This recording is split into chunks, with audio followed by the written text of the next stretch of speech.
starts. Now it's going. Okay. Hello. Hey guys. Hello. Welcome back to Hanaq.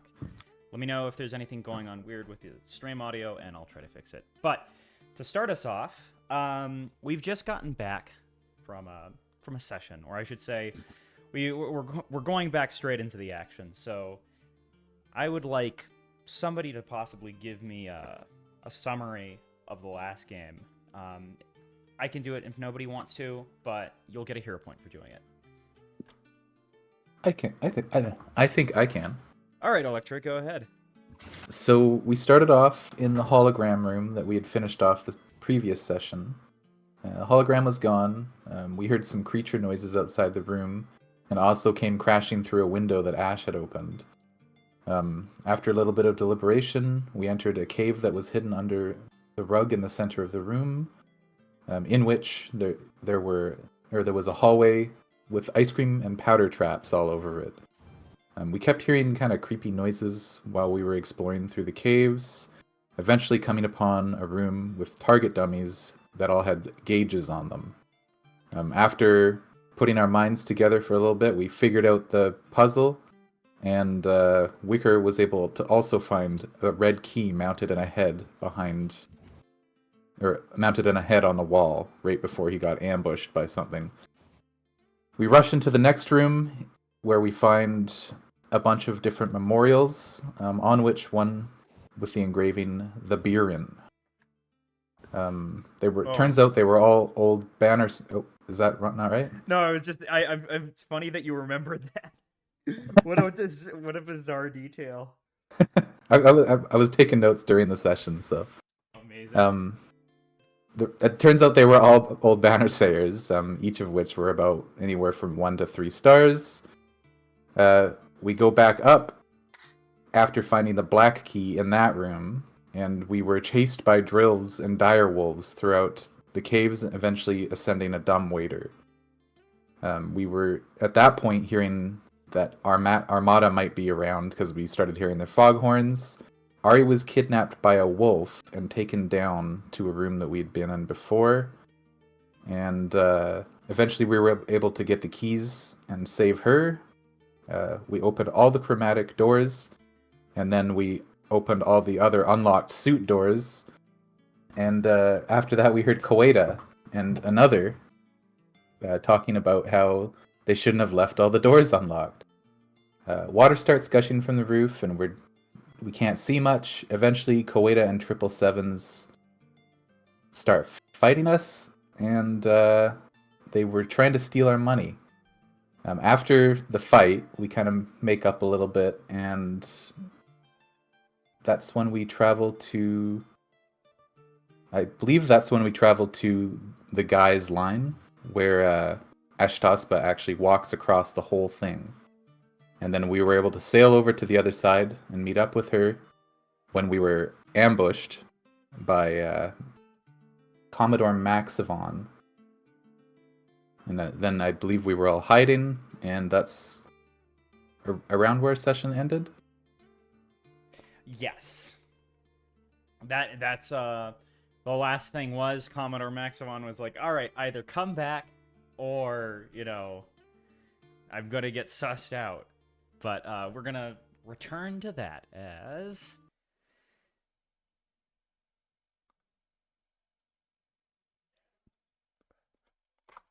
Time resumes. Commodore Maximon is flying away.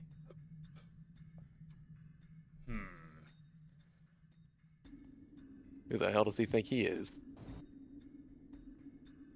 Is there something you're not telling us?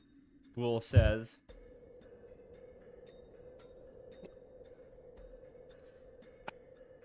Listen.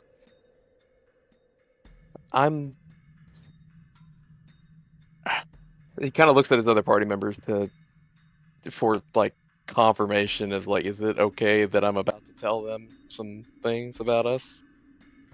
Come here. He whispers something really into care. his ears and then walks back. Oh. No. He still looks like he's interested, but it almost looks like he isn't interested to the point of I'm going to beat it out of you or something as she takes Gibbo off the ship.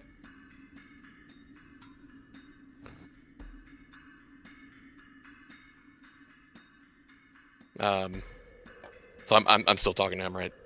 Yeah, he's still here. Bool is. It's just that Nalia intercepted him and he like whispered something into his ears as she was taking off Gibbo. Okay. I don't suppose there's anything that, you know, we haven't done anything wrong. We're just trying to get out of here, and we're not necessarily happy to be under a guy like his rule of thumb. You know, we're not really looking to get tracked by Armada, but we're not pirates or anything. Oh, are you saying this out loud to him? Yeah. I thought he was still waiting for an answer from me. Also, I don't see your token on here. If it's on here Yeah, already, it's... I was below deck. Yeah. Oh, okay. I'm just like, I guess I would put you over here on this side. Yeah, that'd be fine. You just came up. That and my planet has been not exactly helped a lot by Armada, so I'm not really happy with them. Oh, you know what I almost forgot to do? I'll try to do it next session, but I forgot to add in your guys' items and make a new map. But for one, all of these like damage marks are gone. Well, we tried to fix everything important. You can see some damage still, but nothing a detailing shop can't do, he says as he points to some parts of the wood where you can see there's been some hasty replacements. But it should sail just fine. It looks very good. Your shipwrights are commendable. It was Gibbo, really. I have no idea how that kid can stay up so long. Then again, I found that all of my Archibas coffee was gone this morning. Oof. Better get him checked out.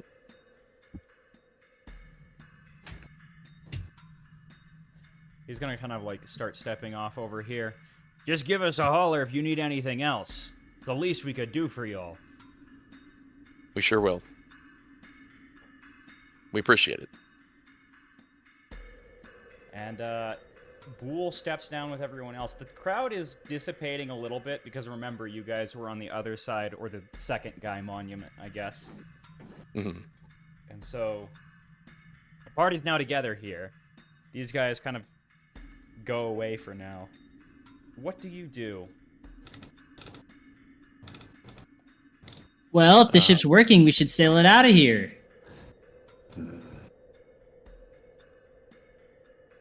That's what I'd like to do, but I don't know. Oslo, do you know how fast that Commodore's ship is? He looks out at it.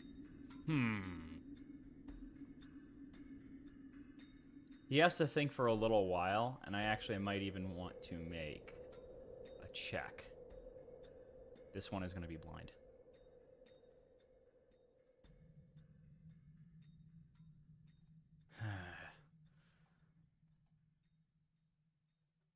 I have no idea, he says, squinting at it. Because it might be a newer model, yeah? I don't want to risk that. But it's a bigger ship. Bigger ship usually means slower. That's the best I can come up with, though, again. If only I could actually see the internals on it. It looks like a newer one. Well, that's probably not going to be anything that we can do. Electra, Oslo, do you know if he's out here on his lonesome with that ship? Or do you think he's moving in a formation? I'm not seeing any other ones. Oh, yeah. I thought they had like a couple ships. I was actually gonna ask next what their average standard ship could really, if it could keep up with us. But if it's just his ship, then I think we have a lot better chance than I initially thought. Maybe he would like look around.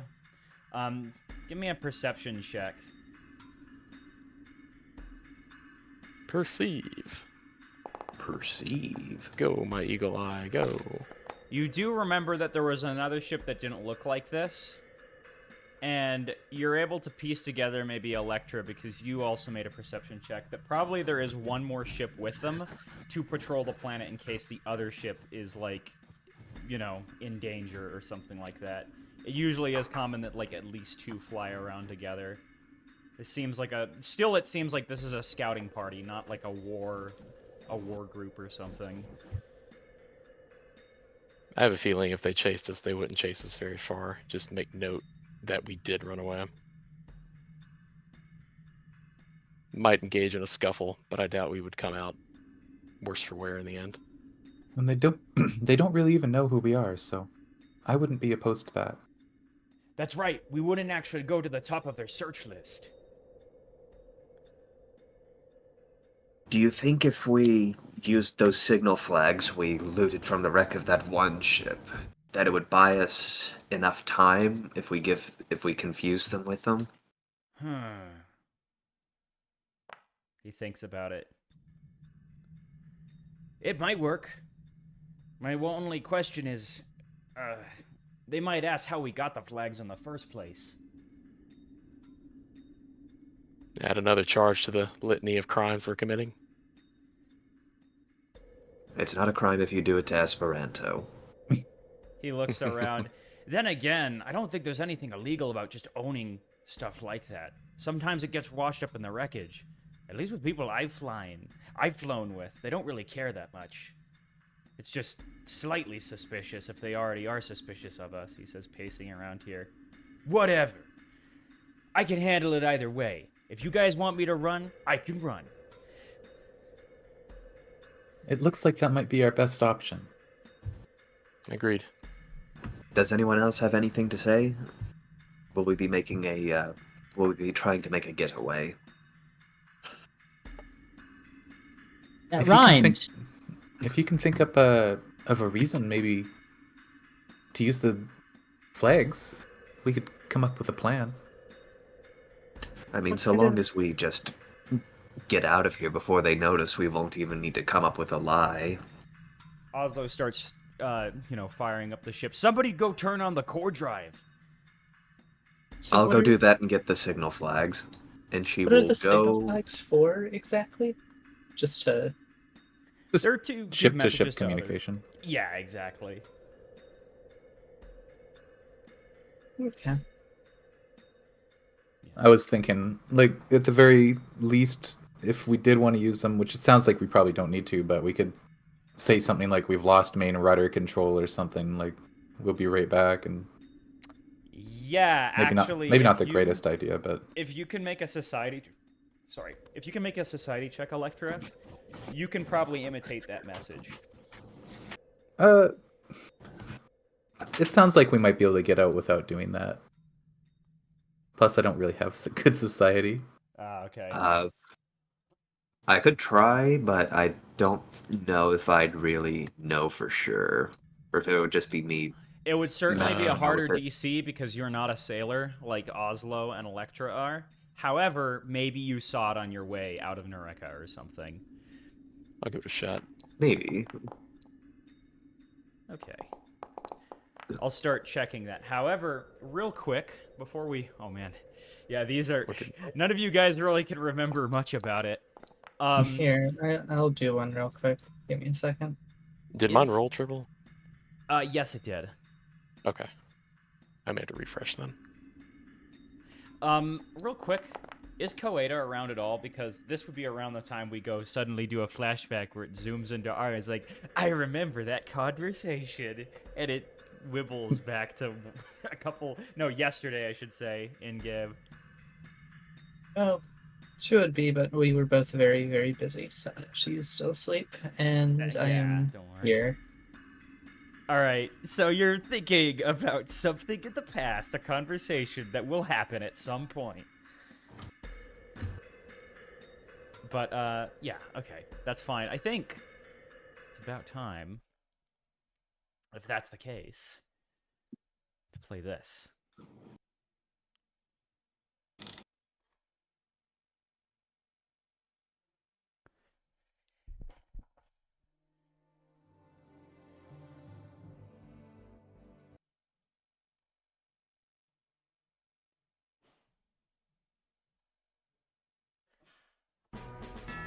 All right, you guys start to pull out back to this Dranura Shrine area.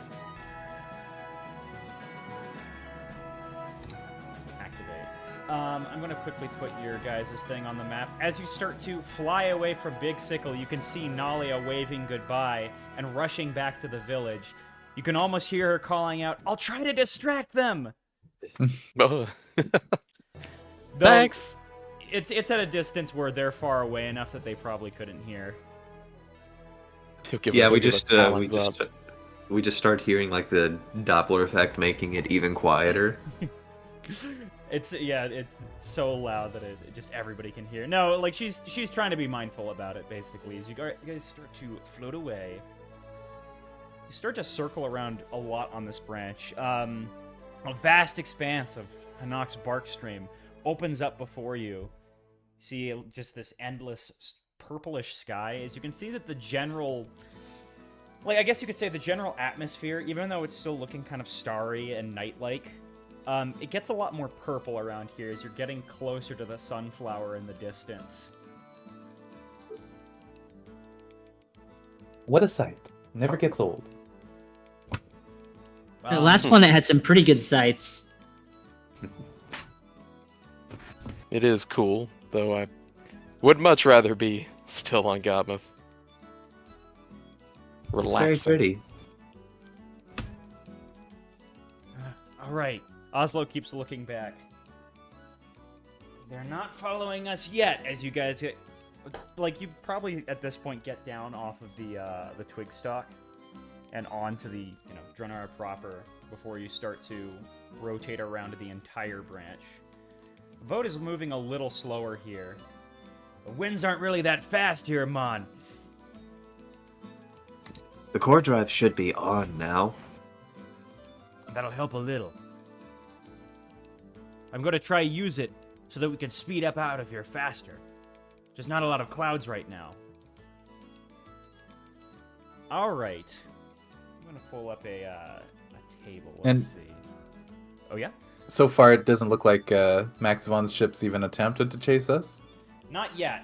Though it's only been like 5 minutes since you started Oh, to okay. depart from the fort.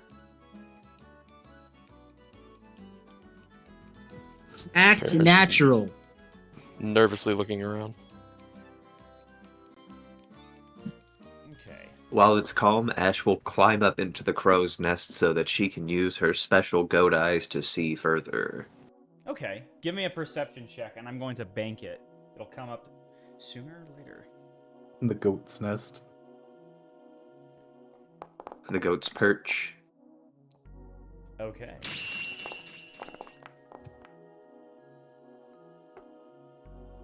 Alright, Ashtaspa. I am going to keep that check in mind. Now, we start to depart away from this island. As you guys start to head down, like I said, it's slow enough that after about 30 or so minutes, you're starting to just see, starting to cross over onto the other side of this bark stream. Like, you're starting to see the big sickle hit the water in terms of, how you see it perspective-wise. The point is you're, rotating around, and it's starting to move away from you further. Big sickle is setting. Yeah, exactly. The funny thing is depending on where you just are on the bark stream, that determines kind of whether it's day or night. But you notice that any minor free-floating islands, any floating islands that are above the water, sometimes they're little tiny ones that you spot, they seem to move along with the bark stream as the entire ocean seems to rotate around a lot more consistently now. I think we should be getting more normal days and nights now, Mon, Oslo says. I wouldn't be opposed to that. It's been weird knowing when to sleep. Mm-hmm. It was kind of funny watching Peregrine go in and out of consciousness. Hanaq is a weird Hanaq is a weird mother, Mon. I think she tries to keep us safe, though. There are just some weird spots where that doesn't apply as equally.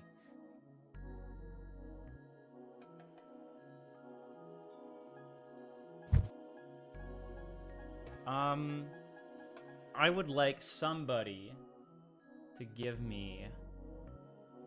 Here's the table. A D25. I can. Okay. Alright, here's a question, Electra. Something is making somebody on the ship, you can pick anybody, queasy. Maybe it's the Oh. waves or something they ate. They can decide, but who is the queasy one? I think it's Wicker. Oh, I knew it. He knew it. He could feel it. Queasiness is setting in.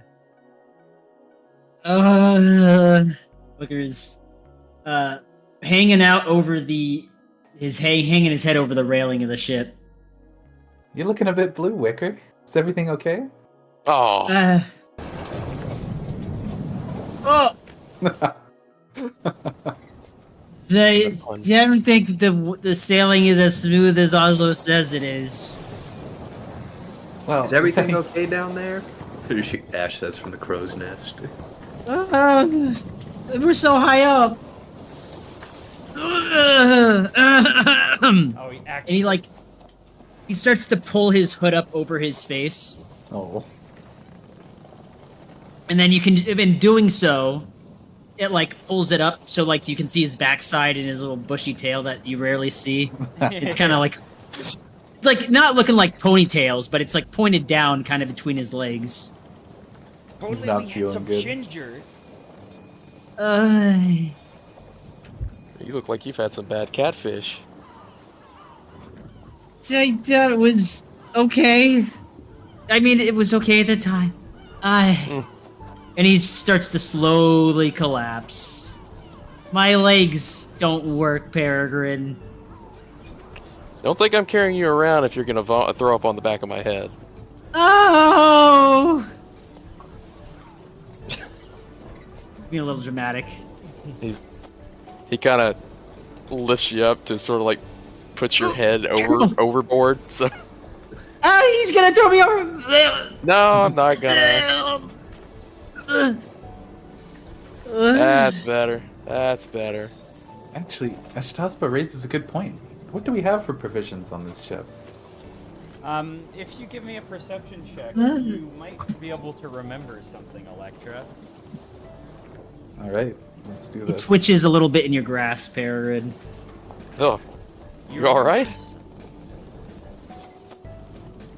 You're strong. Oh, look at Wicker right now. He's so weird. Oh, I feel okay. I think I got it out. Now I just have a headache. He kind of slowly sets you down. Careful not to be in the line of fire. Electra, He's fine. You remember something. look what I found, Wicker! And she holds out some ginger chew. It's the ginger chew you got off of Triples. Oh! Alright, just as Wicker's rubbing his mouth with his sleeve of his what is Right. Oh my gosh! Can I have Of some? course, that's why I got it. Oh, it's okay. He's gonna wag his hoof out, kind of reach for it. He's gonna take some. Oh, We can't have you seasick pulling up to the Holy Land. I don't know if they'd let me in like this. I don't know if I'd I want them to certainly see me like this.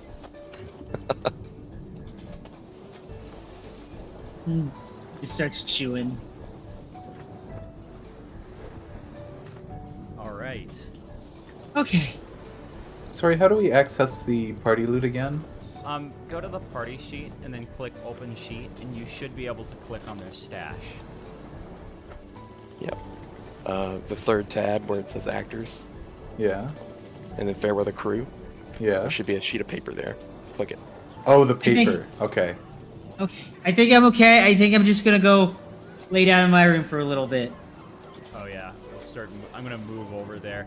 I would, if I could, I would give you guys the new upgrades to your room, but assume that now, Electra's Oingo Bank and Peregrine Heck yeah. Swing are now in there. I will add it properly later.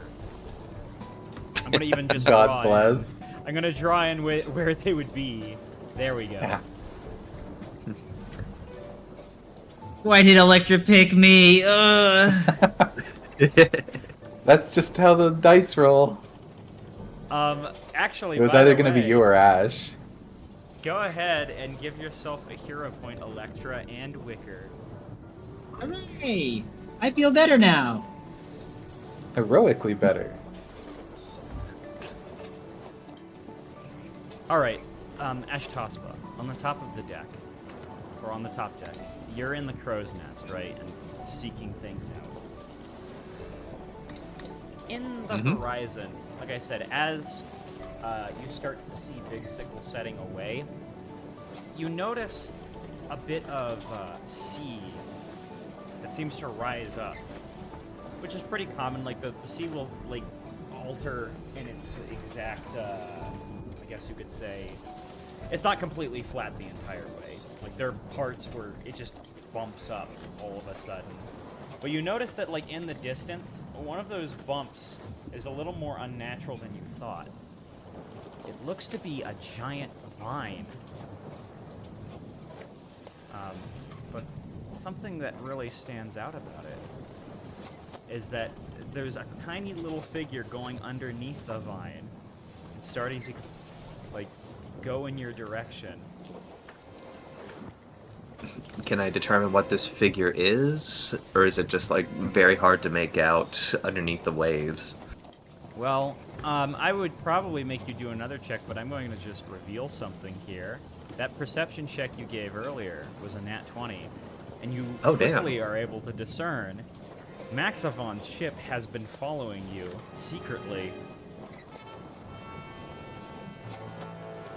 Alright, she is going to hop down and tell Oslo. He's been following us this entire time. You may want to work some magic if you can, or we're going to have to try something a bit more innovative. Yeah, well, oh my goodness. He looks out at that. Is that a vine? It would appear that it is. So that's how we didn't see it.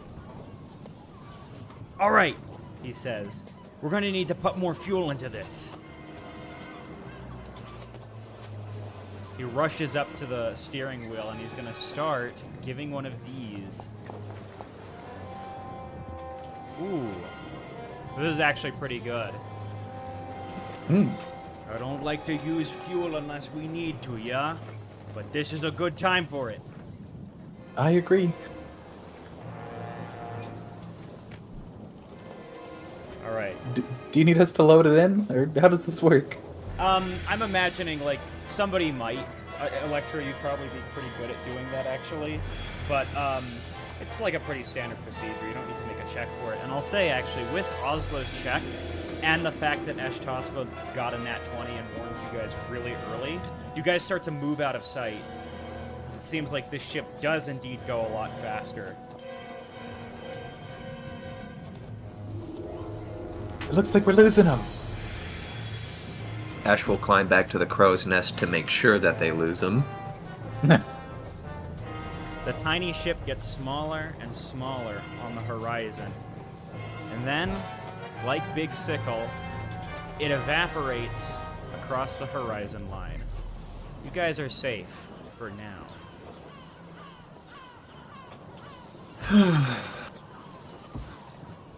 Hopefully that's the last we see of him for now. Hopefully that's the last we see of him forever. Indeed. It's I starting get the to feeling he'll be chasing us for a while. I have a feeling that you're right. I'm sure that isn't the last we've seen of him. For now, though, I believe I owe Peregrine a catfish dinner, so if you'll excuse me, I'm going No, not the to go catfish! for You aren't getting any wicker. Oh no. At least not right now. I wouldn't make anything except something for the convalescent for you.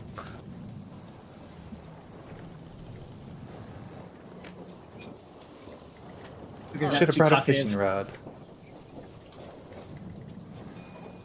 it's starting to get late. As the night begins to, or I should say, the sky becomes dark as you go on the other side of Hanaq's branch, facing away from the nearest sunflower, making it very much nighttime.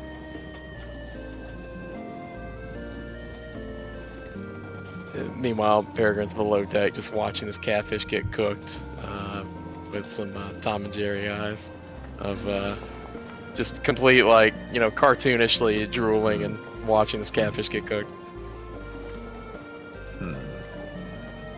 You know what? I'll go ahead and burn a hero point on this. Why not? Let's see if I get a 2 again. Better.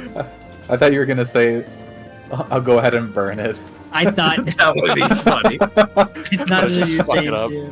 So she forgets something for just a moment, but right before like the fish that she is preparing like burns or whatever, she salvages it, and before long, Peregrine has a very nice catfish dinner with a galantine sauce. Very nice. All the actually. fixins. Ashtaspa, for cooking Peregrine some dinner, by the way, will also get a hero point. See what you get when you're nice to a griffin? Don't push your luck. And he dines on the fanciest of feasts.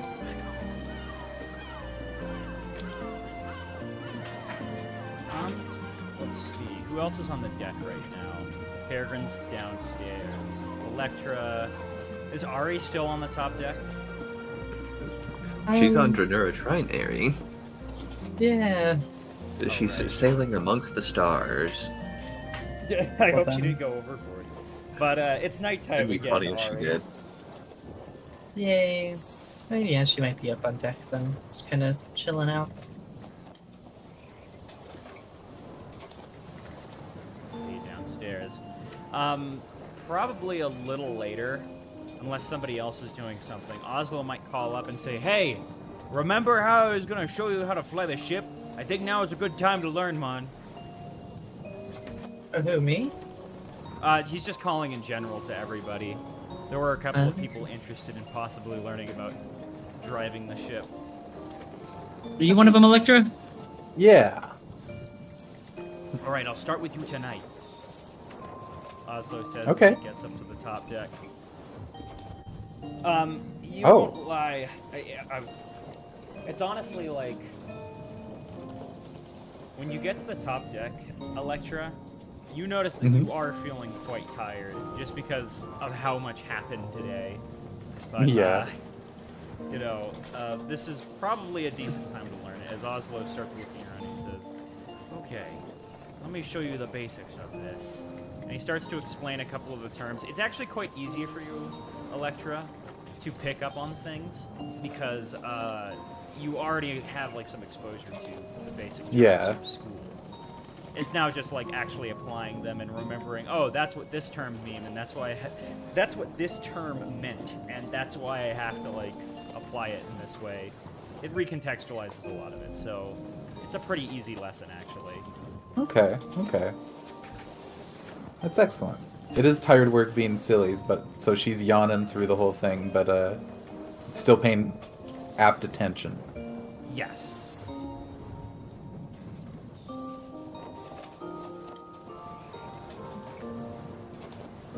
Okay, and after a while, he comes back, and the port sail is a little funny on this ship. But you get used to it. Just have to compensate. Exactly. That's what half of this is. You'll be having to compensate all the time for changes in waves and weather. You just need to be attentive, man. Treat the ship like your friend, because it is. We're not going very far without the ship.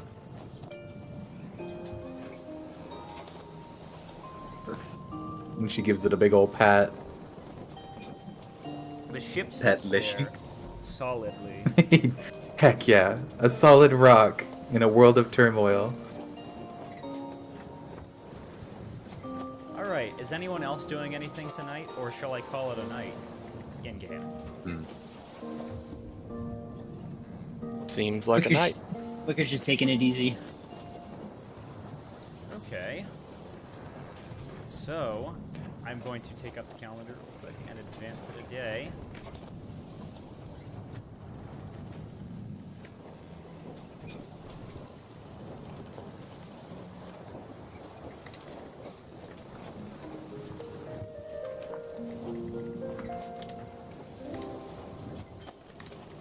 New day. Does Much Peregrine, better. does Peregrine chirp like a rooster at the morning? You wish. Nope. He is quiet. Pensive.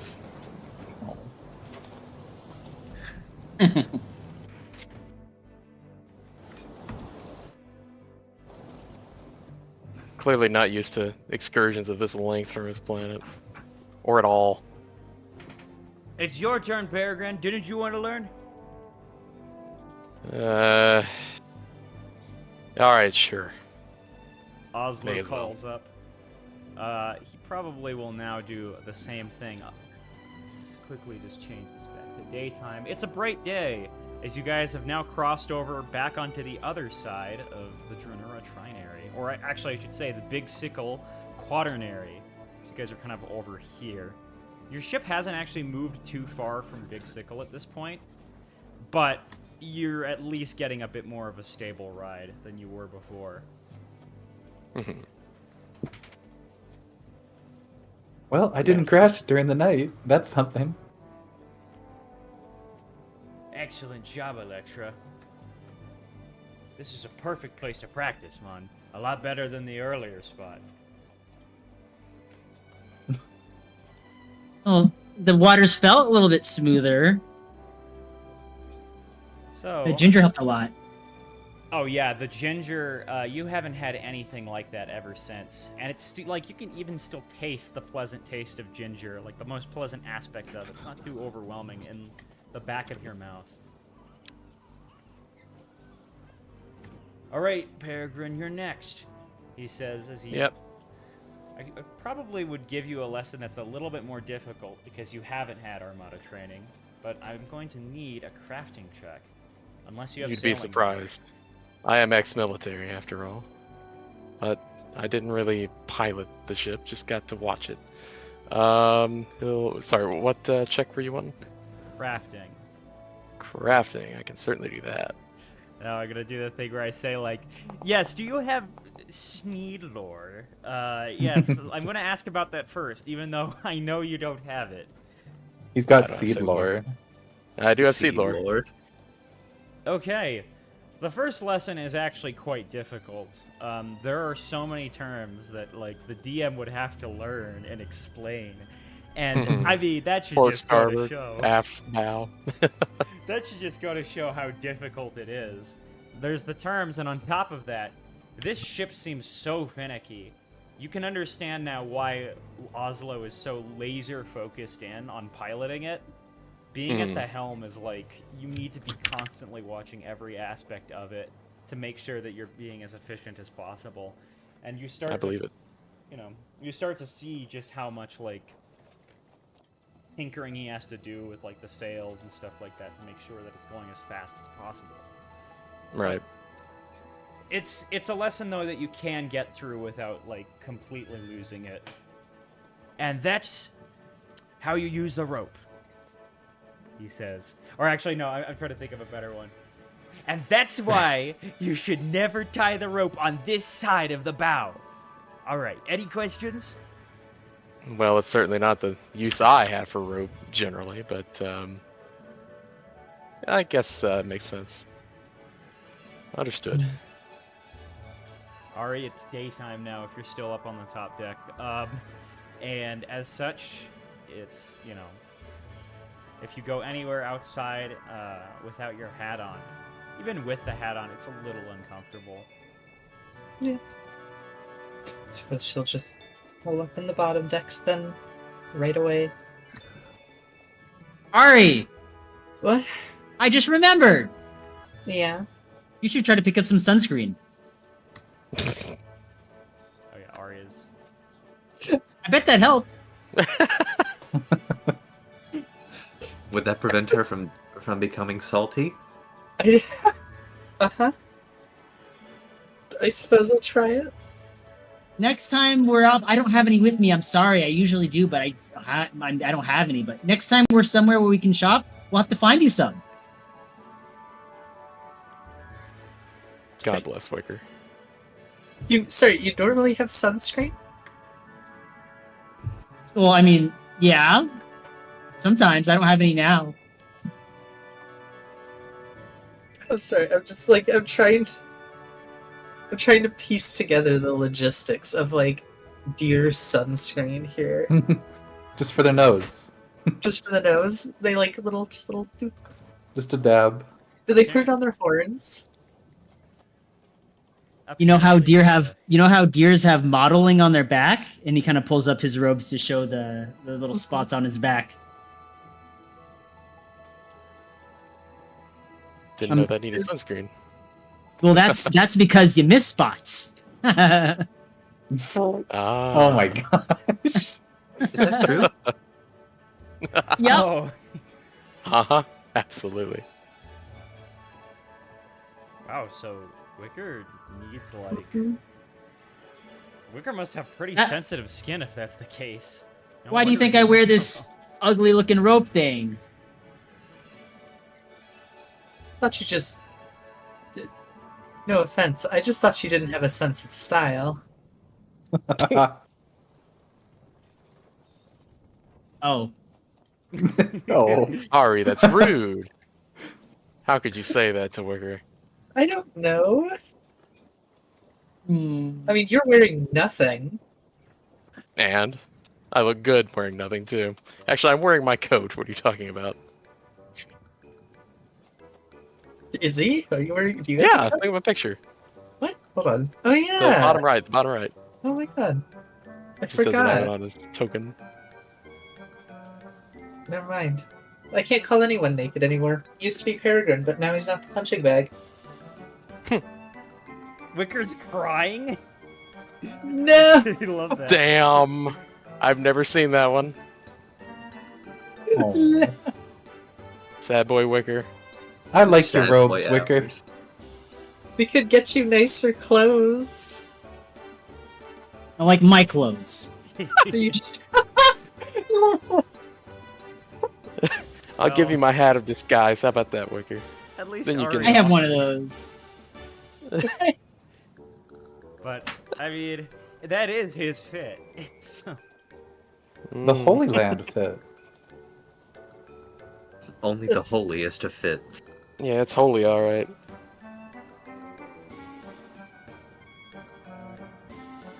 Can somebody give me a 1d25? I do.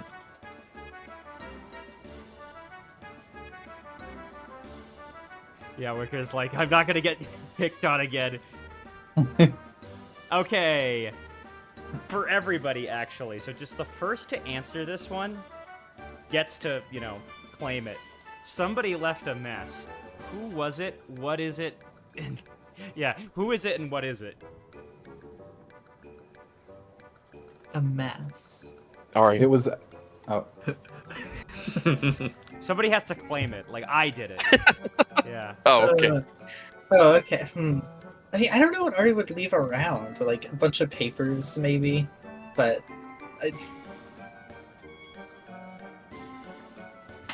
Okay, oops, I Ari. spilled my blood everywhere. Oh, right. Okay, so there's suddenly where do you leave it? I should say, Ari. Like what part of the ship? Just It's probably just on the in the dining room on the table, Oh, so like, there's a bunch of half like cleaned up. blood and music note paper sitting there. Maybe Oslo is coming down and he's like, "Oh my goodness. What happened out here?" He looks around like freaked out. It's all pink. It's what? It's all What? pink. It looks like something was killed. Oh, Does it look like Ari had been in Bruce's eating dome with the bag Yeah. of blood or something? He's I like love- looking at the I love pieces of Bruce. paper. Is this a Sicily thing? as he looks at like how it's marked up. I don't know, Ari. Give me any roll you want to see how musical these pieces of blood-stained paper look. Did the blood make like music notes or something? Sure. We'll do a performance roll here. Oh wow, subconscious performance. Oh my goodness, eating dome. This is terrifying. Bruce's berry eating dome. Yeah. Ari, there's oh, you know what? Where's that picture that I edited of you? There's that little arpeggio that I made. The one where it's like a bunch of music notes and there are multiple arpeggios on it. It makes a picture like that. Oh my god. Picking up Gotmouth eating habits. I'm trying to find that picture. Oh well. It's here somewhere, but if somebody finds it, post it. Point is though, yeah, he's like looking at it like, what on earth happened with this? He's can't make heads or tails of it. I guess Ari's going to walk back in the room from whatever she was doing and then be like, oh no, my papers! Yeah, it looks like one of the blood canisters that you had spilt out here. By the way, you're at like halfway through your reserves at this point. I am, man. I have a little bit more because I stole from someone. You took a bite of triple. Yeah. Oh, you're right. In plain view of everybody. No, she took it behind a corner. Electra's just insisting it was in front of everyone. It would be funny if that was the case. Maybe somebody Sorry, noticed watch, that triple became more white. Yeah. Why are you white? His Daifuku-ness went up a little. You can't just ask someone why they're white.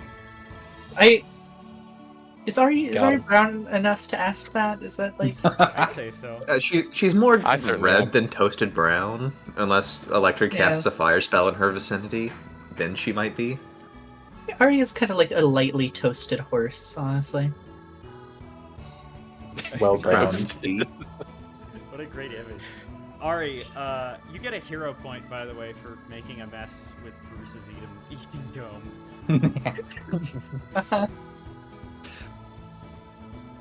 Alright, that's actually pretty much the whole day, unless somebody else has something.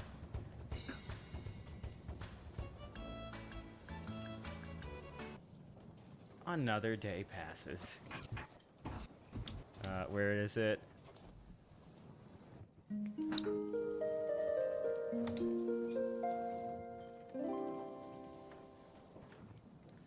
Alright, another day passes, and yeah, people...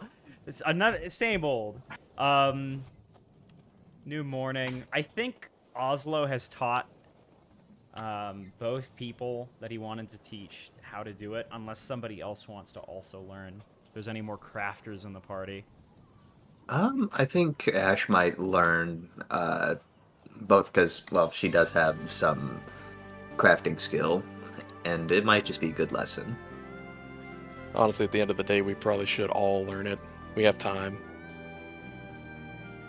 Alright, Ash Taspa. He's gonna take you up here. Okay. Anybody else up here can be up here if they want to. Just ask me, I guess. Wicker's gonna learn too. Okay, yeah, so Wicker comes up as well. This should be pretty good. Peregrine will man. take Ash's place in the top. Oh, in the crow's I can't remember what Crow's it's called. nest. The crow's nest. Thank you. The bird's yeah, nest. Bird nest. keep an eye out. Exactly. Electra's been lounging under the deck in the bed or in the bathtub. Oh, nice. Is I she see playing her with a there. rubber ducky? Hell yeah. Oh, we'll have to... Yeah, if you guys can find a rubber duck, you'll be able to add it to your ship. Ooh, yeah, we could put it in the bath. Whack whack. Alright, man. He says to Wicker and Ashtaspa, today I'm going to teach you some techniques on how to go as fast as we can when there are two people working. This'll be great. Go ahead and both of you guys give me a crafting check. Show me what to do, Oslo. Alright, first you grab this rope. You're gonna need a little more muscle for this, which you don't have. You almost get Whoa. flung off, Wicker. Wait! I have a hero point. All right, I'll let it happen. Oh, okay. You're hanging over the side now, barely clinging onto this rope. Let me get you. He's gonna oh yeah, you're down here. He's gonna run over. Let me try. He'll try using an athletics check and reveal to everyone. Ooh, it's a little hard. He's pulling up. Ashtaspa, do you come to help? Ooh. Yeah, I'm just not seeing the dice rolls. I'll hit the athletics roll real quick, but I might need to reload my application real quick. No problem. You got a 26, and that's definitely enough to get Wicker back up.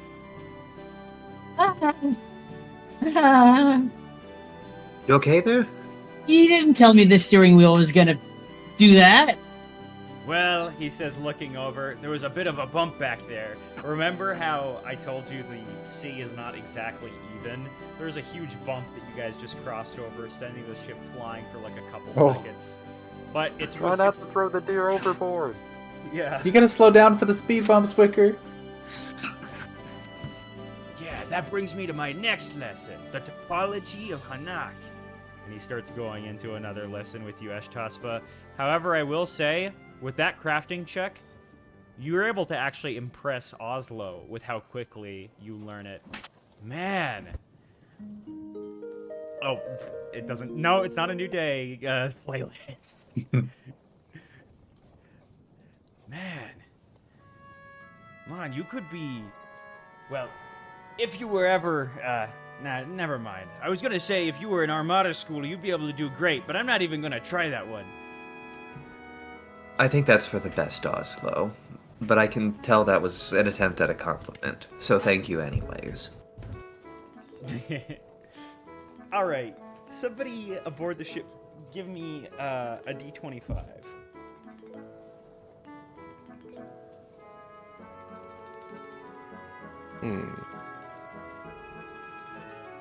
I can do it again. Okay, yeah. 18. Okay, let's see. Oh, this one is the last one. I'm not gonna make another mess. You could, if you want, you can reroll. Oh, it's a 19. Let's see. It'd be funny if there was another mess. All right, this is another all one. So first come, first serve, and you just claim the event. If nobody claims it, we'll roll again. But someone is making so much noise that it's making everybody else lose focus. Who is it? Well, I suppose it's only natural that it's me. And Peregrine in I'm his onboard shooting range. exactly, yes. He's going to be shooting off the port bow, just like aiming at clouds that he thinks like looked at him funny. No, he's more just trying to see if he can hit like a certain area and make the clouds do something, like, you know, dissipate a little bit, or, you know. Yeah, you're noticing that actually here the clouds are so fluffy that they dissipate really easily. A quick question for you: are you doing this on top deck, or are you doing it out of like Top deck. cannons? Okay. Hi, I'm already up here. Oh, there's two. Yeah. Okay. No second Peregrine, but Damn. do I actually have the gunshot sounds? Pew pew, pew pew. Oh, okay. I'll just add I a saw that dang. cloud. I'll add a gun playlist. Oh no. Damn. That ricochets back, but thankfully it misses everybody. But I don't know. No. Maybe, yeah, it misses you just barely. And thankfully the ricochet, like I said, these bullets are squishy to some degree, so it probably wouldn't have killed you. It just would have maybe like knocked you back. One day I'll learn how to make bullets that kill. Yeah. Oh, one day. Let's see. Where's the I think I actually have sound effects here.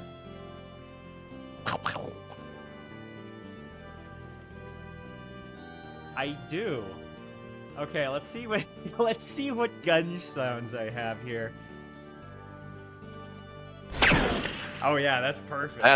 That's GoldenEye. Yeah, that's very GoldenEye. Yeah, that's the sound that it makes when it like shoots off and ricochets back at you. Ricochets. Yeah.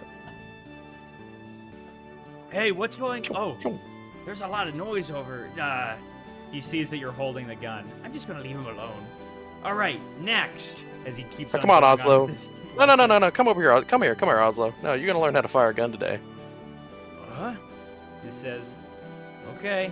He kind of looks at Oslo's hooves and kind of, out of character in the interest of not like just spending too much, he's gonna look at Oslo's hooves and look at his gun and see that his hooves are clearly not gonna fit in the hole where the trigger is. It's Pony like, guns are, they're maybe next designed time. specifically for ponies to hold, and you have a griffin gun. Yeah, maybe another time, Oslo. Sorry. I don't think I could have done that well with it anyways, he says, but thanks. He's gonna go back over here. It's easy, promise. Okay, I think that's good for today, as, like, you guys keep on going, you know, again, it's another day of going across the ridge of this side of the branch where it's daytime and heading towards the nighttime side of it as you keep looping around.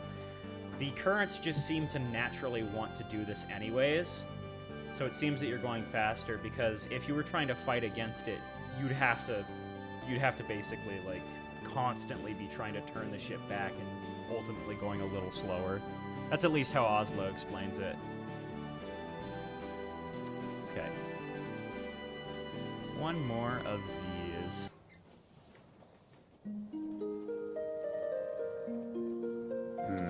Sleepy time. Bring. New day. Okay.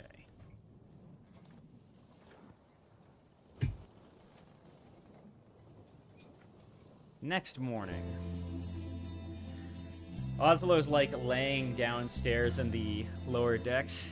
Finally, I get to enjoy my time down here.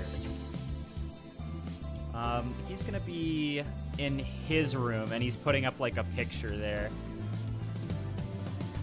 What's it a picture of? Yeah, if you want to step into his room, you'll be able to see it. But I'm on the lower deck right now. Oh, there's two. Get rid of this Oslo. He's in his room now. There we go. Yeah, it's a new day, and there's a little bit of fog setting in right now, but it's still pretty. I think since Ash definitely impressed Oslo with her ability to learn, she's probably going to be on the wheel today. Nice. Guess I'll keep you up there. But yeah, Oslo's just in his room right now. I'm gonna find his room. Oh yeah, it's on the lower deck. That's what I thought. Beside Wicker's room. Yeah. There he is. You see a giant picture of the Elite Four. The 4 admirals of Armada. Oh. That's a beautiful picture, Oslo. Yeah. It was after the Second Battle of Brashfield. I don't know if I'm familiar with that one. Well, it was less a battle, and more of them just taking out some dirty pirates. Real awful ones, too. They were trying to use magic to screw up that town. Most pirates are dumb, but the smart ones are even worse. Sounds kind of like what was happening in Gotmouth.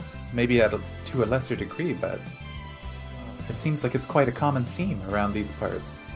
Oh man, he thinks to himself, I'd say the Godmouth was way worse. It's crazy to think that we were involved with it, though.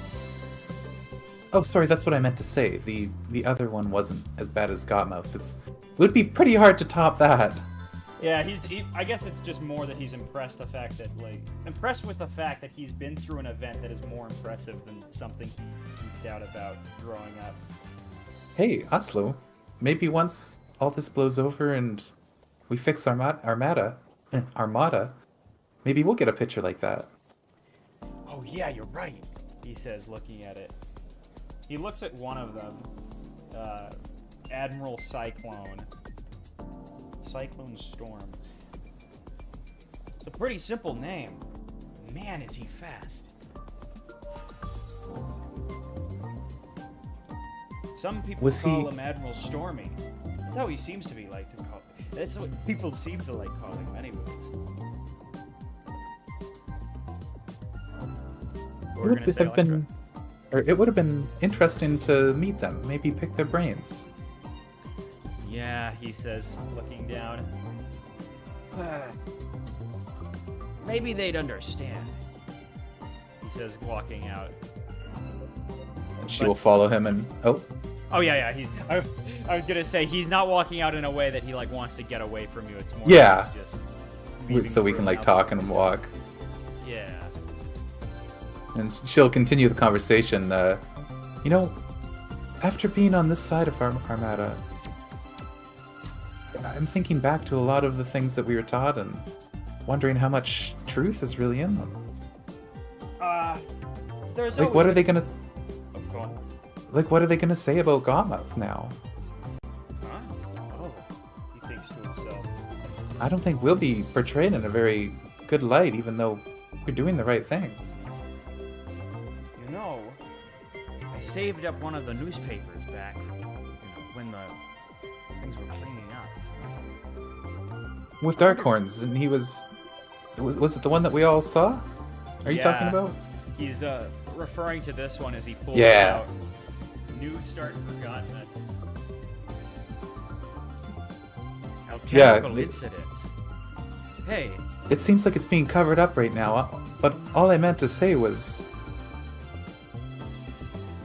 I think that there's a lot that we took for granted when we were in Esperanto that may not necessarily have turned out exactly the way that they told us it did. yeah, but he thinks to himself a little carefully. Well, we still gotta work with what we can, he says, trying to think of a good answer. Regardless, I think you're right. we're standing for the ideals of it, We are. he says pretty simply. Now, it might be silly of me to think this big, but I really hope one day that we're able to make a change for the better. Yeah, well, probably we'd be able to find the coolest people in Esperanto and just talk to them.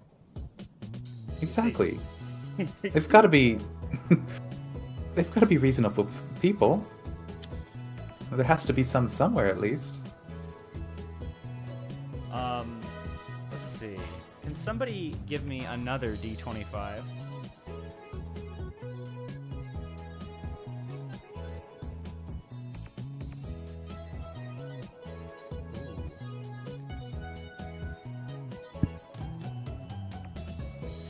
I can't.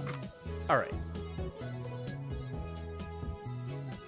Wow, you guys are you guys Rolling are like all, 17, 18, 19.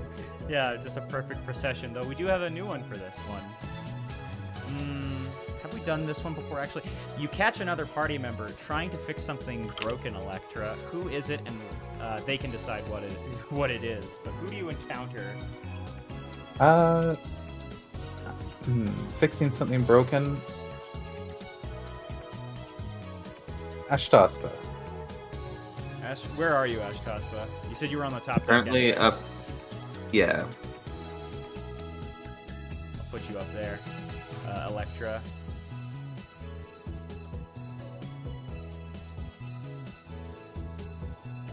Oh, what's that, Ashtaspa? It's nothing important right now. Why are you asking? She seems to, whenever she has like had a moment to just let the ship go, it seems that she has been messing around with a block of wood, but has apparently snapped the poor thing in half. A block of wood that you must be pretty strong to snap that, because Well, yes, her athletics is at 15. Hey, you stole one of my blocks. What the fuck? oh no, it's one of Ari's blocks.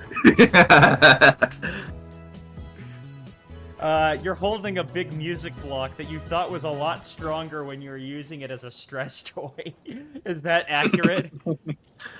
You know what? Yes, that sounds incredibly funny. Yeah, you're pretty, Electra, you're pretty sure you've seen those blocks somewhere else and not with, Ashtaspa. Has a little music note in it.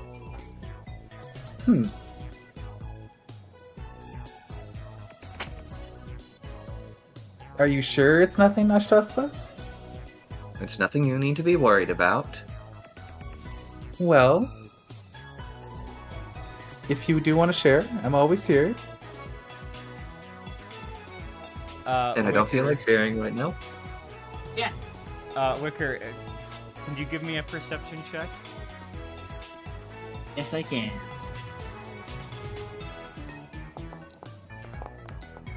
Oh, Wicker, you're able to remember pretty vividly that that's Ari's block that she is holding. It has the little music note blocks that she was like that were in her room before. You might have caught a glimpse of it while you were walking past it. It's nothing you need to worry about, Electra, but I think it's something Ash needs to worry about.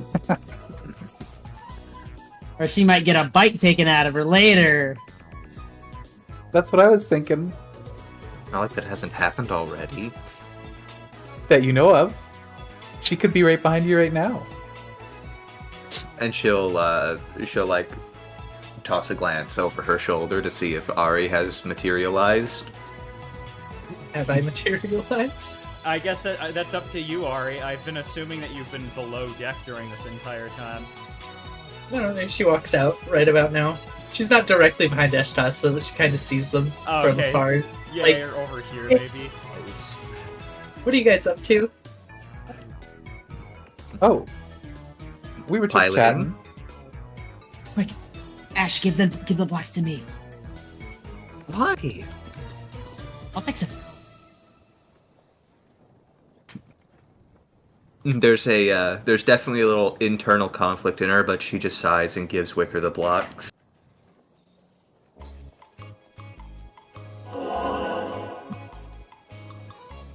You're seeing a big light over there. Let me see. Ooh.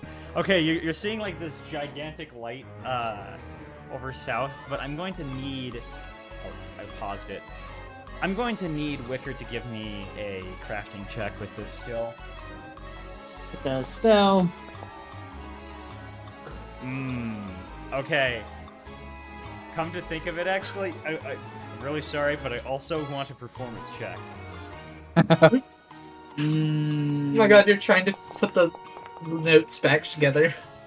Oh, yeah, okay. I don't know. It depends on how, like, Ari, does he successfully manage to remake it without you being able to tell as you approach? I think it'll be mostly fixed, but there's a little bit of, like, maybe there's a little sprig with a little leaf sticking out of it now. Oh, yeah.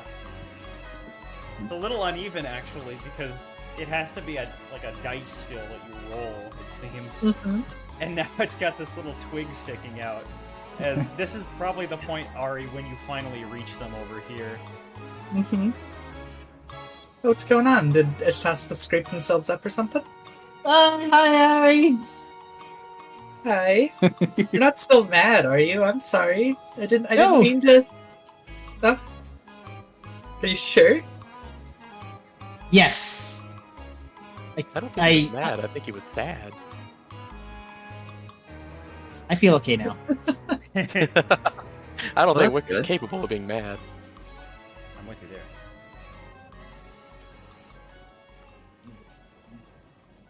Just kind of.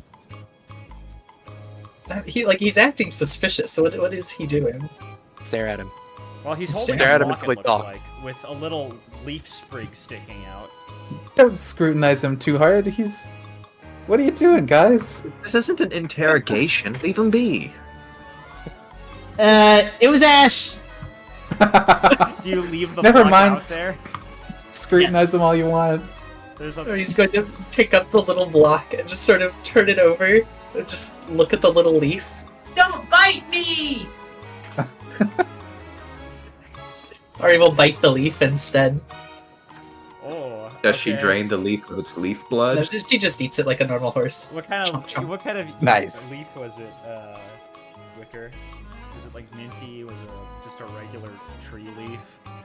I don't know what different types of leaves there are. Okay. You know what? It roll should be a random. bay leaf. It was a tree leaf. All right. Let me look up bay leaf. Those are pretty tasty. So is Taspa. Why did you have this? What did you do to it? I broke it in half. How? I was messing around with it. Are you sure you And- want it to be a bay leaf, by the way? Because that actually is poisonous. Ari's not a normal horse. It's fine. She's built different. Okay. She uses her bard powers to survive the bay leaf poison. Actually, in small quantities, it's fine. So you get a Yeah. Daifuku point, Ari. Yeah. Heck yeah. I'm just curious what the hell Ash could have been doing with a wooden block to split it in half. Like, what, target practice? My original Or- explanation was that it was like a stress toy or something. Stress toy, okay. Like she gripped it too hard, or maybe by accident. But if she wants to I love change the the idea. explanation, obviously she can. As Taspa snuck into Ari's room, stole a wooden block just to squeeze it. Oh, maybe it got rolled out at some point. Who knows? Well, you were leaving a mess all over the ship. True. Yeah, maybe it got like knocked out of Ari's room whenever someone had to go clean up her blood drinking dome. This is Ari's block of random musical note because I can't think of anything. Bass clef. Yes, the entire bass clef is a note and it is on here. Yes. Put some treble in it. Now, if anybody else has any other details this day, like about what you guys ate or did, go ahead and speak it. Otherwise, I will progress another day. Day 2, or day 5. I don't know where we're at now, honestly. Give it up for day. Have you been getting good 16. sleep? No, we've We have a been. calendar now. You guys left on the 15th, and now it's the 18th. It's been 4 days. Or 3 days. I can't count. All right. It sounds like another day passed. With. I gotta like hotkey this.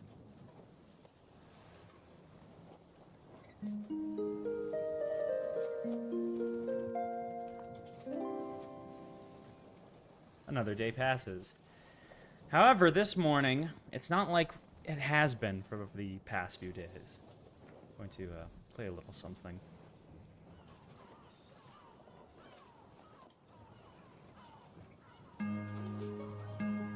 The ship pushes a little deeper into the bark stream. You start to see on the horizon, in the fog, a big thicket of colossal vines starting to rope around each other and go up into the sky. The sunlight is starting to filter through on dense canopy that begins to go over you guys, and you notice that like there's sounds of rushing water in the distance that once you get closer to it, you see that it's the actual like bark stream itself beginning to go up on giant tubes of water that go up to like little tiny floating islands. This whole area is a maze. Oh boy, Oslo says. I'm gonna need to be on close watch for this area, yeah? Do you need any help? This looks a bit more complicated than the other sections. We could use a spotter, he says. That would help a lot. And she will begin to goat climb up to the nest again. Now decidedly birdless. So you're saying it's like there's a bunch of twig stems all over the place, or twig stalks all over the place? They're not twig stalks in the sense that they like spiral up to. They do kind of look like twig stalks in the sense that like they're just branches that start to break off and go back into the area here. They're basically like oversized water vines that are big enough to be pathways that you could sail the ship on. That's cool. And they kind of create little bridges, or more than just giant tower. Instead of like a giant tower, it's more like a bridge in the water. Like a bramble. Yeah, exactly.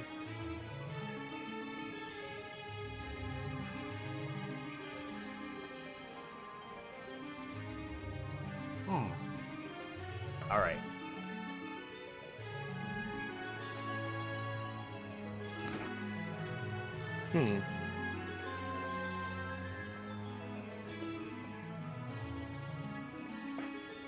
Ari, are we there yet?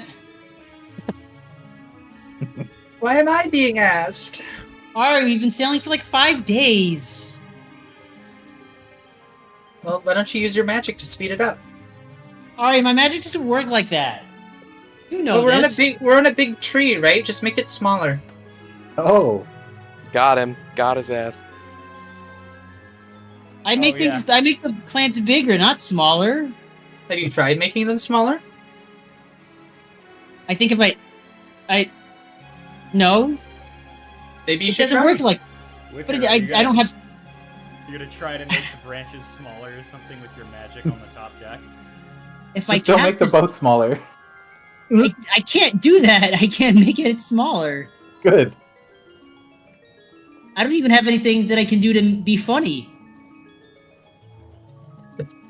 Like I'm gonna cast a spell and they're just gonna get bigger.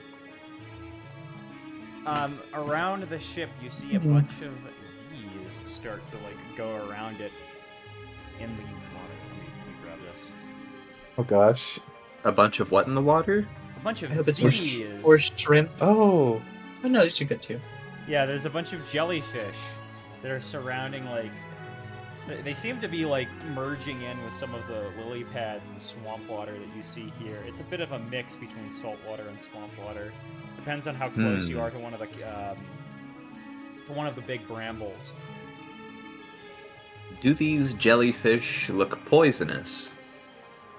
Well, they're Do they red. look venomous? You could They give are a red. nature check.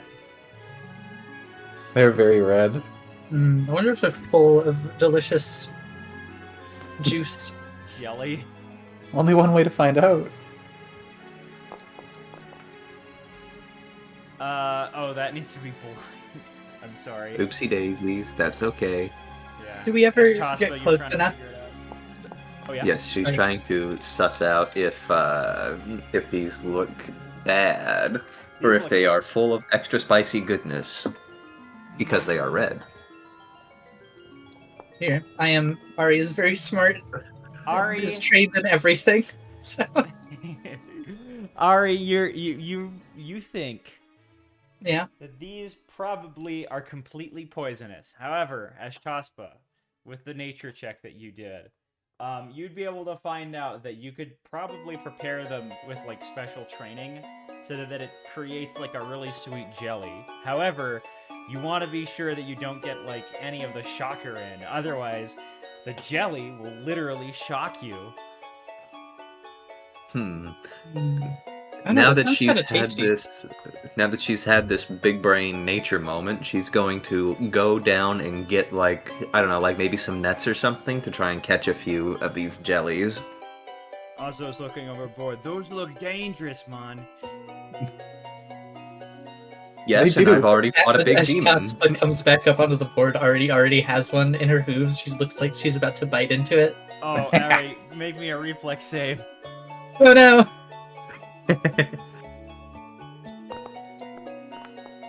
Oh! Okay. Ari, you suddenly feel a giant bolt of electricity go through you. Let me find a little sound effect for this. I wonder what... It's gonna be probably like the most cartoony one ever. Marv But from that means Home it's Alone. good. The fucking RuneScape. No, Ari. Yeah, you Nah. get shocked. That did not sound good. No. Has Ari blackened a little bit with that electric shock? I think she's a little more toasted. Yeah. You set your toaster on the higher setting now instead of medium done. She's Yeah. been through the air fryer. Oh, terrible. Ash is going to stand there defensively. I swear I didn't do it. Ash, you have a bunch of jellyfish that you can use to prepare, I'm gonna think of a good name. Shocker jelly is too simple. Somebody come up with a name Oh, for that at some Why point. not like Jolt Jelly then? Oh, Jolt. Yeah. That's a good one. I like that. Yeah, give yourself a hero point, both of you, Ashtaspa and Ari. Ari for coming up with a name. Yay.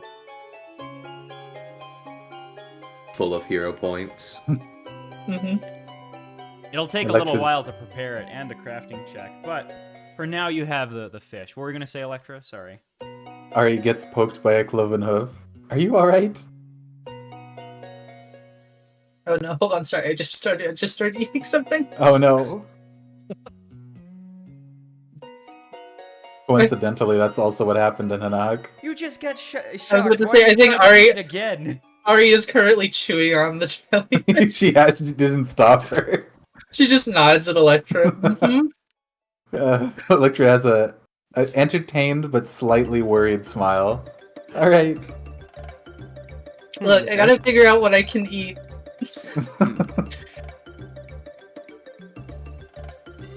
I feel like if you can drink blood, you can probably eat anything. I'm just glad Probably. that wasn't a mega death jelly, or else you'd be Oh, on honestly. hold for 5 weeks at least, with a 5% It doesn't- chance of living. It doesn't just mega kill you. Deep black jellyfish. Although 5% chance, that doesn't sound so good. I think those are pretty good odds, honestly. It's better than a 0% chance. That is true. And it's far worse than a 100% chance. That's also true. Mega death jelly. Yeah, definitely we gotta put that as one of the notes for today, Mega Death Jelly. But, yeah, no, like, you guys keep on going forward, the day keeps passing by, and I'm going to need, probably a 1d2.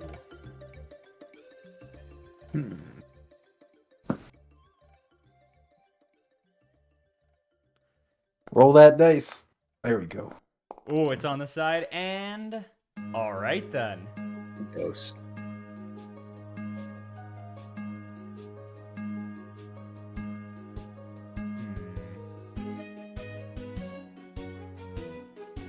I'd say that you guys start to, in the clear, like, as I said, there's essentially a canopy being formed between the twig brambles and the, just the vines themselves, the giant vines themselves that start to go over you. And the light from the nearest sunflower, like, occasionally comes in.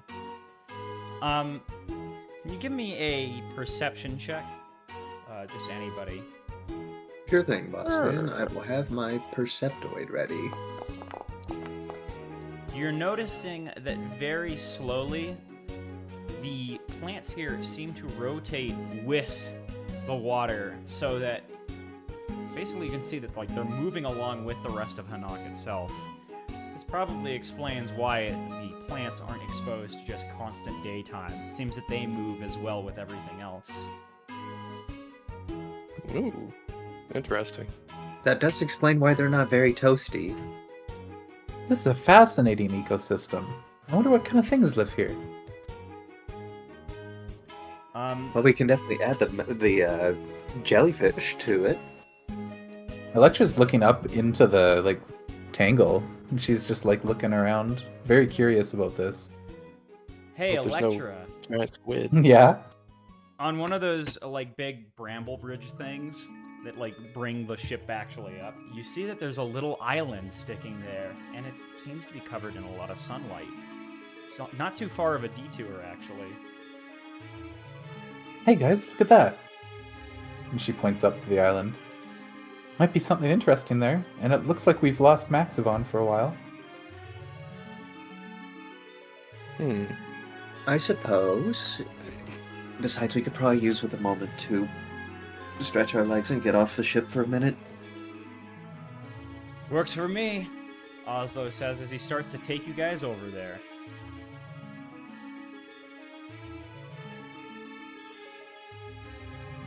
I'm just glad you're driving the ship, Oslo, and not me, as she watches these big vines go by us.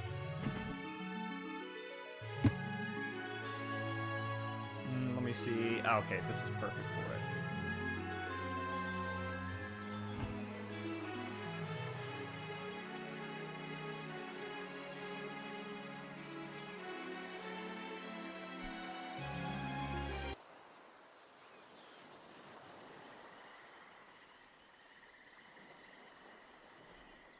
You guys start to approach. Let me see. I'm just creating a little scene here. So give me a second. Setting the scene. Somebody give me a 1d20 real quick. There you go. Well, I've been beaten to the punch. This is a little too dire. Kenshi can be great though. Kenshi is so good for music. Womp womp. Maybe we're playing by golf rules. Yeah, Get refreshed. I like golf rules. Number 1 is always the best. All right. So you guys pull up onto this island right here. I'm going to activate the scene.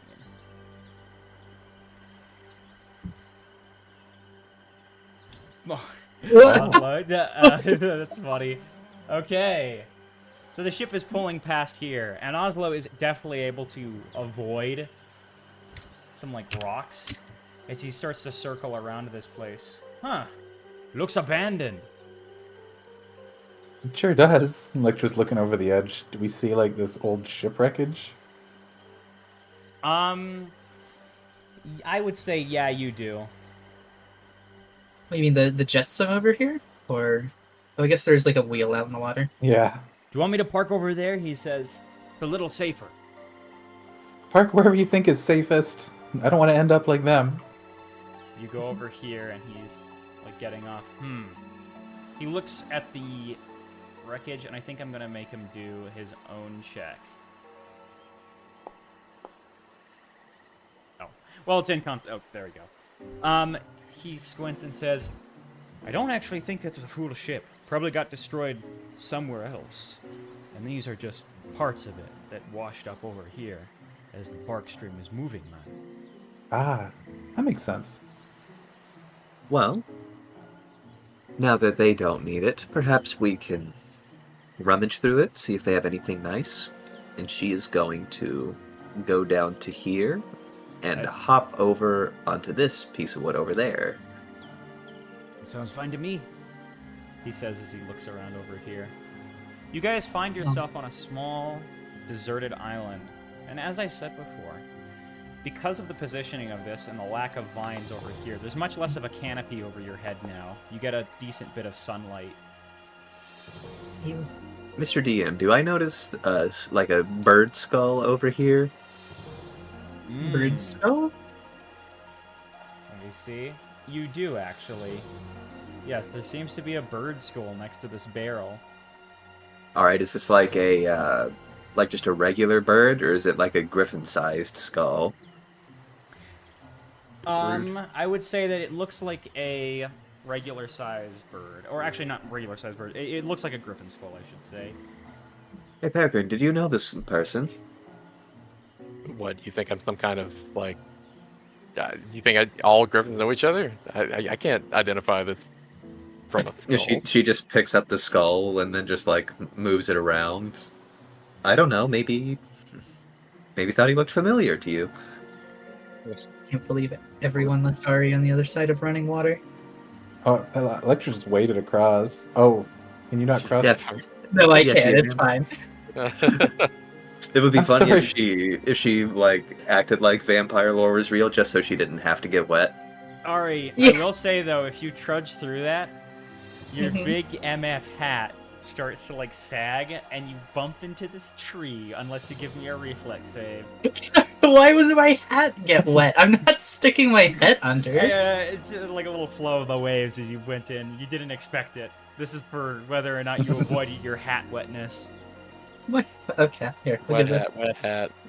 A hat damp check. Okay, that's pretty good, actually. So you don't bump into this conspicuous tree. And I apparently get panache for that. Got him. All right, She with avoided running into it with style. With panache, you notice something odd about this tree. Hmm. It's sagging a little bit. It's sad. Can I look up the tree? Is there anything in Yes, it? you do. And you see something sitting up there. What kind of something? It looks like a griffin that's about 1 foot tall. Actually, no, it's a little less. It's like 8 inches tall. That's You've not a never something. seen- That's a someone. What the Yep, fuck? it looks like he's sleeping there. This tiny little griffin seems to have the proportions of a regular one, and he also seems to be a little fat. If he was big, he would be one of the fatter ones on it, but he's just sleeping on this branch with a bunch of berries on him. Oh, Damn. That is one Bruce. fat bird. Are they like a toucan griffin, or are they just like I normal? could go with that. Yeah, they're a small. Oh, that's kind of cursed, actually. It's super cursed. Ultra long beak griffin. He was tiny. Yeah. I'm going to. Are Just you sit gonna near eat that? Well, she made a noise. He made some noise. You look like you want to eat it. Quicker! Look! Yes. Look! Right there! I'm looking. I see it. That's. Are you gonna eat it? What do you mean? You gonna finish that? Don't you need that to like live? Wicker. Cursed. Yeah. What the fuck? Yeah, it's wearing clothes and everything. It's tiny. I'm gonna like. Oh, she needs more than that. She's I'm saying. gonna get like no. Yeah. Yeah, she's a big pony. This is a tiny griffin. They don't have much. All right, Wicker, you better lock your door tonight. Anyway, I'm gonna get a stick and I'm gonna try poking this little thing up in the tree. Sounds like I better lock my door. He says him like waking up, and then I'm gonna make him do a reflex save. Can he? No, no, can I catch him? Yeah, with a reflex save because he's not gonna make that. Oh no! I hope. I kind of want him to just face plant into the ground. That'd be funny. Ooh, Nice. And he's Lands right in gone. your head. Huh. my head. That's not a. Okay, Oh, no. he is Lands now in the pivot of your he's now hat. perched on my hat. It's Bach! He says as he like sits up looking around. No! Did I finally wake up in the after? Why is it so red? That's my hat. Huh? A voice? He says as he like shoots up over here, flying over you guys. Oh, thank goodness! I've been stranded out here for 3 days. 3 days. There's a skull next to you. I Ash found that picks when I up the got skull here. and starts chattering it. No, don't do that. It's so creepy. It's just bones. Astaspa, be more respectful. Honestly. It's so big. These are just bones. I don't know what y'all think the problem is. What do you mean, big? Oh, listen. I mean, you're tiny, but like, I thought you were just a. Are you not a child? Listen, I found that way when I got here, and I knew that I was a goner when I first saw it, but so glad to see you. I need to get... Well, first I should explain. I was visiting up here in the canopy. I thought I could find my way with this Banner Sayers thing, and then our ship crashed. I don't know how I wound up here. I was trying to get to Dranura. That's where we're going. So I just need land right now. Well, You've for- never... Oh, go on. Well, thankfully, you have one, found land, and two, what is it? What is this Banner Sayers thing? It just seems to be a way of doing adventuring. Well, no. You said you were using it to find your way somehow. Find my way Navigate, up here. or- I'm not from the canopy. I'm assuming you lot are. No. I figured he meant the same reason young, wayward griffins join the military. You know, find Yeah. their way in life. The I mean, yeah, I could see it that way. He just seemed to describe it like it was a compass almost or something. I will actually say, or you probably would know that canopy is the term for the geographic area you live in. It's where Sicily is, it's where Gotmuth is, it's where everything is. But, if Or still anyone... says no just to fuck with him. Alright, yeah, that's fine. Anyone who wants can give me a nature or society check to understand what he's talking about, but he continues on.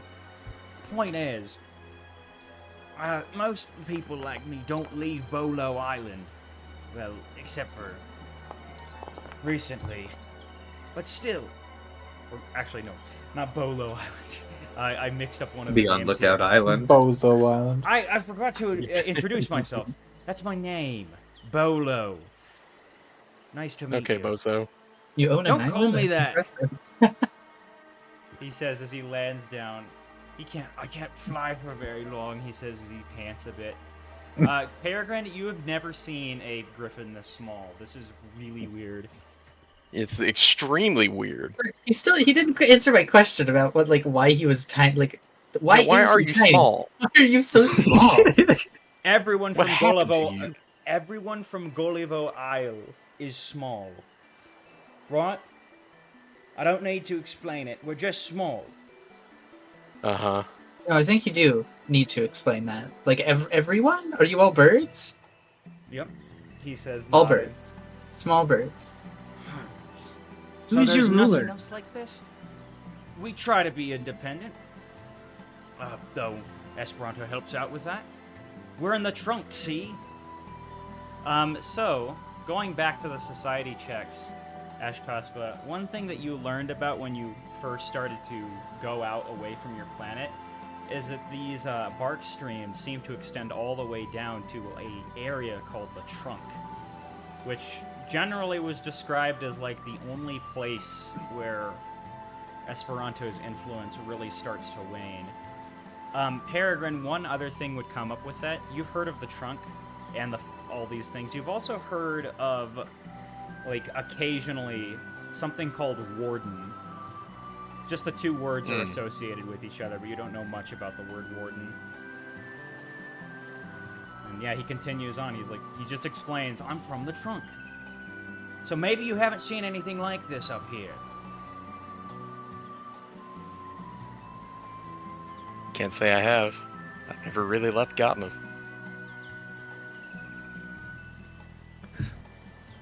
Regardless, he says, looking around, I don't feel ashamed of it. I just want to get to the nearest place, real land, not this kind, he says, looking around, where there's nothing. Just so that I could rest and get something to eat. I'm no rush anymore to get to Dranura. Well, you seem to have gotten plenty of rest and something to eat here. Yeah, but Yeah. this isn't life. I gotta get out there again, he says, looking out. Well, would you like to come with us on our ship to our journey to Dranura? Yes, he says. Frankly, I'll just... Wherever you guys can find that has civilization at least, I'll be able to stop off there. And maybe I'll be able to... Here, he says as he gives out 10 gold pieces. It's not much, but it's what I had. I had to spend a lot of money getting aboard, well, just to get to a voyage out here. We were trying to go to Gotmuth. Apparently, there's a bunch of new trade there. Could have been a good business opportunity. I knew we shouldn't have taken an alternative route. Peregrine will take the gold. Yeah, there's new trade there, you could say. May not be the safest place in the world right now, but... Yeah, the griffins probably there might take just the- snatch you up. It's they terrible, certainly really. will. So, what? Certainly will. I thought you would argue Really? against that. What? I mean, sure, yeah, no, they wouldn't do that. No, never. I certainly would never do that. He's running away. He's looking out. Is that your ship? We probably Who's else Sure. would it be? Just to let you know, I'm gonna go on it if you let me. Because I don't want to stay here for too long. Especially with that thing that I saw. What did you see? Some giant... It looked like a slug. Right? Big bugger Right. thing. regardless, When did you see it? 2 nights ago, came up across the island. I saw the seas rising, and I thought that just might be some abnormality in how the branches move, because for some reason there's a day and night cycle here, even though we're just on an island and still facing that thing up there, he says, pointing up to the sunflower. But then one night, I saw this little rise up in the sea, and that little thing didn't become so little once it started getting close to the island. I hid up here. I saw these 2 giant eyes. Oh my god, it's an umibozu. And Umi what? This is a Japanese folklore thing. Well, I At don't least know. it sounds very similar, but I'm trying to think of like a similar planet name for like something-ese folklore that Ari brings up. Horsinese. Horsinese. What a land. Naponi. I know the Kirin lands in my setting. It's called Tamamizu. Yeah, but you don't know of any Kirin lands, at least off the top of your head, around here. I have There one. might We be have a Kirin right here. Look at him. Yeah, This but- one came from Hitman, though. Yeah, she's Yeah, from but- Hedgeman. And also, she's like one of the only ones you've seen. She's spinning. Regardless, yeah, he's gonna use, I guess, the spinning air to go over here back onto the ship. What a weirdo. I hope you guys know there's no griffins that small on Yama. It sounds like. I think you were that small once, right? No, it's like he's like 6 inches tall. No, he's Have like you a ever- foot tall. No, that's not It what gets just triple. progressively smaller every time we describe it. It was a foot, and then I said, nah, it would be 8 inches. But you know what? That's like 8 inches is when he's like stretched out. When he's like just standing, yes, it's 6 inches. It just keeps getting smaller the more we just stretch it. I Pretty was soon we not won't even be that able to see small, him. Ari. Never. Never. He seems visibly offended. Are you sure? You think we could get like baby photos from your father? Just to check. Egg photos? Egg photos? Okay, look, my egg was bigger than that. That must have been. Never mind. And say, how big were you when you came to this world? Oh, like all horses, I'm born about 1 inch tall and I grow into the size over the course of 2 years. That's that would be pretty interesting if small. that's how it worked. I'm just lying to him. Okay. He doesn't know what horses are. He can't see through this. You can just see Electra behind him, like making a 1 inch with her cloven hooves and looking confused. Yeah, that's not how small I was. Peregrine's got the floating like math symbols behind him, trying to figure out what the veracity of what she's saying. Yeah, fairies are weird. You must just assume that this is another fairy leaning thing. Oh my goodness, what is this wrong? Nature check. That's wrong. You saw a picture in a book of a baby.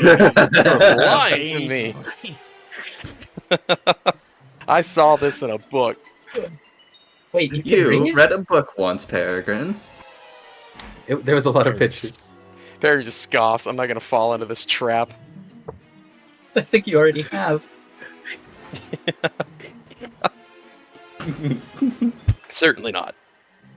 And he starts digging through this chest. Or is that a trap door? It's like a trapdoor. It's a chest actually. You open up and find a little stash, Peregrine. Give me Are a you looking for more 1d20. birds? Maybe. A treasure, small birds, same thing. Yeah, give me a No. All loot. No eating the small birds, Peregrine. Aw. What? I need food too. Oh, sorry. Did you say a perception? No, 1d20, just a regular 1d20 for what your treasure is, since you're opening it up. Oh boy. Peregrine, you find in here 2 bottles of watermelon scotch and a bag of demon dust. Watermelon scotch. Yep. Huh? I'm not sure. I'm not sure how that works, but You It's mix there. some watermelon vodka with scotch. Watermelon vodka? Yeah, I had some on a boat once. this is just That's scotch. real? Yeah, That's flavored watermelon svedka, stuff like that. Has water? No. Oh. Write that up for me. I don't flavored have makes items. sense. Okay. I don't have items for it, but that's what you get. And something else. And demon dust. One. Oh, pack of more, demon nice. dust. No, nice. Peregrine's favorite snack. Not Pocket nice. that one. Why do we keep like feeding into Peregrine's addictions here? This is terrible. I'm not addicted anymore. Don't worry, I can quit whenever I want. I'll be back in like 3 minutes. I just need to go grab some water. I'll be back. He is There we go. he is like Cocaine Bear, but it's a Demon Dust Bird. Yep. Would you like to try some, Ari? Hmm. Makes you Seriously, stronger when you need to be. I'm considering it. I'm mostly just curious what effects it would have on me. She just gets even more red. Oh, sorry.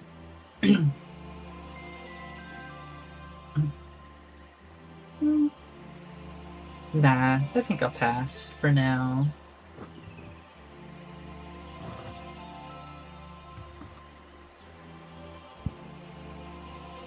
All good. More for me.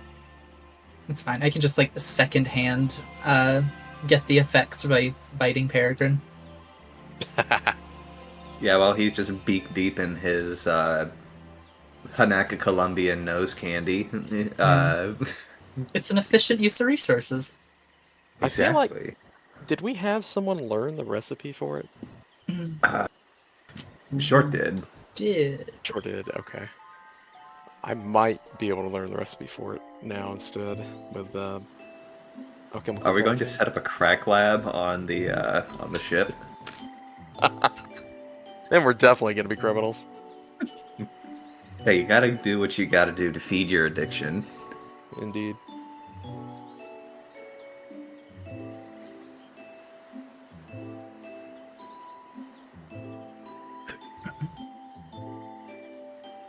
I'm back.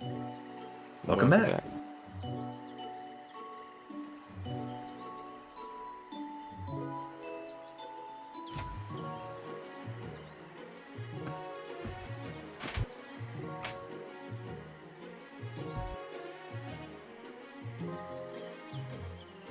I've had this alabaster idol forever, and I'm not sure what to do with it. I think we looted it from the underground, like, temples. What's in an idol of? I don't know. Blank. A bird. I'm making it a Probably. bird now. Bird. It's probably a bird. I'm gonna throw it like a paper airplane. No.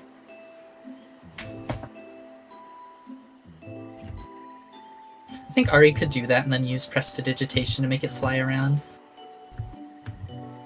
Just animate it a little bit.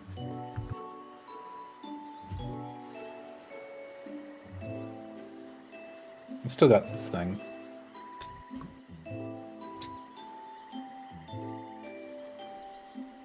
That would have been useful. What was that? That's my hiccups. I'm sorry. Oh. Ari hiccups. I wonder, do vampires have hiccups after they drink blood? Every now Oh, and again. 100%, yeah. Like carbonated blood. Have you ever had a lot of, like, that's what causes it, is any sort of, like, liquid, so it's no different.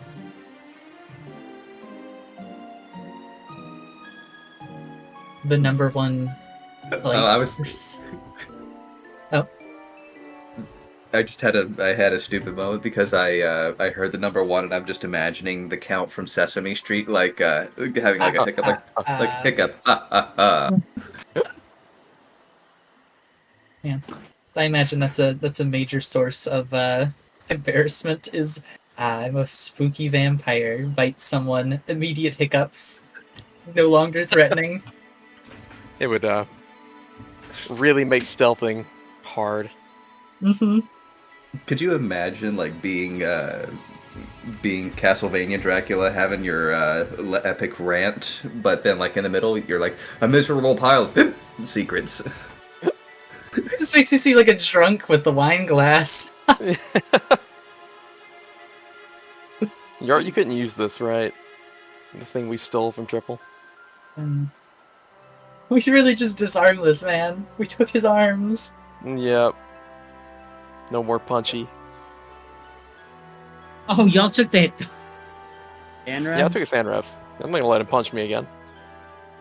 Maybe we could give these to Wicker so that if he wants to bop someone on the nose, it'll be Wait. much more powerful.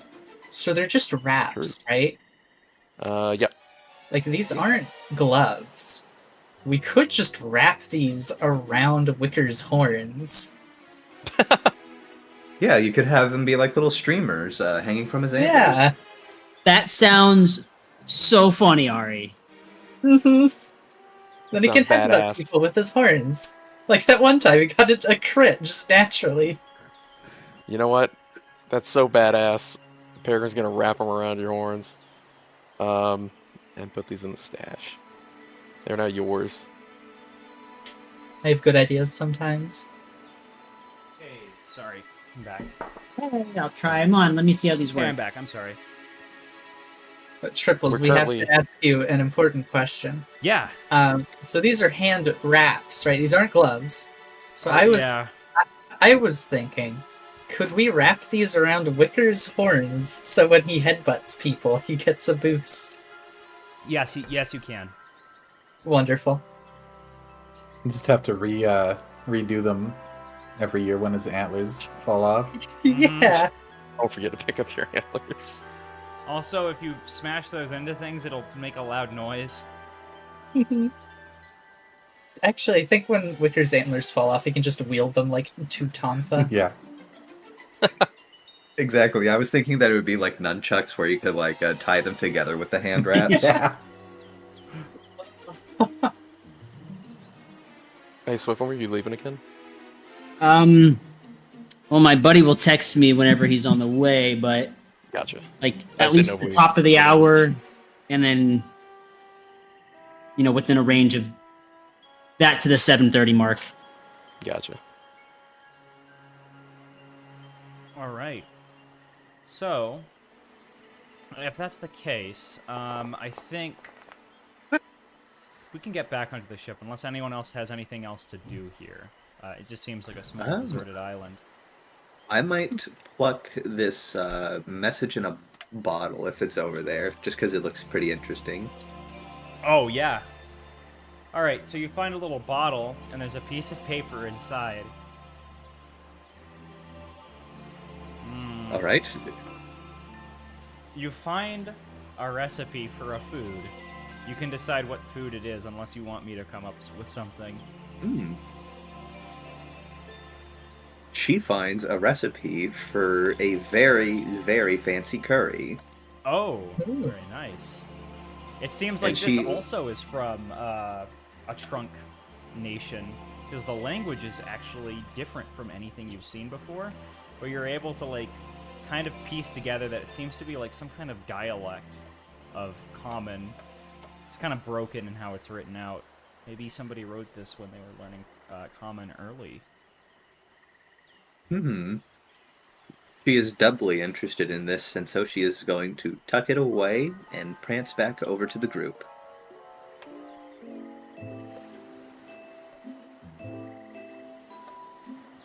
Anything else?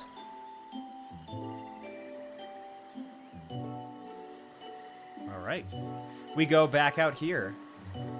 Back to the sailing theme. As I'd say that most likely still, things go a little slower here than they were earlier, just because you have to weave and go around a bunch of different, what looks to be like canopy. I'm gonna say though that as it starts to get late and you guys get to the side, like to the edge of where you'd probably turn over again away from the sunflower. I want somebody to give me a perception check. I'll Whoever try. is in, whoever's in the crow's nest today. Oh, I guess it's me. The Kieran's nest. There'd be a lot more gold up there. And before anything happens, as we were pulling away from that last one, Electra would ask Oslo if it would be possible to get close enough to one of the big branches to see if she could get a clipping off of it? Sure thing, he says. As you All right. start to get closer up to the top of it, you're able to see kind of the night sky a little better. Your eyes are starting to adjust to the fact that it's getting late enough to where the sunlight is disappearing. Like, it's at the very tail end of the sunset now. And things are starting to get darker. But you start to pull up as the ship begins to rise. Everyone feels the angle tilting just a little bit as it starts to rise up onto one of these bridges closer to some of the canopy ahead. There are large, like, swamp-like trees coming out from this area. And you're able to get closer to their canopy by going up this bridge. Electra, though, you start to notice something a little big up in the sky. Seems to be a dark figure. And that dark figure seems to be a ship. Oh. Oh, shoot. Uh, I'm so sorry, guys. I spilt my water. I'll be back in a full minute this time. Yep. Just a second. All right. Go on and keep role-playing amongst yourself. How do we roleplay when that's coming? Yeah, I was about to say. That sure is a big ship. Yeah, I guess Uh-huh. Electra would see it and be like, "Oh shoot!" Her first action would be to see if she can identify it, but we're gonna have to wait for Triple to unspill his water. Exactly. He needs to cast a Spill of Men cup. Unspill the water and then spill the beans. Beans. Yeah, Aren't you the one with the beans here, Peregrine? Beans, beans. Yeah, can't you spill them? Yeah. I You bring enough Would love beans to. for the whole class? I think. Does Peregrine wear shoes? Like, he has the coat on, but does he No. wear shoes? no, That's no. fucked up. He gets the traction that It's he the needs. traction. I think he's just. He doesn't want to hide his beans away from the world. Indeed. Good beans.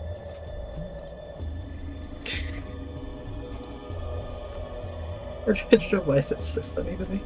Good beans. As the Cool beans. Yeah. as the ship starts to draw closer, you can very clearly see that there's an Armada flag on it, and the Uh-oh. ship seems to be like flying with like a little jet of bluish purple ichor like jet coming behind it. It seems to be trying to like fly over this entire thing. The tank on it must be huge if it can do this for this long. Wow. Is it clear whether or not this is Maxivon's ship? It does look pretty familiar in that sense, Oh. yes. How the hell did he I mean, catch up to us? We did stop for a little while, so. Maybe it's a good thing that we did come through here then. And Maybe we Electra should will... Oh, sorry. Yeah, go ahead, Electra. Electra's gonna whisper as loud, well, speak as quietly as she can down to Oslo and tell him to maybe try to take cover inside the brambles as much as he can. He See if he looks can up. hide us.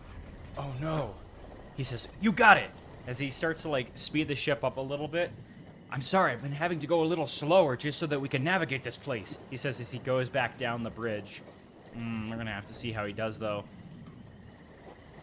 No, this could be a good thing. If he passes us over, we might actually lose him for good. "Hey, look over there," he says as he like looks down. "I'm gonna try a risky maneuver, yeah?" He suddenly like, launches the ship off of this branch and it like falls about 20 feet down into the place below. But you feel like the ship suddenly jolt around. Everyone below can feel a bunch of like banging around. As you go into here, you go like into the lower side back onto the main bark stream, and he pulls you underneath a thick area of canopy. Everything is quite dark here, but there's enough headway for your ship, and you hear the ship above, like the little jet stream, pass by completely. That was close. That was some excellent sailing, Oslo. No doubt they were searching. Yeah, it was close. Alright, they're not sending anyone back. They would probably launch the entire ship down into that clearing area that we were at. We're good. Thank you. For now. Yeah, like you're hearing a bit of a small commotion up the board, and like I said, everyone was knocked around by that maneuver wherever you were at in the ship. Everything just jolts around. If you were in the bathtub, like the water's flung up into the air briefly. Peregrine comes above deck, just soaked in water. What the hell was that? Hey, keep your voice down. It was Max Von's ship just went over us. You're shitting me, right? He nods. Do I look like I'm shitting you? Oh, she doesn't look like this. She looks like this right now. Wonderful. But yes, Peregrine's sigh. Oslo probably Come isn't here. even answering at this point. He's probably just looking around for where it could have gone. What are the rest of them doing? Ash is, well, I guess maybe I should roll a reflex save to make sure that she didn't get shocked because she's trying to understand how to prepare the jellies, and if she was jostled around the wrong way, she would get shocked. She was trying to make toast in the bathtub. You're able to. That's silly. That would be so cursed. You're able to catch it. You're able to catch like the jellyfish in the box still as everything jolts around and all of your utensils fly up into the air. She takes a very... Thank you, Peregrine. Very cool. Mm-hmm.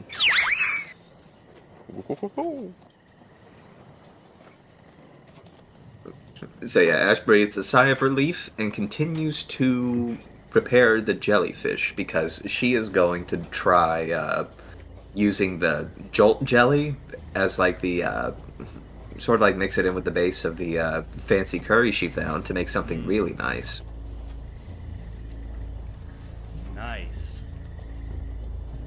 All right. So as this continues on, everything I'd say probably gets very dark here. Let me play some proper music for it.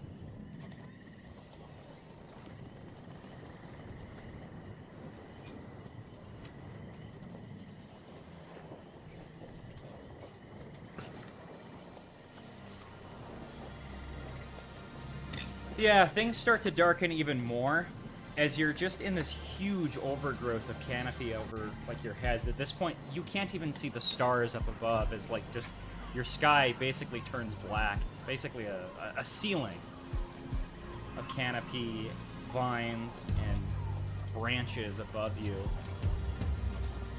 And you can see little glows of light in the water here as you see more of those jellyfish. Some other animals too, like you can see maybe like little lizards or something that were crawling up and they're like blue and glowing. But this area is very swamp-like. Very, very dark, other than the, like I said, previously mentioned glowing lights that come from the water and the little bioluminescent plants and animals in there. Better watch out for frogs, and Electra says while looking at Eshtaspa. Electra, there's a a tree above Eshtaspa, and there's a little like green glowing frog sitting on it, and it jumps right down, and it's gonna jump onto Eshtaspa's head. It's about like 1 foot tall though. Excellent. You know what? If it weren't gonna jump onto her, Electra probably would have knocked it onto her with prestidigitation. Oh, So mean. okay, yeah. You know what? It's like almost about to miss her. Do you move it a little towards her head? Of course. Yeah. Suddenly, you feel something wet land on your head, Eshtaspa.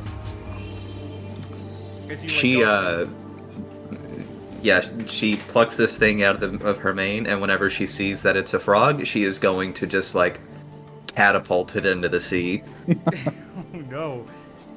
Yeah, another one of these things is you throw it off and you feel it land somewhere. This bitch slimy. Yeet. And she sort of like shakes her head like a dog to try and get the disgusting glowing frog slime out of her hair. It lands on maybe a lily pad, but a much smaller one than the ones you were seeing earlier. Electra will help clean the gunk out of Eshtaspa's hair as well with her magic. I'm sorry, I had to, and she says, giggling. Yeah, she just comes out on deck after like a hard days of or hard nights of work on this new Yeah. food to just get some fresh air, and this is what happens. Yeah, Hard days as of a reciprocally, I think she probably would have like some of the leftover stinger of the jellyfish to like Oh, I don't know no. throw overboard. So she's gonna say no, it's fine, and then when Electra gets close, she's just gonna press it up to Electra's face. Oh no! Burn. Electra, you get shocked. It's like, it's like a really, really bad static shot. Youch. Ah, I guess I had that coming. You did, and then she throws the stinger overboard.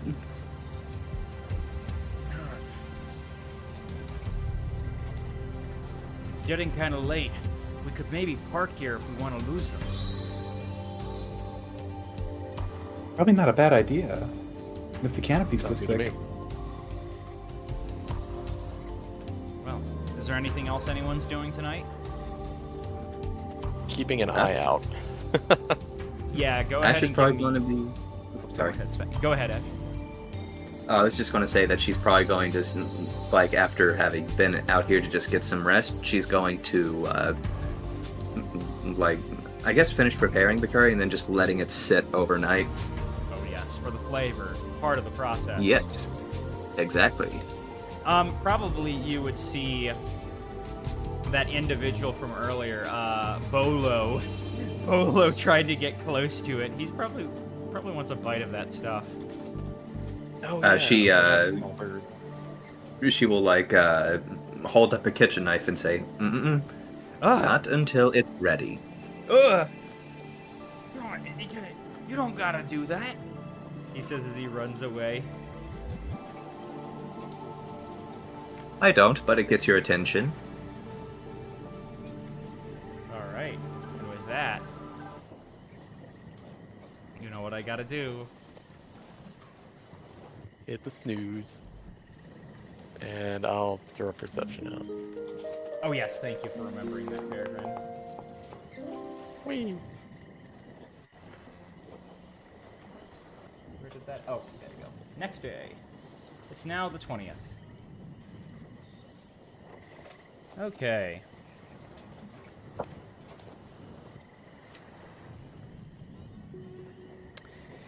You guys wake up sometime later, and things are not any brighter.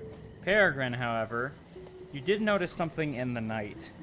Up ahead, there seems to be another island. You, it was far away enough that, like, it doesn't seem to pose a huge threat. But, like, you just see it in the distance here. Like an island we can stop at, or just Yes, like, something it's that a hazard? full... Yeah, it's like a bunch of ground in the distance that you can see just barely over the corner of the horizon. Partially because, like, it's a little hard to see with how dark everything is, but you can see that, like, whenever there's lights over there from one of the bioluminescent animals, or a flora, you're able to see that there's a little coastline there. Seems to be some kind of underground, not really underground, but it looks like an underground island here just because of how dark everything is. This might as well be a cave. Gotcha. Well, I'll shout underground land ho, and ask if anyone thinks it's a good idea to stop and take a look around. Everybody else, you feel like super, super humid as you're waking up. It's not a comfortable sleep. Yeah. It's so sticky. It feels like my clothes are sticking to me like glue. Better Well, than what a do you sore ask throat. me to Oslo think about? seems to be perfectly fine down here. This is great. Must Probably be wouldn't hurt to... remind you of home, Oslo? Yeah, Archibald was just this human. Maybe even a little more on some days. Ugh, Yeah. sounds like a hellhole to me. Oh, it was great. Wasn't so bad on Mackay. The air was a little thinner there. I see. You see that island up ahead? Huh? He, like, looks over. Oh, yeah. There is an island over there. What are you guys Waiting doing? for her to stop it over. What- Everyone? So, yeah, what do you guys think? Can't seem to hurt. Maybe there's something interesting there. One can certainly hope. Okay, let's go, Oslo. Set a course. You got it. He starts to set a course. Make it so. I'm gonna say probably you're around here on the map. Yeah, as you get a little closer to wherever this island is. Now, I'm going to take you to another map. First, just need to quickly prepare it. Island exploration.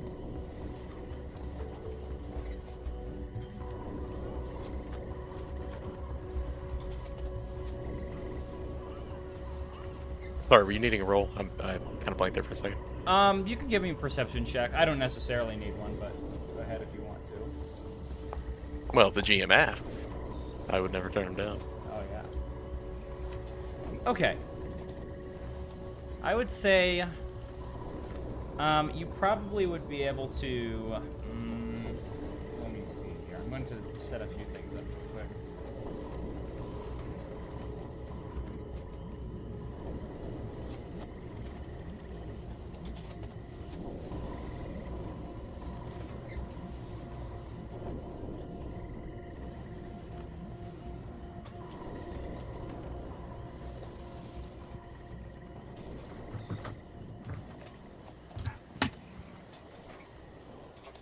You start to pull up on another island here.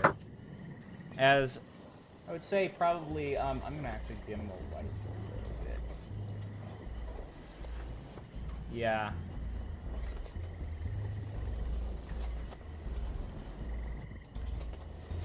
Just barely you can see like a light over here as you're starting to pull up on this island. And, I hope Oslo... Oh! Everyone got big for a second. Okay. You guys are pulling up close to this island right here.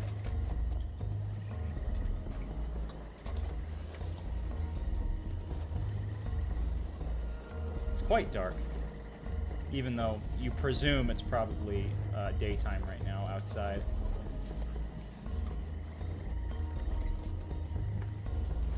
Should I get a little closer? Bring her in steady. Just don't. Another good 20 feet. What were you saying, Wooker? You say don't crash into the land. It actually isn't a crash.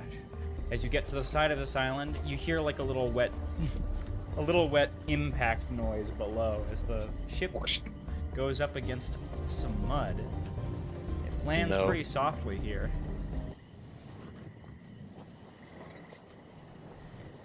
Well, it looks solid enough. Electra jumps off.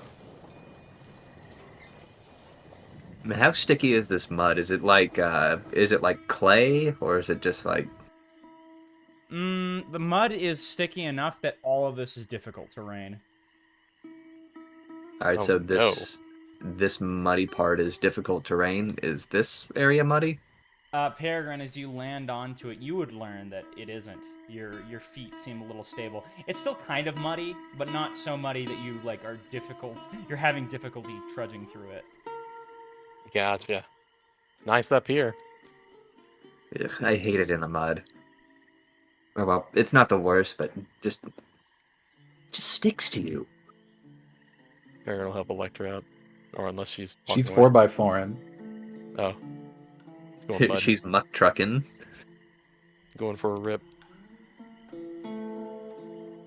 Although she will accept your help up. She's done with the mud now. Uh-huh. That's what I thought. Just enough to get all muddy. Do you like the mud, Electra? She's like clearly having second thoughts now. Yeah. Sure thing. It's just mud's just like dripping off her now. Is it like an insulation thing? No, I just you know what? And then she starts cleaning herself with her prestidigitation. I thought it would be fun, but it was a little messier than I thought. I was going to see if Electra was just going to like let the mud like bake into like clay or something on her because Kieran. Yeah. Make it a little pot on her back. Yeah. We have a kiln, a current kiln. Couldn't kill him. Kilnrin. Curlin. The kiln run. Making clay. Farron's gonna walk over here and like make note of this long ass chain that's just running off into the Yeah. into the water. You see, why is it? It should be dark, by the way. I don't know why it's suddenly day again. But I guess you'd probably be able to see like the general outline of things. It's just that, yeah, it gets back down to this much darkness here. Peregrine, you can see that like there's a little glimmer of something over here. Might make it maybe it's like a bioluminescent thing. Aha. Yeah. You're just like seeing some Very bioluminescent stuff over here. Yeah. Very, very colorful luminescent. Okay. Oh, they fireflies or something. Maybe they're more jellyfish. They Rainbow seem to jellyfish. Be, yeah, if you squint, they seem to be like little lizards or something. That frog was glowing earlier too. Must be to attract bugs. Does everything in this part of the what was it, bark stream glow? Seems like it. As you feel some glowing bugs land in your mane, Ashtospa. Yeah. And she just like starts swatting to get them away.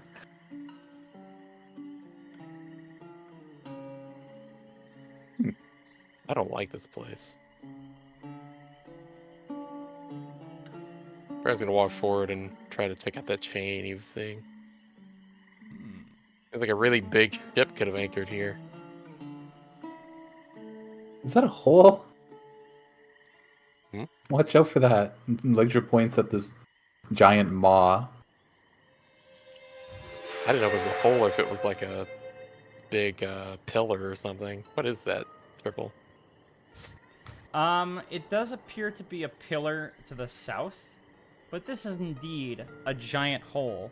A giant hole which I'm going to need the people who, Ashtospa, Electra, and Peregrine, I need you to all give me reflex saves. Oh no. Rutro.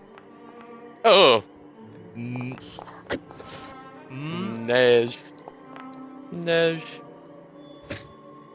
Alright, with this, I would say that with this, Peregrine, Ashtospa, suddenly, music needs to change.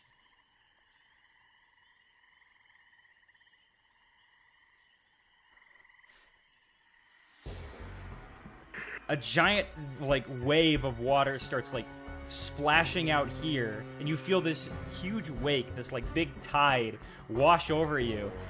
Electra, you're able to pull away just in time, but suddenly, Ashtospa and Peregrine, you're flung downstairs into here. It's like you get sucked up by the water, deep below, and gone. Oh my gosh! Peregrine! They're dead. Cut off. No! So dark. I mean, not around me, but Did you not just see them get sucked in? Yo, what happened? You hear Wait. Oslo's voice call out.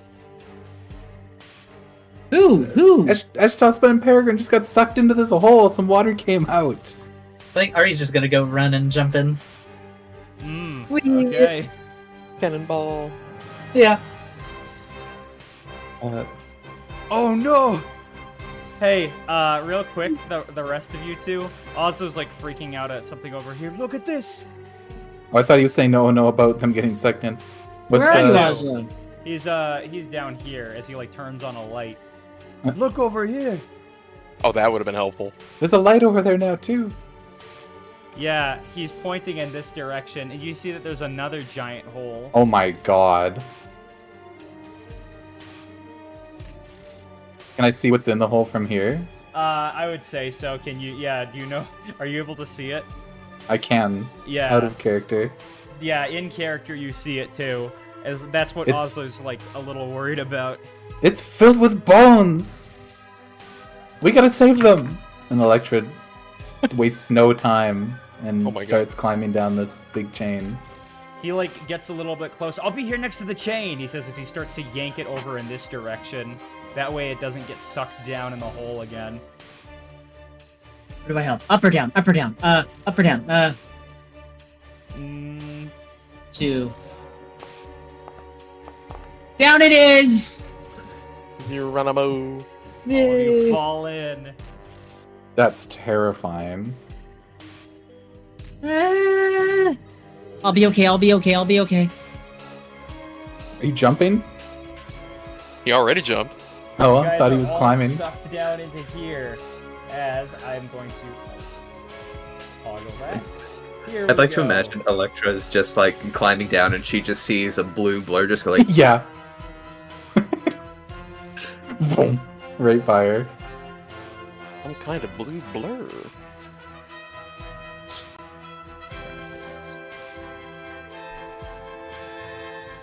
I'm wondering if there's a...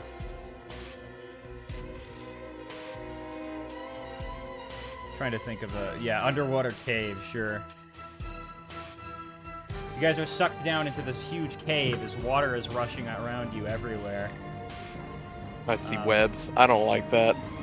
Let's see. I like spiders. Actually, you can see a couple of little spiders whiz past you, Ari. I'm going to quickly release everyone here. Oh.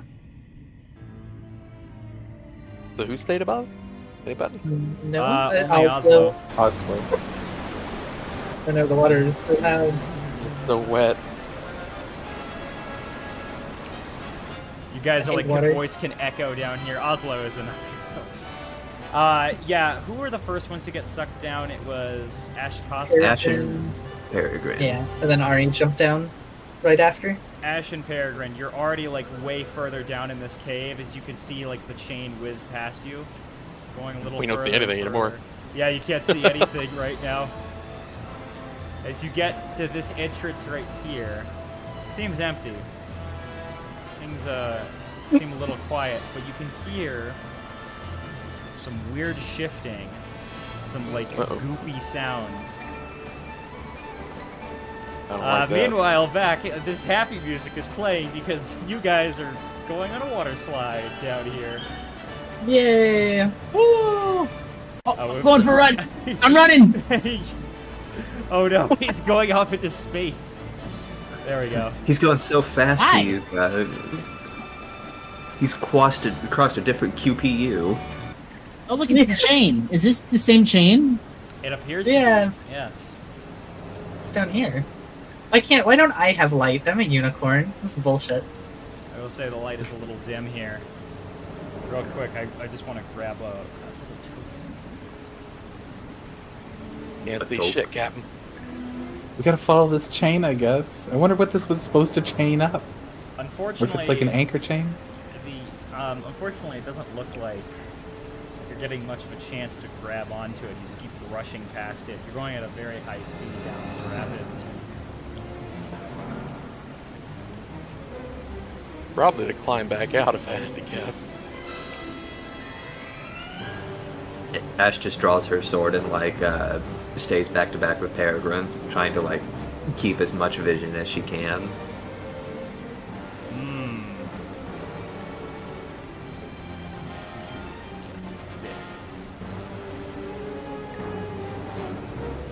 Suppose you know any spells to stop us?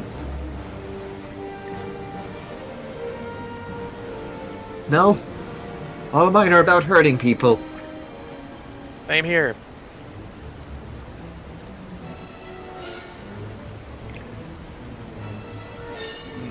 Perfect. So, as you guys pull up into this room, Ash Tospa and Peregrine, you suddenly see some kind of... Oh, it still didn't update the token. Like that.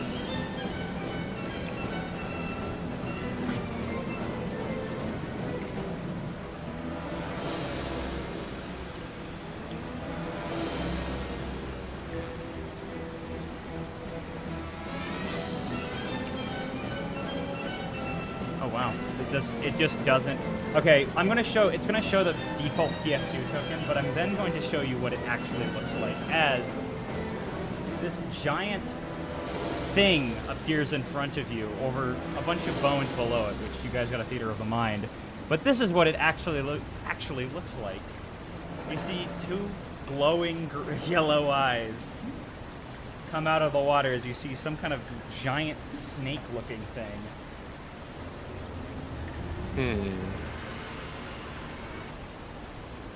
Those eyes. This is just as these guys are starting to pull into. The water is everywhere, I should mention, so it's not exactly as home as portrayed here. right now there's no floor, but that's because I was making it variable. And right now it's full of water. This is what the cave would look like if it was empty. But we're like swimming. Yeah, exactly. Now I don't know why the token is just used for this, but I'm gonna just use. Oh, maybe this is why. Update the token. Nope, it still uses that generic token for some reason. I don't know why. It's a mystery. Are you doing it in the token menu or from like the monster creation thing? Like if you do it from a tokens menu and you try to drag another out, it won't actually update it. Yeah, but I still have to find a way to update the token menu because I am changing it. It's just weird. All right, I'm going to just set it to this guy again. Update the token. Do I get a right click option for him? That's really annoying. I really wish Foundry didn't have something like that. Here, prototype token.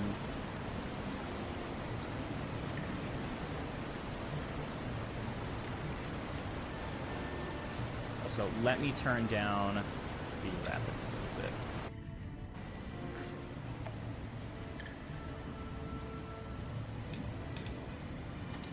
Now they're just briskets.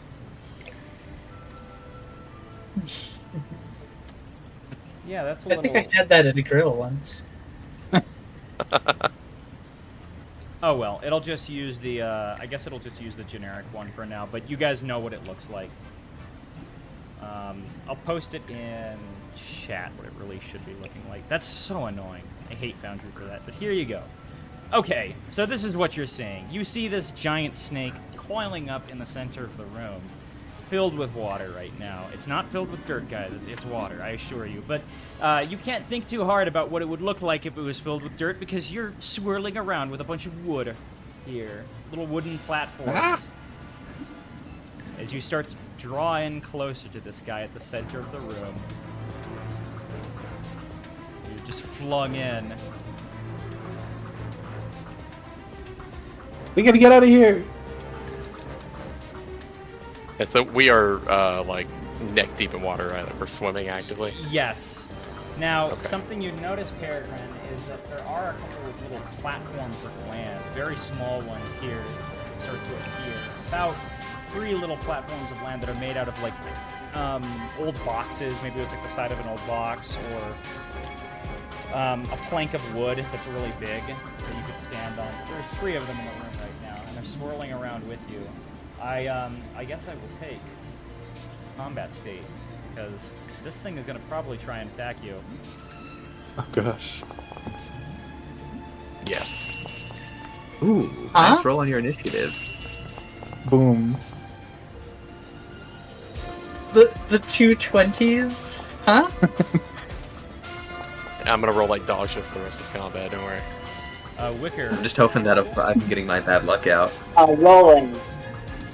Sorry. Well, get my good luck out. Wicker's in a cave right now. He actually is method acting this and going inside of the Nutty Putty cave as we speak. He's on a laptop. Oh, Arby's so scared she's smiling at it. She's not smiling? Not anymore. Oh gosh, me too. Peregrine, She's excited with fear. Hi. you're in a swirling room with a giant snake that doesn't look like a generic token in the center. Certainly am. And I don't like to look at those eyes. They're eyes that want to do things. The bear is going to immediately move over and try to get onto this flotsam to get out of the water because cat. Do I need to make a check for that? Anything? Nope. You just gotta. Yeah, you just have to check here. Oh yeah. You just have to move towards it. I would say that because you're a martial class, it's a lot easier for you. Sorry, I was just managing something with the token settings while answering that. So go on. Yeah, no problem. So as part of that first like free action that he gets, he moved it. That was 15 feet he moved, right? Yeah. So he had to use one action to do that. He's gonna quick draw as part of 10 paces. Uses first attack. Pow. Right.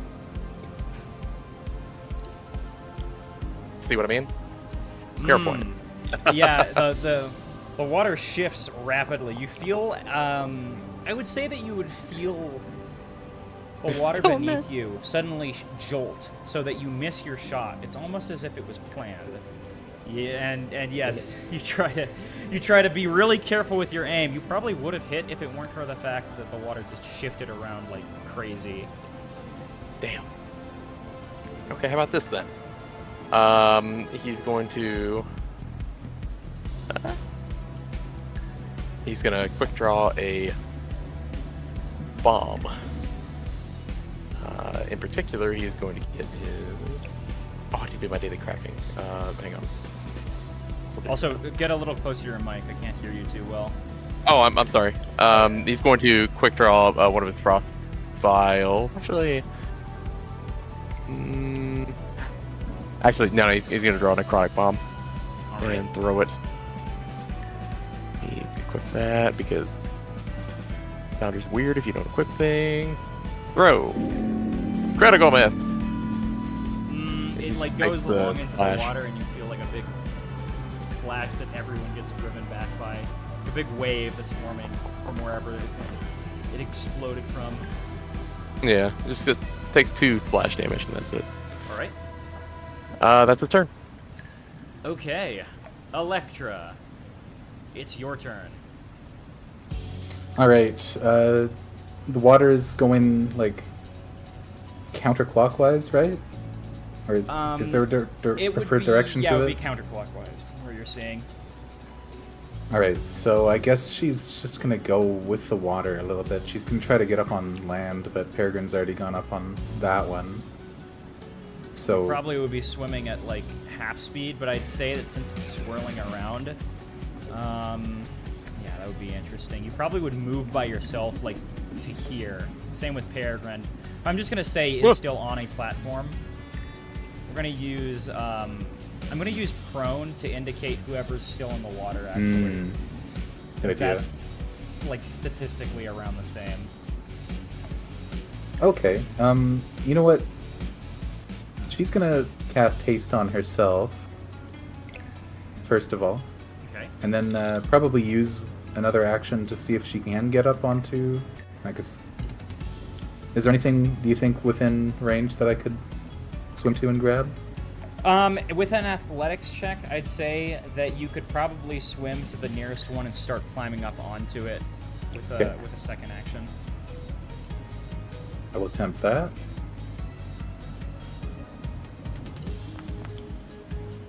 You can make it up to this one right here.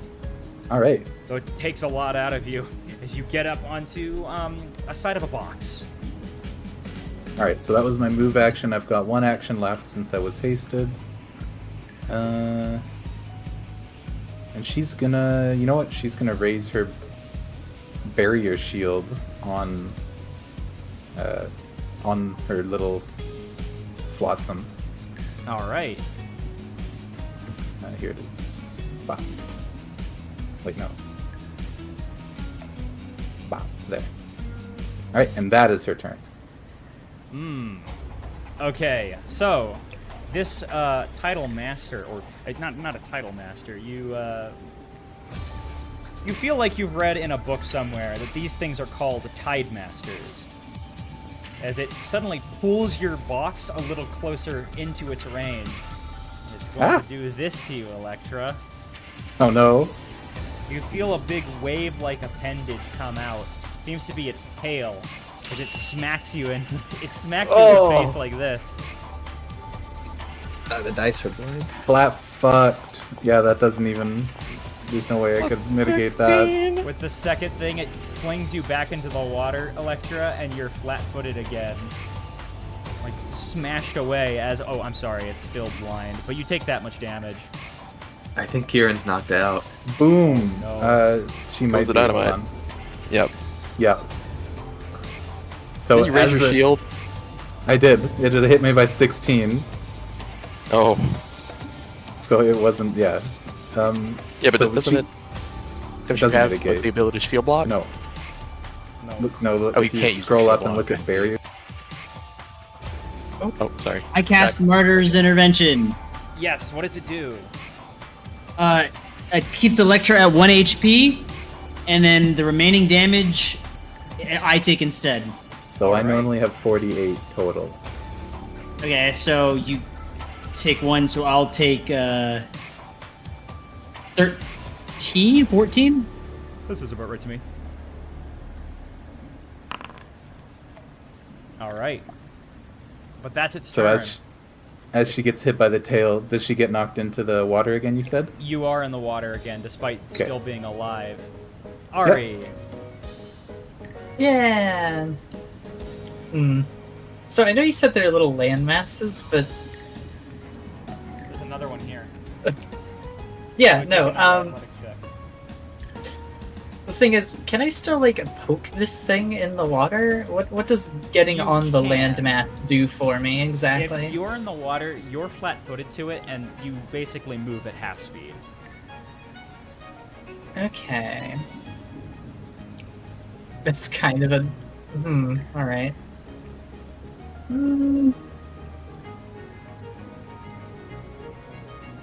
That's a bit of a problem, isn't it? I can't really be on dry land and doing things. You know what? It's not super interesting, but why don't we try this? Who knows? Maybe it'll roll a 1.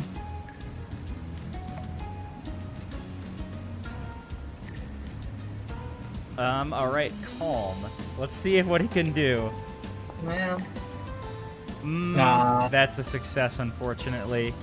It it still gets -1 to attacks at least. True. Okay. Right, and I suppose I'll be sustaining that. So 1 extra action for half move speed. You said? Yes. What half move speed? Okay. Well, I've Because you're swimming. 20 feet of movement. That's how far I can get. All right, make that my turn then. Excellent. Wicker. Make sure to give it the spell effect, so it gets a -1 on its attacks. Good. Yeah. Okay. There we go. Good call. Okay. It's Yep. calm. Slightly. Not enough to not hurt you. Slightly. Oh, I have I would have a spell for us, but I don't have it yet. You know, level up first. What?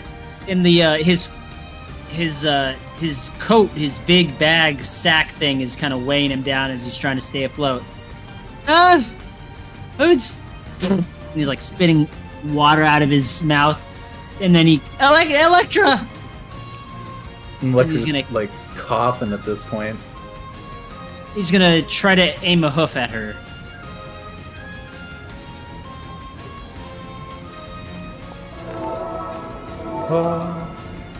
Nice. Okay, and then 35. So it's rounded up or down. Like if I'm half movement speed, is it rounded up or down? Round it down. Okay, so 15. You start swimming. All right. Anything else?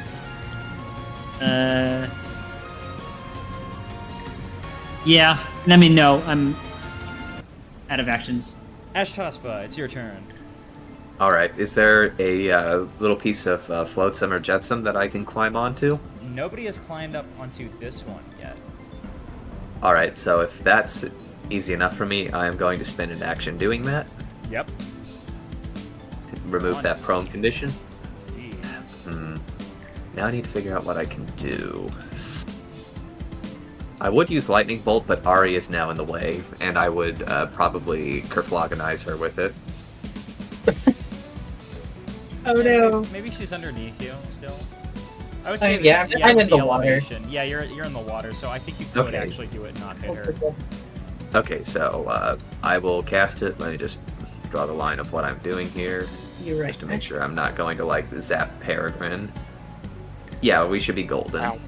All right, it does its reflex save. Ooh. Well, I guess it takes no damage. I will say it's very, very fast. As it suddenly just, you see its whole body contort right out of the way of that spell. Damn it. And that's her turn. You hear a voice from above. Don't worry, lads, I've got you. Now this voice actually is not the same one as earlier. It's just that I can't do too many of these actions. I gotta do it like this, a little deeper. Listen, I'm coming. Where did you say? Perfect.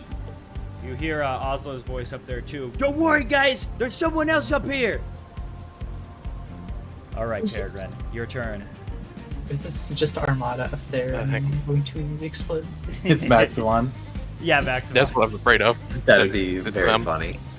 He might have signaled to them thinking we couldn't get out of here. Okay. Baron's going to attempt another follow-up attack here. Actually, first he's going to reload and attempt his breaking through his reload, which I always forget to do. So I'm going to attempt to create a diversion. No, sorry, demoralize. There we go. Nope, that ain't gonna do it. See what I mean about the rolls? And he's going to strike. All right. Well, it could have been worse. Okay, that's a hit. Hey, Nice. it's almost max damage though. Almost. see- He is going to. Sorry, go ahead. Oh, I was gonna say the bullet actually penetrates in, and it doesn't seem like this is actually fully made of water. There seems to be a snake body underneath there. The water just goes around it like a big mucus. Snotty. Oh, Wow, it's we're in just a like the knot tree. Gross. Farron's going to use his other revolver after through that bomb. He's going to quick draw his other revolver and strike again. Okay. If I can hit the right button. There we go. I have to turn you guys up a little bit so I can hear you well. There we go. Am I talking quiet for anyone else, or am Yeah, occasionally. Little, a tiny bit. I just... Okay, I'll try to enunciate a little bit. But That is his turn. okay. Electra. All right. Electra's still coughing up water from getting smashed into the tide and almost killed. And as her coughs get more powerful, you start to see a little bit of like wavy force coming out of her mouth until she breathes a forced dragon breath right onto the thing. Coughing baby versus nuclear bomb. All right. I'm gonna make it do its reflex save. However, yeah, like I said, it moves Critical out success. lightning fast out of the way. It's so fast. All right. What can I do now? She is going to. Definitely going to cast her shield again. This time without the shield, the barrier shield, and then she's going to actually use her last move action to try to swim away from the thing a little.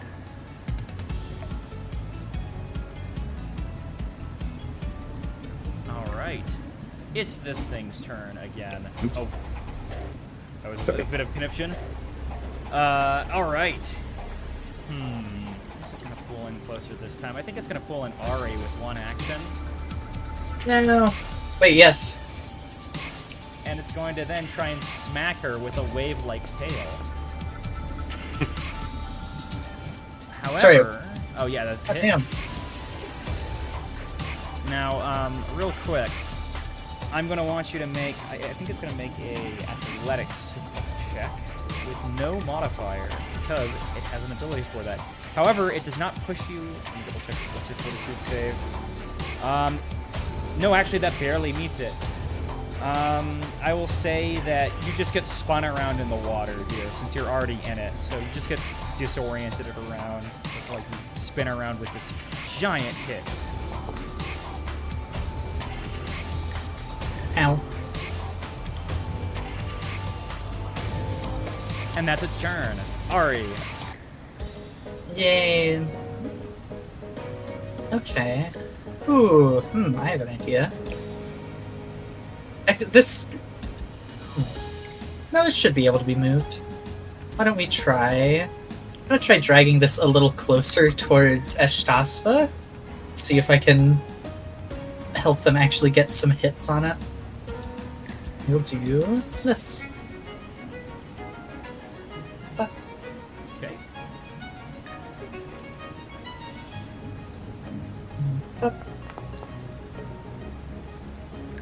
Hey. Nice. Okay, 5 feet this way. Not a crit success, sadly. Let me double check this. Horns check. Oh, that's right. You can dance it around. Okay. So Yeah. what direction was it again? Towards me. Okay, like that. Down one. I think down one, yeah. Okay. You can do it. You can do it again. Could I? Yeah. Yeah, it is on one action thing. Oh, yeah, I suppose I could, couldn't I? I That mean, is- why not? If I'm sitting here, do it again. That's pretty cool. You're able to You may start still- swirling. Oh. Oh, and then I have 3 Hero hero point it. points. Yeah, we got this. Oh, Hell yeah! and that's somehow not a crit. Really? Yeah. It go has a ahead and very move. strong will DC, Oh. I think. All right. All Suddenly moves over here and whirls around, making a hissing sound at you. Yeah, or you just, I don't know, jumping on the, like, a snake tail and... I don't know how I describe it. She's just leading it over here. And then we're going to... Confident Finisher. Hit with this. That. And... Oh, wait, hold on. Prone? Prone. 'Cause Like, she's in the would water. that have hit? Yeah, she's in the water, I think. Mm, Unless That's not unless- actually prone. Yes, it's only because you're prone right now. I'm curious if... I don't think it does change it. I think it's just that you're flat-footed to everybody else. What Wait, when did I get prone? I thought this was just a It's -2 to AC. It's just a AC. Yeah, you know what? I'll say that's a hit. Go ahead and roll your damage. Oh, okay.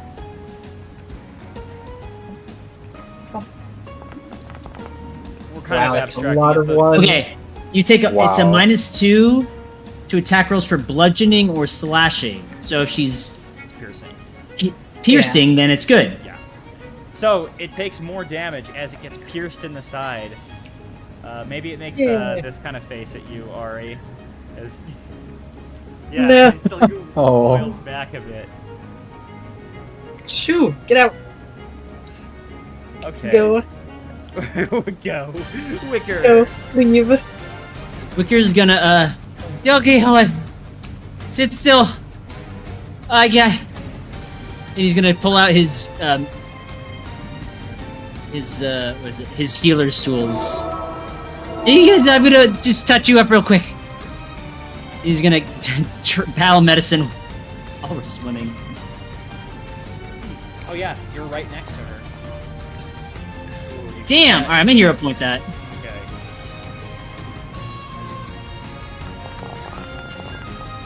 There we go. Good heals. Hell yeah. That's a I great hero can't- point too. I got my hooves for swimming, but I got these for punching. No. Yourself. I tried it. I'd use the wraps on the horns, but fuck it. I'm gonna hero point this one too. Okay. Oh, that's a hit. Nice. Hell yeah. Hit by 1. Okay. Give it to him. Yeah. Okay. It gets Hell yeah. knocked in the side as like you hear a bit of a boom throughout the cave, like recoils back even further. Oh, and that's wait. That was attack, treat wounds. I'll give Ashtaspa a guidance. All right. Thank you. I will drag that effect Wow. onto myself. If that thing is 28 AC, I can't crit it without rolling a 20. That's rough. Your turn, Ashtaspa. All right. As a hypothetical, Mr. DM, could I like paddle this little floats him over to where I would be within melee range without being prone? Absolutely. Yes, you absolutely can do that. Okay, she is going to spend an action doing that and moving within attack range, and then she is going to seeing that Ari's pierce works. She is going to use the point of her Falks, a little more difficult but not too much, to spell strike with shocking grasp. Yeah.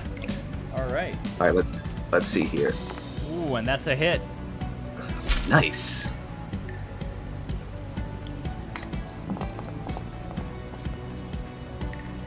Alright, it's going to take that damage. Okay. And then, now we get to the fun part. She casts Shocking Grasp and will do... Ooh, that's some good damage. Nice. Very And interesting. then her next move will be to enter her Arcane Cascade stance. I really have to deselect people whenever I do that, whenever I communicate that. Okay. There we go. And that's her turn.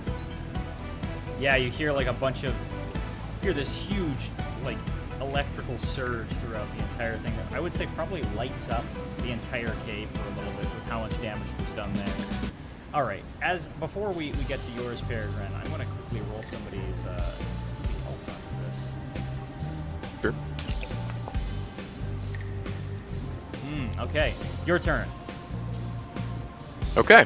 By the way, I realized why I'm quiet now. I turned down my headset output a little while back. I'm waiting for it to load to turn it back up. But anyway, in the meantime, he is going to double reload and attack once. Come on. Okay, that's a hit. That's a hit. Yeah, don't expect crits from me. I can't crit this thing without rolling a 20, so this is what it is.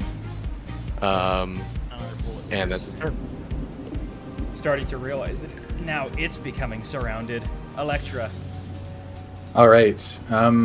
She is realizing how hard this thing's going to be to hit with normal spells, so I'm going to cast a heightened force barrage at this guy. 3 actions. Nice. So, since it's heightened +2, I believe I can shoot 6 of them in total. You fire 1 additional shard with each action you spend. So 3 actions, 6 missiles. Oh, So- is this the new spell?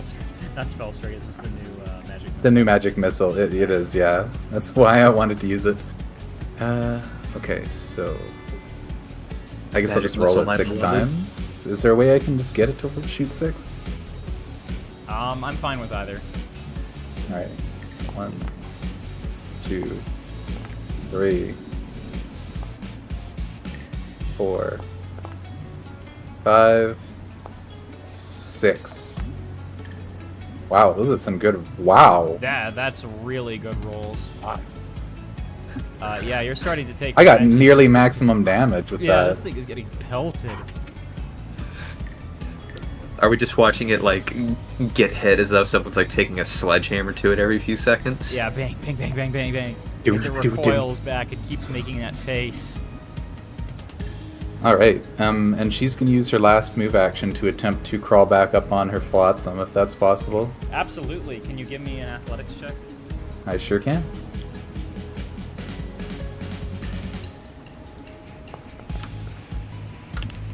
Oh no! you hit your Was head it bad? bonks into the. Your head No. bonks into the. Yeah, let me show this. It's a 0. No. The first 0 I think I've seen anyone. I'm Oh drowning. man. Your head bonks into the chain, and that hurt. It hurt your horn particularly. Oh, she got her horn caught in like the chain link. You guys just see the flotsam she's by just like bump up out of the water for a second. Alright, that's the end of her turn. I'll end it. Oh, It's no, the you got title master's turn. As it's going to probably try and strike Ash Tospo, grabbing hit the tail, and if it was a critical, it would destroy this blossom. But it doesn't. It just hits her with this much damage. 2 7s. I like that number. Double 7s. Yes. All right. Now, One off.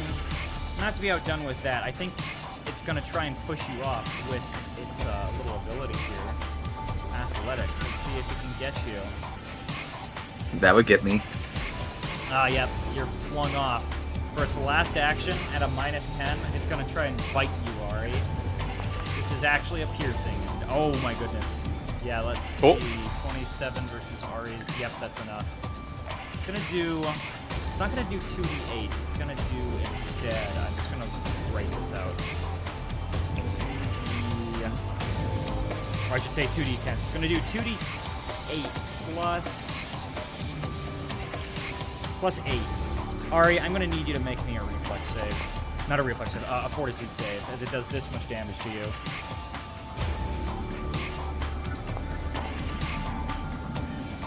You feel like you probably would have gotten a bit petrified had it not been for how well you saved. So you just take this much damage, 23. And that's his turn. Raw! Let me get him! You hear a voice yell as you're seeing someone start to approach the edge of the cage. Or the edge of the cave. But that's his whole turn. Your turn, Ari.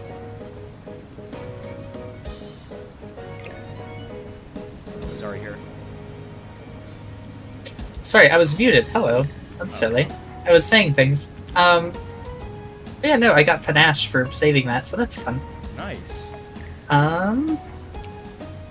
I could just open with the finisher, but I can't do much else after that, because that does turn off my other attacks.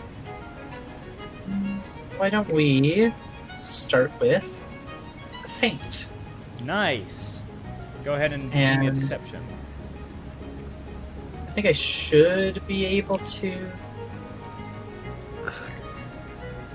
Yeah, you know what, that's fine. Deception it is. I think I have a skill feat to use performance instead, but I don't recall. Oh. Yep, it's... Oh, that was right on the mark. It's now flat-footed to you, Ari. Wonderful. In that case, we will do this. Bonk. Bonk. Bonk. Oh, Ooh. hold on. Still not a... Goddamn. Oh, I have the prone still. With that Oh, I told you. plus this, yeah. So there's the prone. Then there's also... I mean, I can't get up. It's just a water effect, isn't it? Well, 38 is AC for crit, anyways. Yeah. Yeah, it's still... Oh, so it's just physically impossible for me to crit. Okay. Unless you roll a 20. Lovely. Same here. Alright, roll your damage, Ari. This one is still a finisher.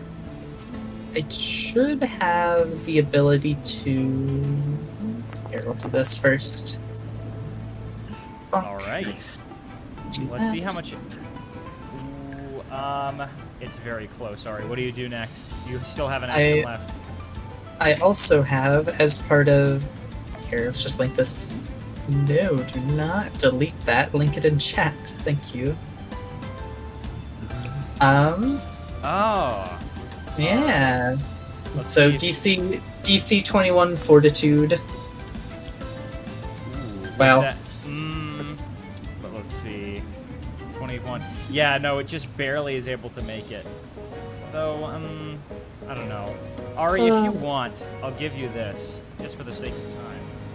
If you can roll... trying to think of a good save for this.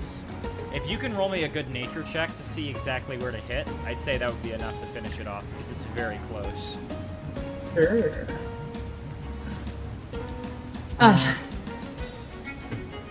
Should double check to make sure I'm actually allowed to use this on this. Hold on. Oh, yeah. That's not a bravado trait, so I can't. Tragic. Oh. Unfortunately, that's not enough. You didn't hit the right exact spot. Oh. What? 20? Oh, that's still not very good. Versus 20, let me double check with DC for... No, it's not high enough, I'm afraid. Tragedy. Your turn. I still had an action. Oh, you still had action? Okay, I'm sorry about that. Yeah. Oh, yeah, you're right, because you started... Okay. Yeah. No, it's okay. I'm just going to use Leading Dance one more time, just to try and drag him a little bit south and myself. No. No, at this point, it's pretty aware of your dancing maneuvers. Okay, that's all then. Wicker, it's your turn.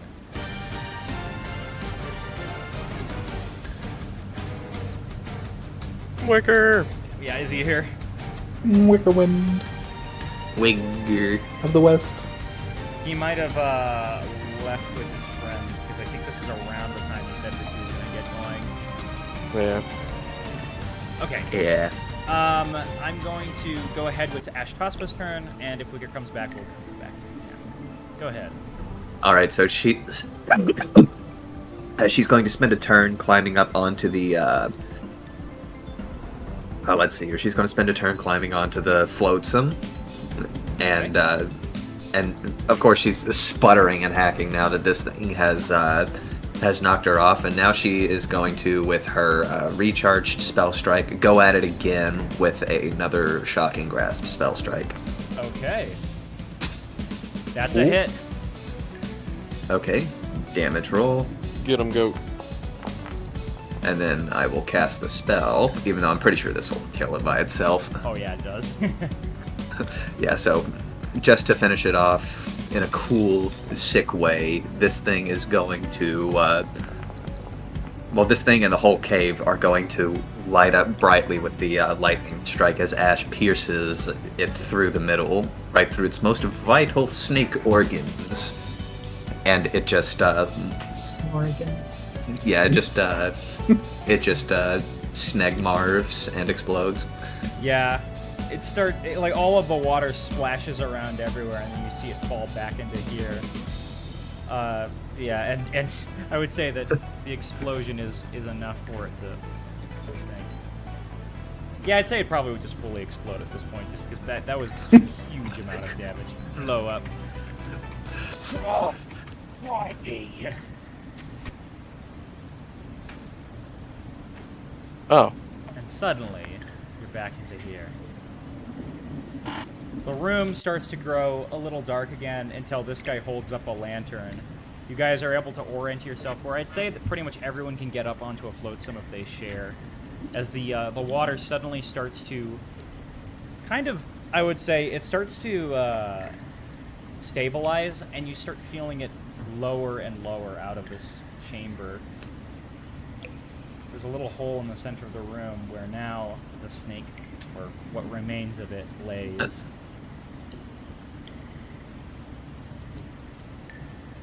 After about 2 minutes, you guys are back onto the floor after about 2 minutes, just in kind of like a small puddle. Is everyone alive? A little bit wet, but a bit worse. Completely unharmed. Ow. So who are you? And Electra points at their new visitor. Ah, nice to meet you, he says, looking down at her. My name's Mondi, 3-star banner share. I run Bartholomew Trading. I can't say I've ever heard of it. We're a smaller company. What were you doing down in the dark roast? Dangerous down here. You're lucky that I was passing by, though it looks like you didn't really need the help. We had it well under control. Yeah, I'm We quite went down here by. impressed. We weren't down here by choice, if that's what you think. Yeah, a The thing bit of a grabbed us. water accident. Yeah. One moment. He walks over here and then like aims the gun over at this guy. Suddenly, there's just another one of these good guns. Yeah, perfect. Yeah. Oh, Gotta make sure it's dead. All right. I think No it's lying complaints in from me. pieces, isn't it? Yeah, right. As Never Joshua know. blew it up. That's true. it's like exploded in half, and he's like, "Well, You never Got it. know. double tap. Tide Masters are terrible wankers. Wang. it's not a I'm very sure- nice thing to say." It almost ate you. Well, I mean, yeah, but it's just an animal. Well, regardless, And we put it down like an animal. I'm glad you're doing okay now. Here, your friend was right worried about you. And who are you? As I said, Mondi, 3-star Bannister, I run Bartholomew Trading. Ah, sorry, I missed that. I was looking at that piece in your arm. We do trading for a little island called Big Sickle, if you've been to there. Just came from there, actually. Right. Not a lot of trade runs through them. So we cornered the market, and we try to give them good prices. I know this place like the back of my claw. Come on. I could get you to somewhere a little more safer if you like. No objections. Yeah. I'm no assuming argument this. there. I'm assuming the snake doesn't have anything on it. No, just a lot of goo. Oh, Yeah, wrong, fair. wrong Isola. Unless Wow. Electra wants to collect the snake goo. No. No, she doesn't. She got messy enough up here in the mud.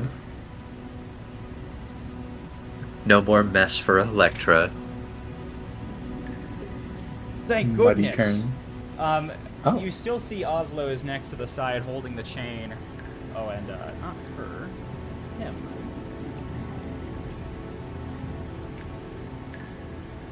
This Thanks guy, for holding that chain, Oslo. Yeah, he says, I'm just glad you're okay. Everyone's a little injured, but I would say that around at this time you can kind of point to a little boat that's nearby. Actually, hold on. I could just use this one. You see a boat. I gotta use these controls. Yeah, you see a large boat kind of parked right next to here. Oh. Oh. Alright.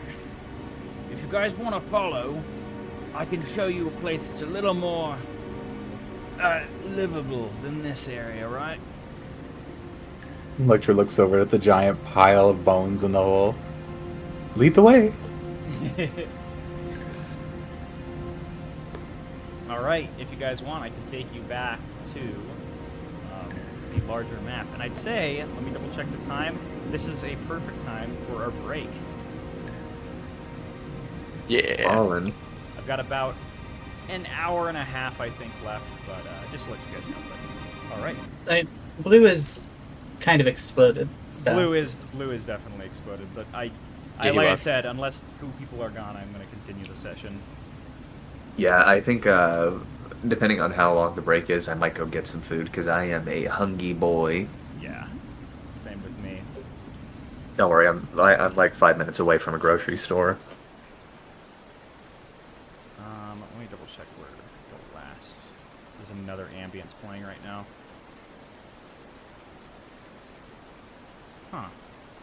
There's no ambience playing in Kenku and none over there. Double check the stream, by the way, just in case, anything happened with it. Oh, there it is.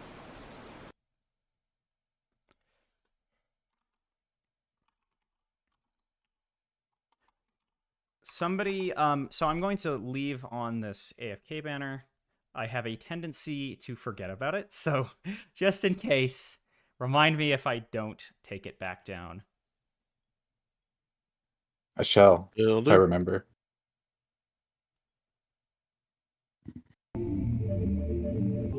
All right. break time. I will see you guys in a minute.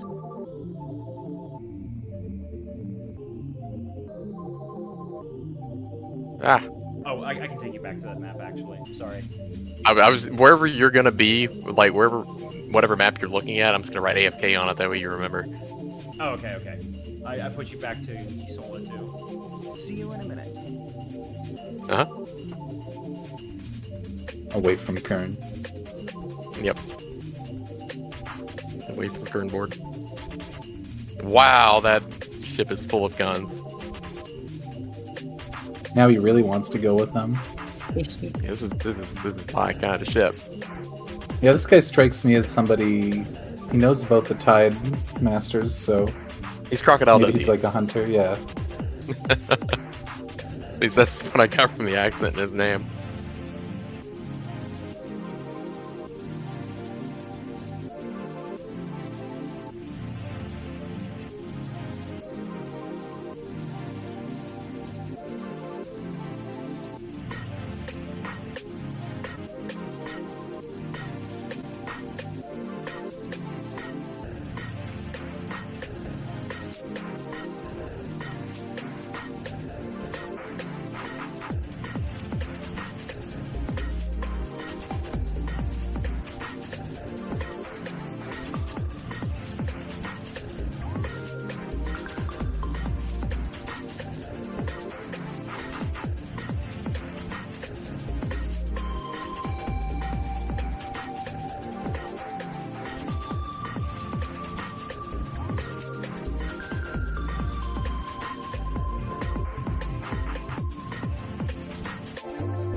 I will also be back in a few minutes.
I am back.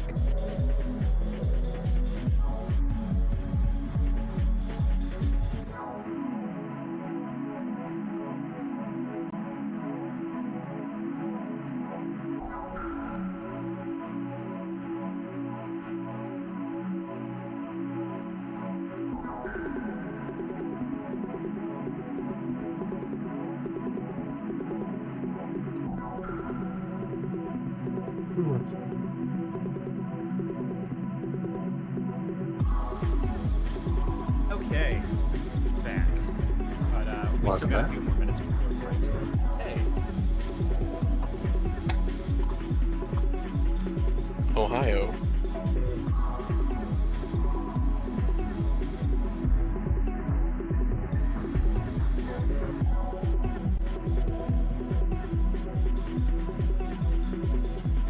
Koeda joined us. Hello. Out of character, of course. She suddenly appears. No, she wouldn't do that right now. Or would she?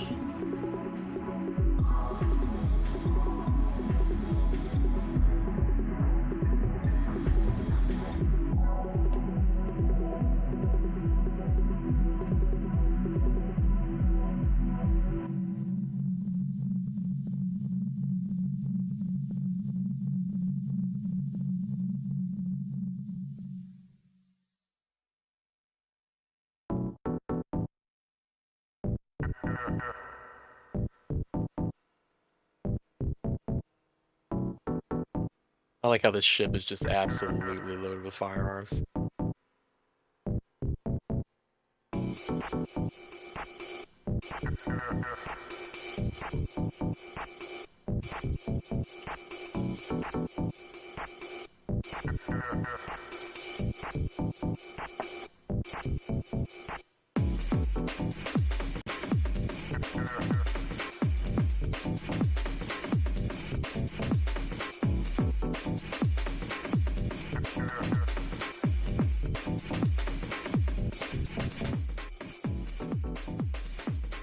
So it looks like Blue has indeed exploded.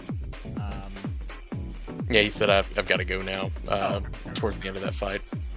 Right.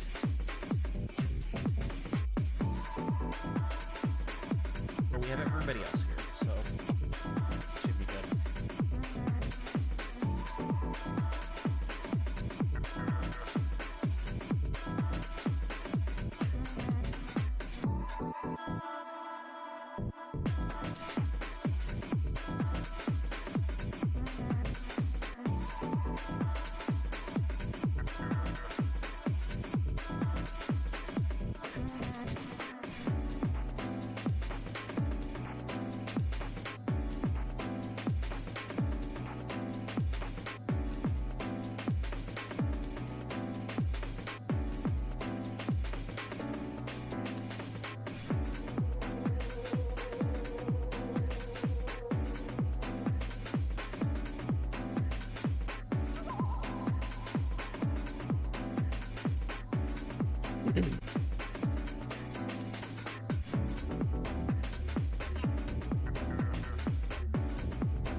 By the way, it's almost been 20 minutes, so I'm ready to go. I think Yart is still at the store, though. Oh, he came back. Oh, he did? Okay. Oh no, apparently he left again. I just pinged him. Though he probably already is trying to be fast with it, so it's nothing too serious. If like 2 more minutes pass, we might just start up, and he'll probably be able to join momentarily.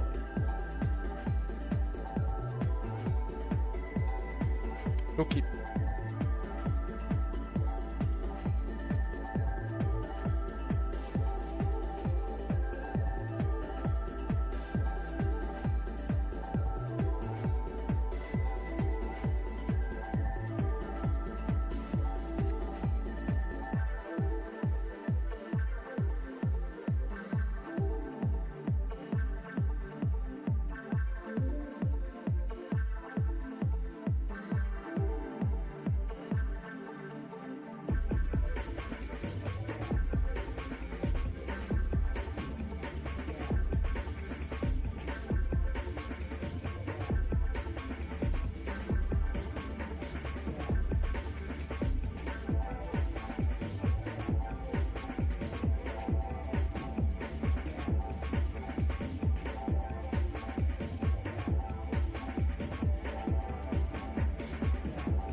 Okay, and I'm taking down the AFK banner. I'm ready to go if you guys are.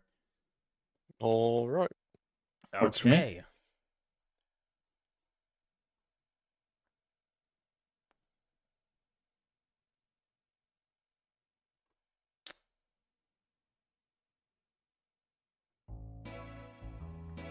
Okay. Okay. Oslo gladly follows along behind this griffin as you guys start to pull out of this thick undergrowth. It's fully daytime now as you guys start to ascend up another one of these, vine bridges of this giant bramble. It's a lot larger than it's far more girthy than the earlier ones that you've gone up. Heads up into this entire forest area. You start to pass by even more trees that have a slightly lighter canopy here. And as you ascend, about probably like 50 feet from from the quaternary itself, you're now up in the sky a little bit on this upper water bridge, which houses a forest, by the way. You finally come up to a bit of a clearing. I'm going to activate the use. You enter a clearing. You can see little tree houses on the side here. In the center of this little makeshift town is a huge grassy bramble that serves as a bit of a bridge where a trading post sits. We're here! What did you call this place? Welcome to Bartholomew Isola, home of the Bartholomew Trading Company. It looks nice. Quite cozy. You see a younger hippogriff run up to the side here. She starts, running up to her dad. Dad! Hey! He runs up and starts greeting this young hippogriff here. And you guys are finally starting to pull in. Oslo probably parks his ship here as he probably would take it over to this other side here because he can actually move it up. You notice that while the ship is a lot slower, it seems to float up into the air a lot more often. Thanks to these giant bags that seem to be something to enhance the core drive on it, though to some cost of speed, it seems. Noticing that this little chick here is a hippogriff, I look at Peregrine to see if he has a look of disgust on his face. He's being actually kind of he's not paying too much attention to it. It's a kid. He's not He's not evil. Okay, Or if he is disgusted, he's definitely not showing it. he's keeping the disgust on the inside, I see. Yeah. All right. I would say probably Oslo parks the ship here. I can go see if we can get some more fuel. He's looking at the prices over here. Yeah, it could probably come in handy if we run into Maxivon again. I wonder if they have anything else that would be nice. Well, Well, one way to find out. Yeah. Good. Somebody else gonna say something? Yeah, maybe they got something to put some pep in our step if we do see them again. Yeah. High octane fuel. You're able to start climbing up this set of vines here pretty easily. This is They're cool. surprisingly stable.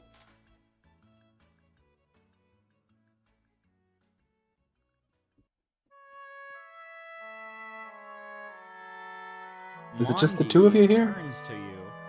Yeah, and he's like, no, we've got a couple other villagers. And her mom's up in Dranura, not Dranura. Her mom's up in Gotmuth right now. Uh-oh. Hmm. What's she doing there? She was just trying to see what the new oil business was doing. I've told her, though, she probably won't get much luck. They probably already have someone else contracted to do their work for them. But it could be a new trade route. You'd be surprised. There's disruptions in the trade routes all the time. I'm sure they could always use some new talent, and he does kind of like notice the small one having hooves. Hooves. That's right. It's a pony. I told her probably I should go. This smaller griffin finally steps off and he's like, oh, finally land. I'm going to just relax here. Yeah, I'm gonna try and find his token. It's... The tiny burb. Yeah, the tiny burb is flying up. Hold on, hold on! The last hole. For a second, he looks like a deer because the token randomized to that. However, he's really a bird. And also, he's really tiny. Very tiny. Little shit. What? I'm sure at the rate of our size decreases is about 2 inches now. No. What are you doing? He like looks angrily at him. Is this your friend? They saved me. With a friend. He's like looking around. Traveling companion, maybe. I'm fine here, actually. I think I can find a boat out. You guys do you guys take boats to Dranura? Well, yeah, we were actually planning on going on a vacation there soon. We're still waiting for her mom to get back, though, and I'm a little worried with this storm. How long's she been gone? 2 weeks now. So she probably wasn't in the thick of the storm by the time she was making her way back. She might still be in Gotmuth for all we know. She's smart, though. Was that when we had the eternal winter going on, or is that after everything was all said and done? Okay. Yeah. He's talking about the storm that washed you guys into Big Sickle. They saw it, too. Gotcha. What are you? Actually, she takes her... I'm sorry. Ashtoss, I didn't mean to move you. I meant to move this lady. Oh, I'm sorry. My name's Chiku. I've never seen a fairy like you, she says, looking at Electra. Are you like me? Kinda, yeah. You could say that. Nice. I have dragon blood, believe it or not. Dragons? Yeah. You see... The big scaly things? You see over here, when you bring up the word dragons, you hear Bolo, like, suddenly shoot up. Where? Dragons? Not here. Well, not really. Unless you count me. Sorry, I'm a little afraid of that word. They have a pretty bad reputation, I will admit. But they're not all bad. Some of them Replace are your very fear nice. with hate, and you will be fine. Electra gives Ash Tospa the biggest side eye. I would say probably Bolo would be looking around. It must just be I didn't know there were dragons up here, actually. Canopy's a lot more diverse than I thought.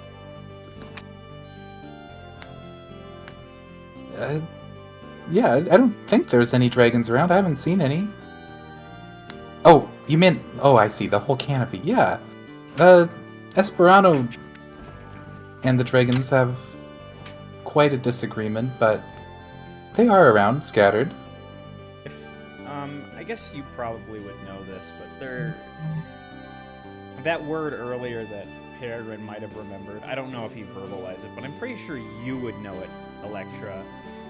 There's some civilization called Warden, and you always hear the words Warden and Dragon paired together. You don't know too much about the politics of it, but they seem to be a kingdom of some kind that you can vaguely remember, but it was like a kingdom of some kind that Esperanto isn't exactly friendly with, which is a little weird because you'd expect every single kingdom to get along with Esperanto, whether they like it or not.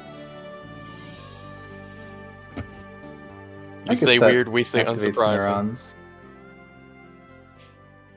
Maybe, yeah. She's just muttering to herself. Maybe, I guess, would have been back when she heard that. Maybe there's a bunch of dragons that live there.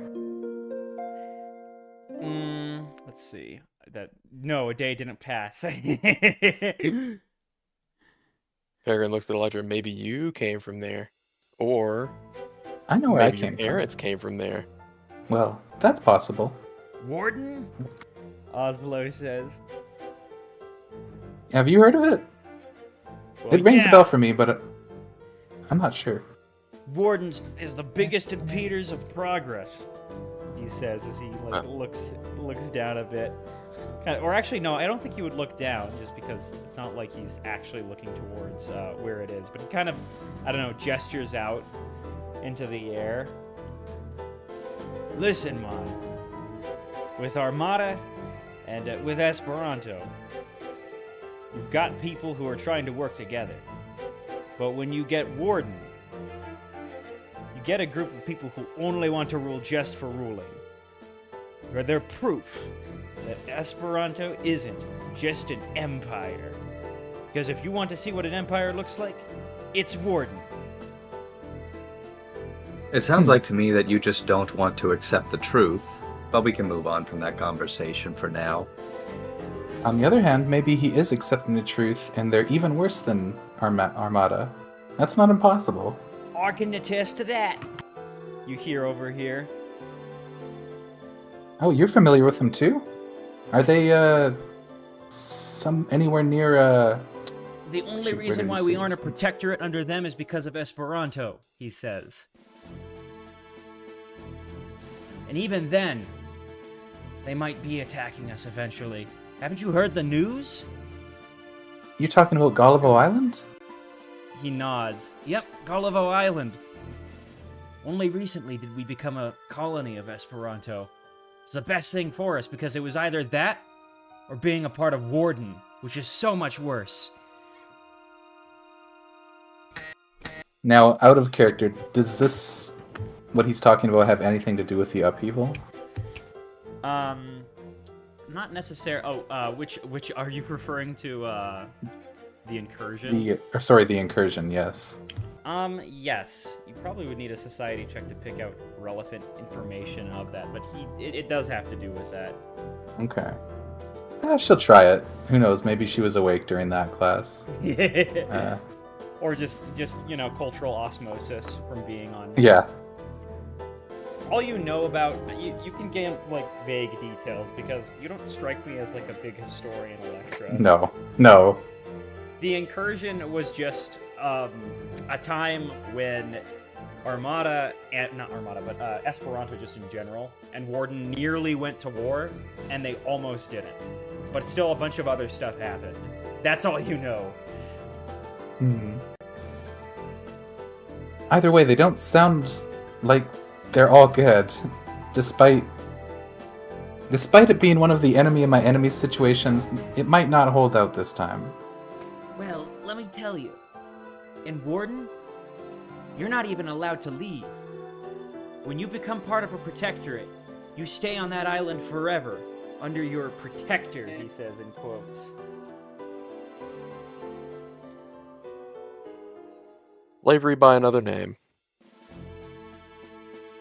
He nods, and that's why I prefer it much more here.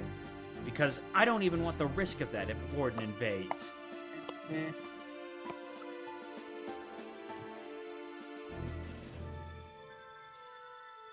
Anyways, these guys seem a little bit more interested in probably talking to Oslo about fuel prices. That much? Mondi sighs. Yeah, fuel has been drying up a little bit. Something wrong with the Ichor supplies in Dranura.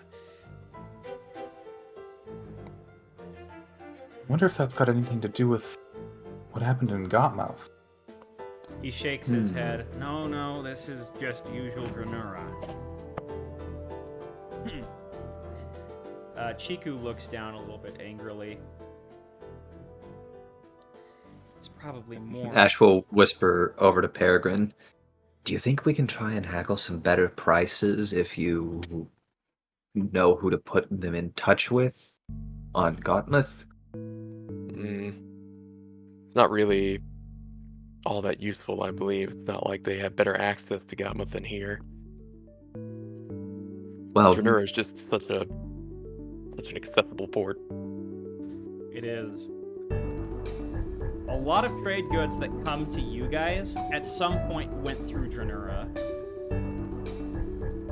I'd be willing to give it a shot, but I doubt it would do them much good.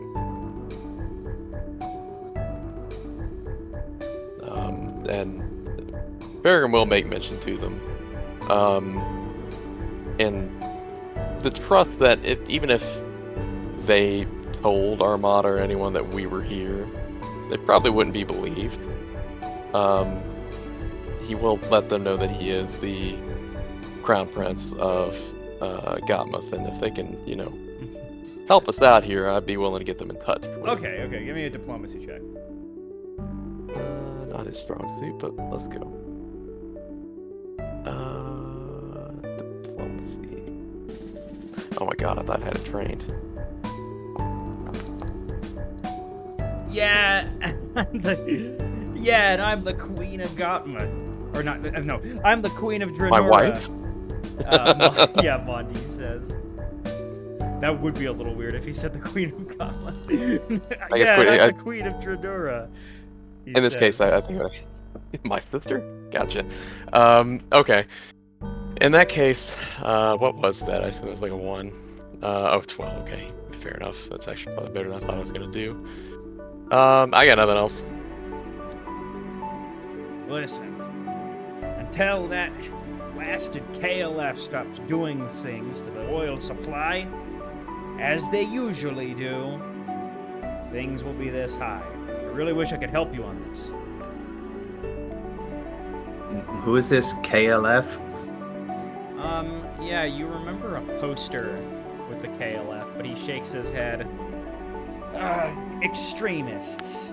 And then as he's saying it at the same time, Chiku also speaks up and says, freedom fighters. They both say these at the same time, and they look at each other.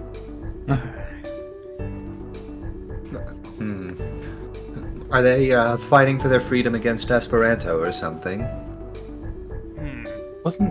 Didn't they have something to do with the Overlanders? Yeah, Electra, you remember a little poster from earlier. I believe it's in your inventory right now. Oh? There it is. The poster wrapping the container. I posted it to the chat. But, As you see this, the Our Water, Our Home, Overlanders steal while our children thirst. Donate to justice. Donate to the KLF. Mondi would continue and say, they say that, but I don't entirely believe them with how much trouble they've caused. I think they're more interested in just getting rid of the Paralay. And then probably she would just interject and say, but the Paralay are even worse. They want to oppress them. Yeah, well, no, they like to say that. They like to say that they're getting oppressed. But it's just an excuse to hate them even more. Did you hear what Jira said? He wanted to kick everyone off the planet who isn't like them. You know what that sounds like to me? It sounds like some crazy, oh yeah, here it is. Sounds like some crazy troubadourist stuff. Black troubadourism. Oh. Black troubadours? It's another term that you might vaguely remember, Electra, but you didn't pay too well. You didn't pay too much attention in history class. So yeah. This is a little Let's weird. see. You'd need a I'm gonna roll. check. Is that like a red bard or a blue bard, but this is a black bard? Not exactly. It's a zebra bard. Sard.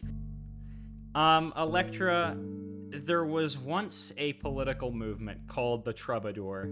Also very complicated. A lot of people believed in it, and a lot of people had very different interpretations of what it should look like. But that's all you remember. Nobody really talks about it much these days, unless they're in history class or they're calling somebody a troubadourist. It's like a very highbrow insult. Yeah. Yeah, but, like, Chiku steps up. Their homelands were taken. They have every right to be mad at Esperanto. Listen, I'm not going to have another one of these arguments about this. I know where you stand, I know where I stand. The most important thing is that it's been peaceful right now. But I'm really worried about that. If the peace is ended, that could be terrible for liquor prices everywhere, which makes my job a lot harder.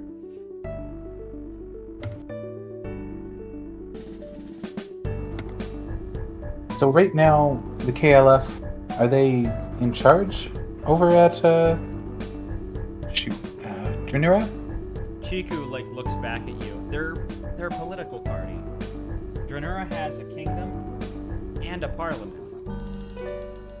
I don't know exactly how it works in great detail, but basically people can vote for how things go, and the kingdom shares a lot of its power. Farron looks like he's about to... Like he just heard a joke, like a really funny joke.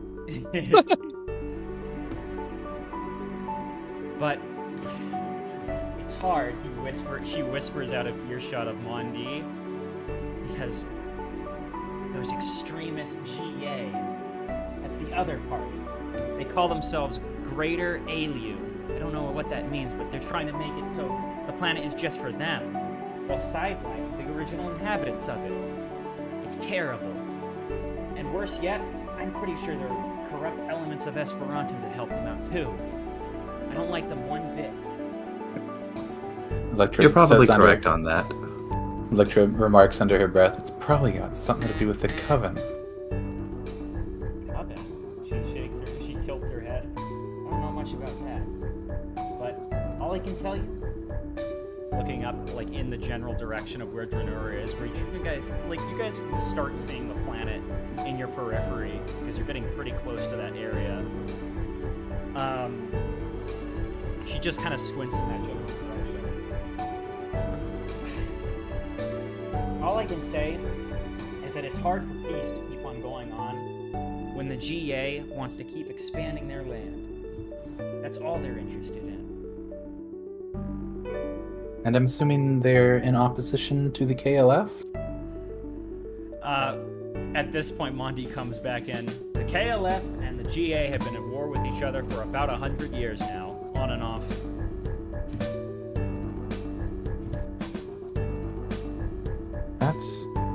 Doesn't sound good, but if it's been going on for 100 years, it might sound like a somewhat stable thing. I wonder what's changed recently. Both of them, once again, this time both of them are like kind of saying it a lot. They were really That's close to. Never mind. Look, we don't know too much about the situation there beyond what we read in the news. But all I can And who tell knows- you is that Dranura is probably one of the most dangerous places to be right now. Electra just looks at the rest of the party with a little bit of a worried look. It does sound like it's gonna be a challenge. I don't know if I really want to embed myself in a second planet-wide struggle for power. Seems wherever we go, that's the case. Well, I mean, if I were on a mission of diplomacy, I would be trying to bring them under our banner, but something tells me they wouldn't like that very much anyways. Now you're starting to sound like a GEA candidate. Uh-huh. Well, I should have you know, before I left Godmouth, back in my childhood, I was part of something that dealt in very similar methods of bringing things under our control. So, I can't really judge them that much, but that wasn't our past, before we united everyone under Lanner's banner. This is what, how they're spelled. The Karahan Liberation Front and Greater Alio. Good to know. But, yeah, they probably want to move away from the topic of politics as they go back to... She probably is starting to help out refuel the ship as Oslo's like, can I have an extra 10 gold pieces? I'm almost out. Alright, Oslo, I got you. It is my ship, after all. Ours. He corrects himself. And hands in 10 gold. Alright.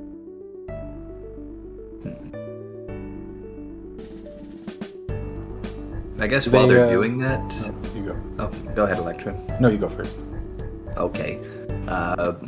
Ash is going to, while they're fueling the ship, look at their prices for good cloth and probably some metal. Okay. But not like metal that's poisonous to fairies, of course. The metal that everyone thinks of when they say the word metal.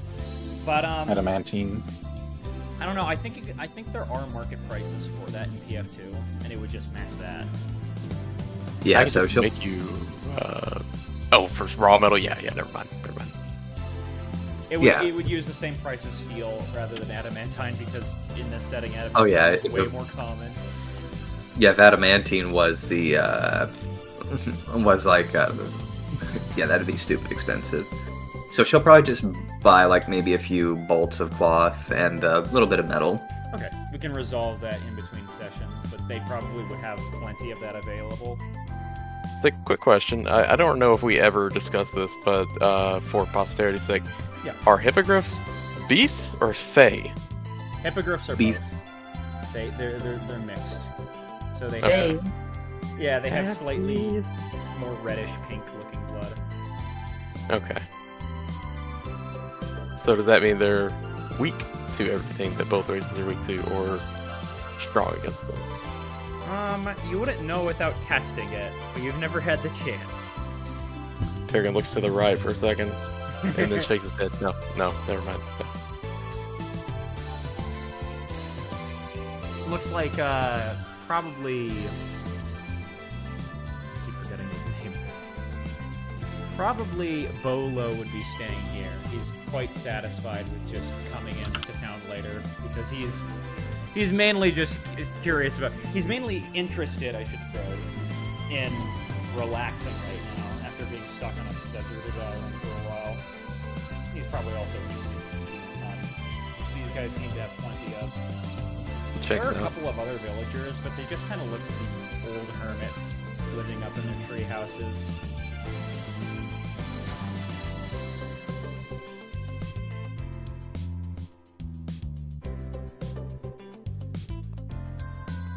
Chiku is, she might be trying to start a fire here. Meanwhile, Mondi is going back up to his ship and cleaning a bunch of his guns. Electra will reach into her bag and pull out her igniter and help her start the fire. Oh, nice. Peregrine's gonna go up to that fella's ship and bargain for a new gun. This guy seems like he knows what he's doing. See what he's got in stock. Peregrine, if you don't mind, I could move you over a little closer. Yeah, so go you for can see him. Yeah. He's past this little bed of rocks that seem to be sticking out, going all the way up to this this bridge. He aims one of these pistols up, and then just whirls his probably whirls his arm around a couple of times into the air before you see another one of these bullets go out. Wow. The bullet starts to circle around up into the air and swish through the trees. What You the can see, hell? like, the bullet swirling up into the sky.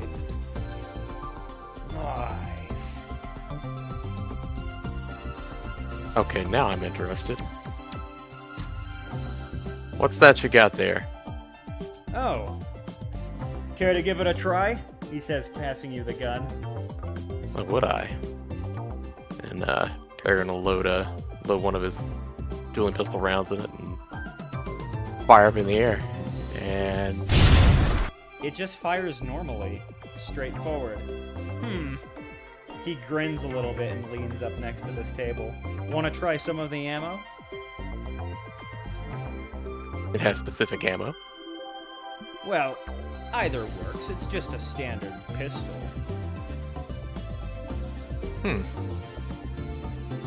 Sure.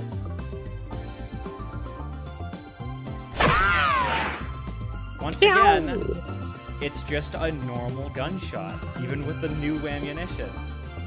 You can't help but Alright, I'll notice that buy this it. guy's just really grinning wide. Yeah, Peregrine's, I'll buy it. What's your secret? You don't know curl, do you? Curl. Is that some kind of Dranura technique? It's more like some kind of life technique. Mm. An old guy like me picks up a few tricks in his lifetime. Well, I'd be interested in learning if you're interested in teaching. He grins. It's not something you can learn overnight. You can notice, by the way, that Oslo is kind of standing at the edge here. There exists a You'd be life surprised. force within every living thing that, if you know how to manipulate, can turn you into a much stronger fighter, much stronger being just in general. Now, normally people associate this practice with martial arts, something you'd see in Archivast, or a place like that. However, Pearl is very versatile. Right, you can learn it, even if you're a gunslinger. And I can assure you there are good uses with it. He once again fires the pistol up into the air. And the bullet starts to circle around as he, you can notice that, like, his arm is starting to, like, twist a little bit right at the end of when he pulls the trigger. It seems like he's curving the bullet around. What? What is this thing? Also says jumping up here. Alright. Crazy.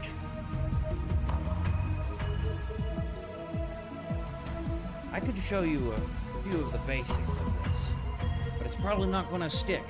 I don't think you'll be able to curve bullets like I can until you get a lot of practice. It's all in the breathing.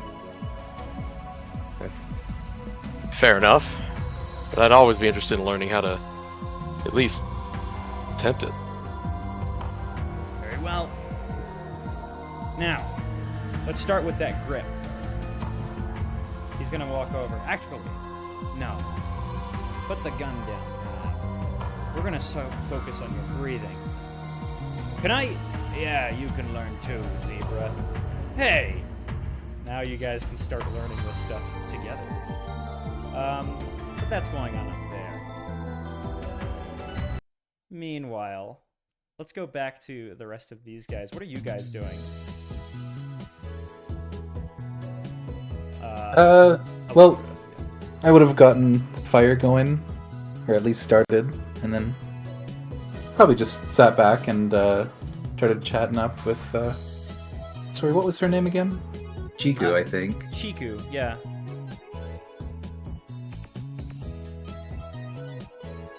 So, have you guys always lived around here? Well, yeah. My dad's been a banner sayer for as long as I've been alive. One day I want to pick up the business, but somewhere other than here. Somewhere a little closer to Hejman. I want to go visit there. But we need a lot more money. It is a beautiful place. You guys seem to be doing pretty decent trade. You can't afford, I guess it does take a lot to move a whole business. And also, Electra, you're familiar with the Esperanto prices. These guys are probably way priced out to live there. Or I should say Hejman prices. Yeah. Well, it is beautiful here as well. I really enjoyed the vines. They're very cool. I haven't seen them anywhere else. This is a pretty unique part of the bark stream, she says. There was a lot of overgrowth here. It's almost like the ocean is living, breathing to us, she says as she comes back. It's really pretty, isn't it? It's unique, that's for sure. Have you ever heard of any, what was it? The Tide Master? Have you ever heard of Tide Masters? We ran into one of those not too long ago. Tide Masters? She says, kind of like looking over. Not anywhere close to here, right? Well, it wasn't actually that far away. We were able to deal with it, though. Those are scary. I'd never seen one before. I thought it was over as soon as we got sucked into that big hole. Oh no. They tried to lure you in. Those things keep caves where they keep people's bones. Scary things. I don't think I'm going to be able to sleep as easily now knowing that there are Tide Masters in the area. Well, there's one less, because it's dead. Kill it. Yeah. Hopefully that was the only one. That's what I'm also hoping. It was a little bit farther away from Dranura, though, so... Ari, are you doing anything, by the way? Just double checking. No, not particularly. Okay. Okay. Now, let me see. I would say that probably this is when things are starting to get late.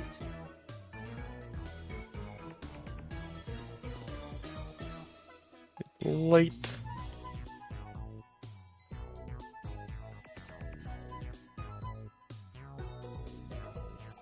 The big yawn. Getting tired? Perfect. The big eepy. Yeah, fighting weird water snakes and almost dying takes a lot out of you. You did get hit pretty hard back there. I'm just glad Wicker was there. I don't know what would have happened if I would have fallen into that water. Well, I do, but I hate to think about it. Yeah, we can piece together what would happen, but it's very nice we have someone like Wicker, you know? That's the second time he's saved me from something like that. Honestly... Oh, go on, sorry. Oh no, I think this is a good point to, like, cut the conversation. Yeah. Okay. Up north, I would say that probably Mondi is finished up with the lesson here. You guys didn't fire anything at all, it was just breathing. Hey! Oslo says, what gives? That's part of it. Hmm. Been all day breathing. Well, It's not No about harm, the no foul. breathing. It's about watching it, he says. I see. It'll be good I'll- practice for how you actually do the proper thing. I'll tell I'll you a little consider more it. about it tomorrow. Fine. Right now, I think you need some food. Wouldn't hurt. What you got? Hey, Chiku! It's your turn to make dinner tonight. Oh, actually, I would say that maybe she was making it here. I'm gonna turn this into a fireplace.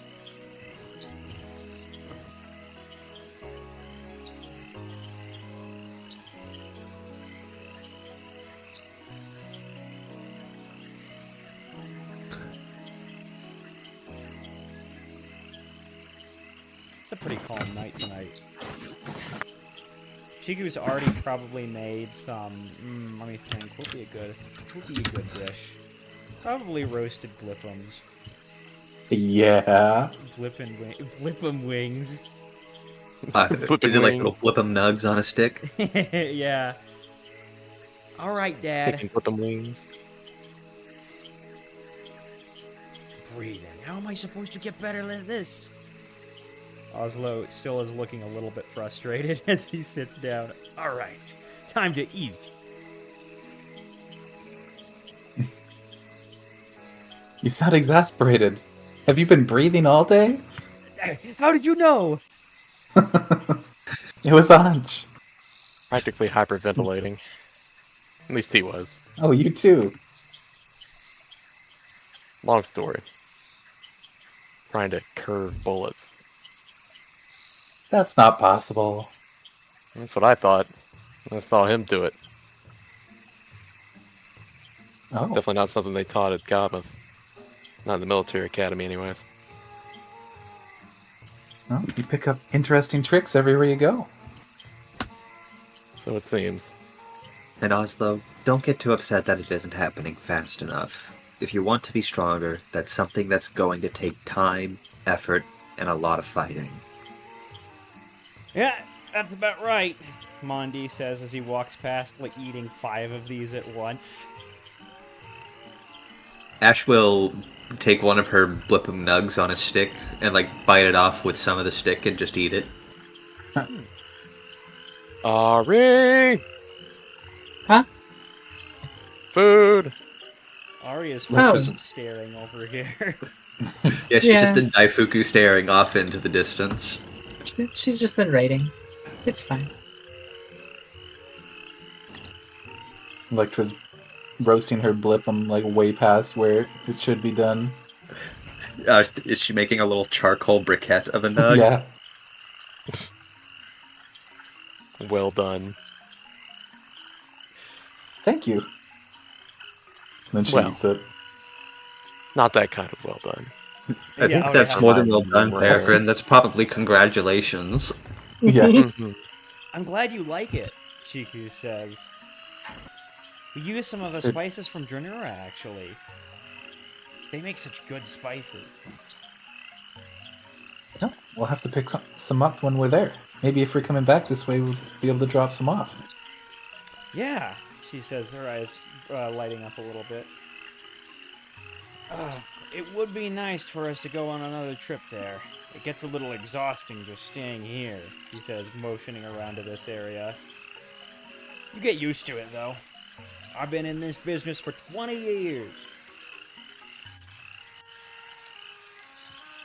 20 years of trading.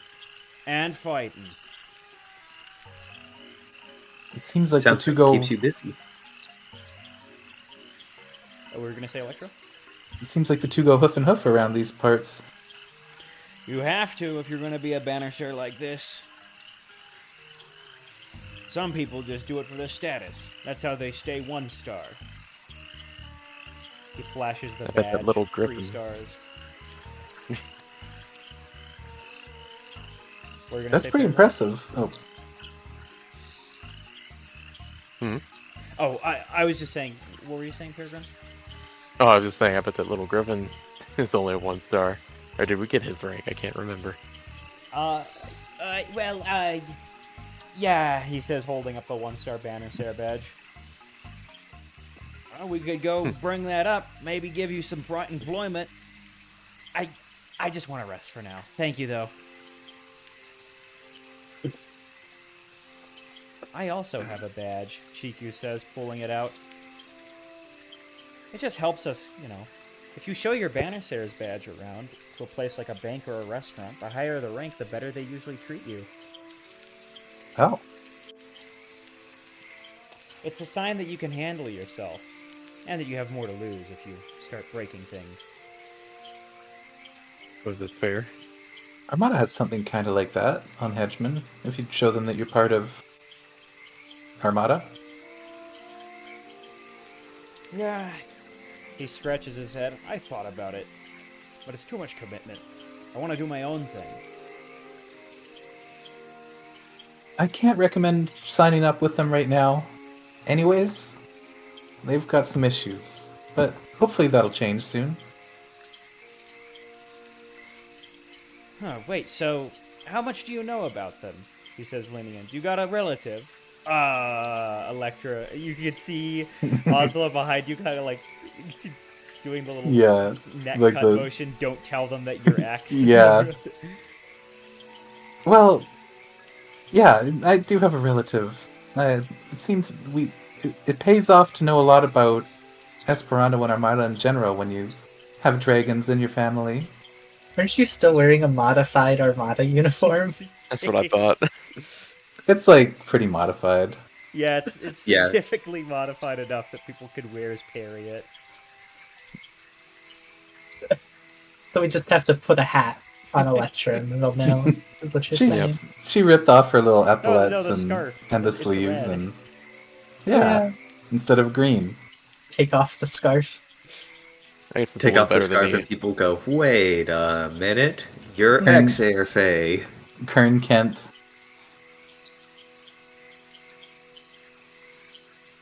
It's the Perry the platypus. Yeah, Yeah.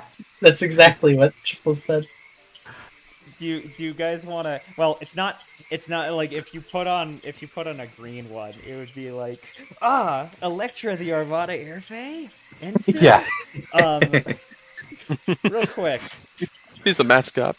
does anyone else got any more plans tonight, or should we continue another night forward and then have a dream sequence where we go back to Koeda's conversation?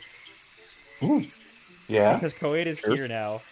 I would probably want Wicker for that. That's Yeah. a fair point. Okay, so now we have to have a flashback to the flashback. Ari flashes back to it. Do you guys have anything else you're doing today? I should probably just tell, what's her name, Chiku, to just keep believing in the cause of freedom fighters. Of course. He seems generally like it's kind of like a casual like this is what I think. It's not like she doesn't come off as super extreme about it. If you try to just insult more Armada, she might go like, "Well, they're still the good guys, but they." Oh yeah, she isn't going to go that far. She isn't going into her, are you ready for the New World Order tier rant, or yeah. anything. But no, She's just going to tell them, keep believing what's right. She's like, yeah, that's the only way we make the world better. All right. If that's the case, I'm going to advance. I can actually advance up to 3 nights if you guys are just resting here. That might work since they're learning how to curve bullets. Okay. Real quick, I'm going to then... I'm cool with that. I'm hearing some music upstairs, but don't worry.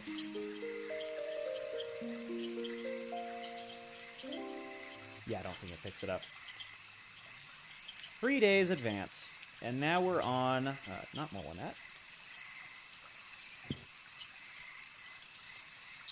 1, 2, 3. It's Monday. Or Mondeio, whatever they say in Esperanto. Alright. It's been about, yes, it's been a little while. You stayed here, but it's about time you guys get going. Let's immediately go back to... Dimape? Not yet. It's been a couple of days. At this point, I think... So... Oh, yeah. So somebody opened up a door. Oh, that, yeah. That was me. They would probably I let didn't you know into they their would house. You contact can us. see around in there if you want. You know what? Sure. I want to see how comfy their house looks. They're going to shot the door open. Oh, no. Yeah. Yeah, he blasted the door open while trying to curve bullets. That's the, that's the closet, it looks like. Some trade goods are here. Tempting, but no. You saw another door on the other side of this house. Right Yeah. here. I'm not one to root through with people's houses.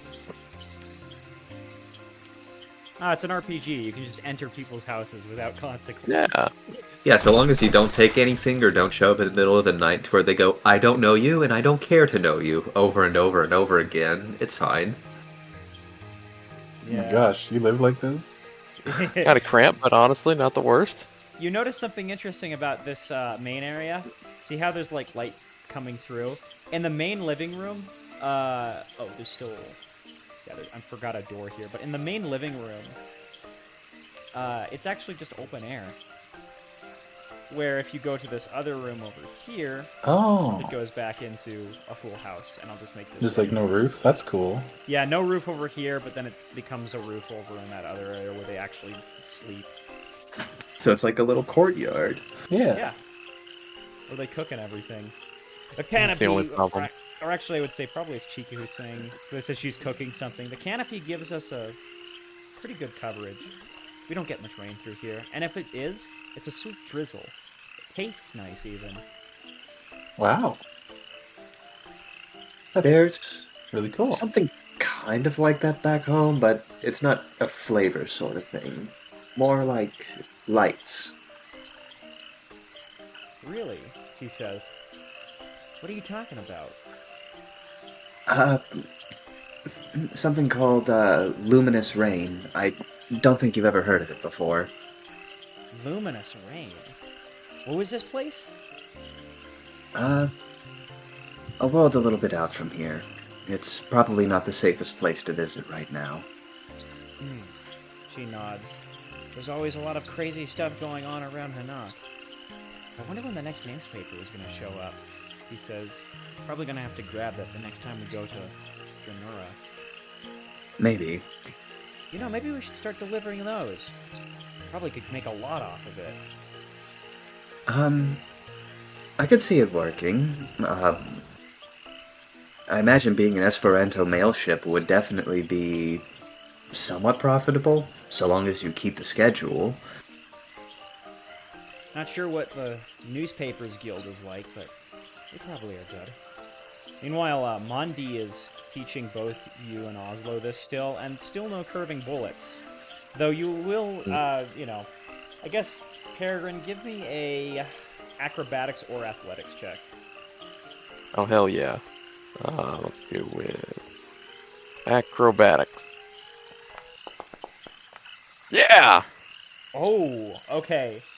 So, Peregrine, it's Yep. kind of like reaching another one of these days, and this is like the last day that you guys were agreeing to kind of stick around here. Still no curving bullets as another one of these rings out.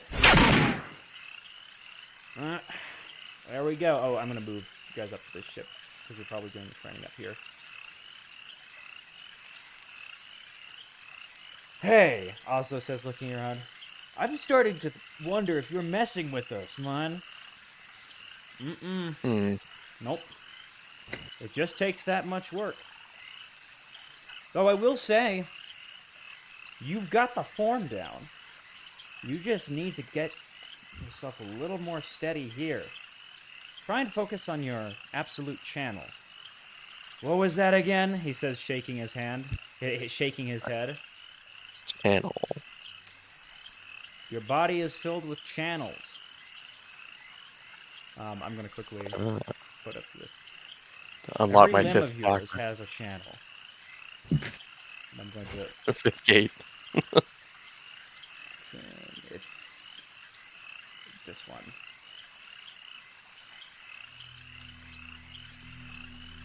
Here. He goes back to your back. If you don't mind, he runs a finger down your spine, Peregrine. Mm-hmm. Ooh. This is your absolute channel. It's the source of all your body's energy. Delivers it. And that's where Curl flows from.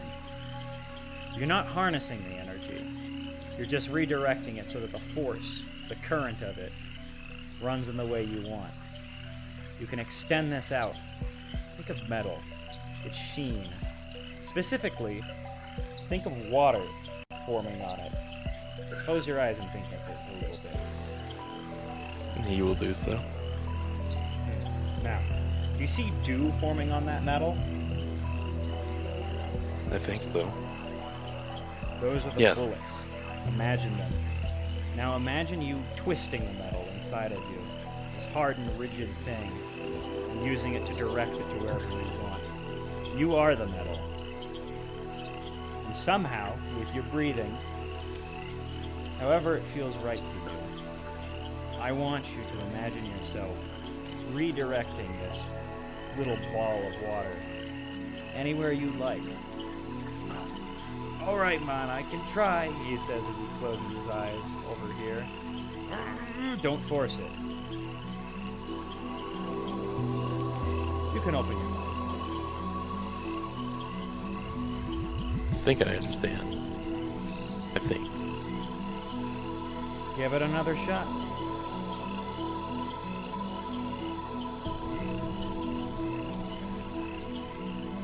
And he will. Yeah, give it another shot. Oh, you can roll. Hard to beat 19. You can roll like an attack roll, I guess. Okay. What? Oh! I didn't realize. I forgot you were targeted. Yeah, it suddenly flings up, and then it's Electra. You're sitting on this rock, and like it looks like it's gonna start heading towards your way, and then it suddenly drills up. Peregrine, you can see it. The air currents. You seem to have sent out a little wave of air currents to go with it, and the bullet starts to spin upwards and upwards, up until the canopy. It does not hit Electra. What? Damn. Even when I can't hit. I can't even learn it. Oslo jumps off. And he looks like he's about to fall onto the rocks, and then suddenly he catches himself in between all four of these. Like I said, it's not useless, even if it's not immediately obvious. Look at yourself. You've seen that Oslo is curled up a little bit like a cat in his pose there. You see his spine and back making a Fibonacci circle in between these rocks. No. Not exactly like his entire body is contorted, right? It's just kind of shaped in that way so that you can see kind of like he's drawing a small arc. He's found got the his golden center. ratio. Yeah, a little bit of a golden ratio right here. Yeah. A lot of flexibility, actually. Yeah, you see the little mark that I drew? It's kind of like that forms a larger Fibonacci circle with the rocks that he's landed in. Impressive. I still don't get what this means, but thanks, I guess. I can breathe better now. That looked pretty impressive there, Oslo. I gotta use it to become stronger in the fight. Still, maybe. He looks back.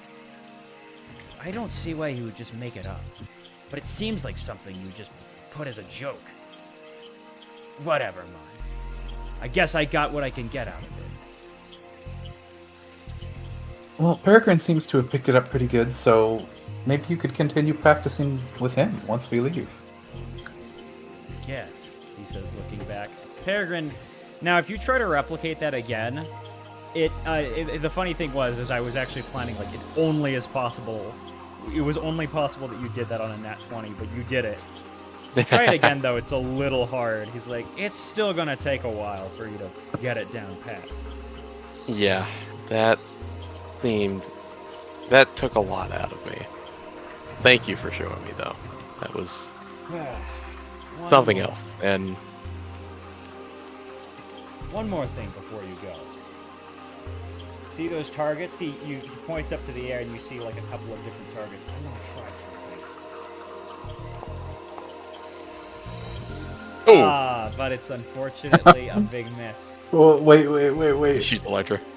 Ooh, okay. That might be close enough. Hold on, let me make a I'd say measurement. probably just for the sake of the story he would be. Maybe he's like, oh, Okay. I'm over here. I'm gonna Good Kieran job. luck him. Okay, he's gonna re-roll. Oh my goodness! There you go. Ooh! Ding, ding, ding, ding.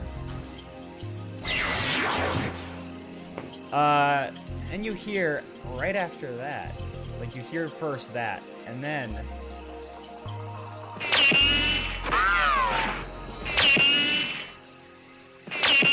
but much faster because I was a little bit slower.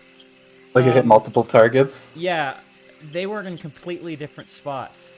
Perfect! I got that down. That would take you much longer to teach. I still struggle with it. But there's a lot you can do with curl.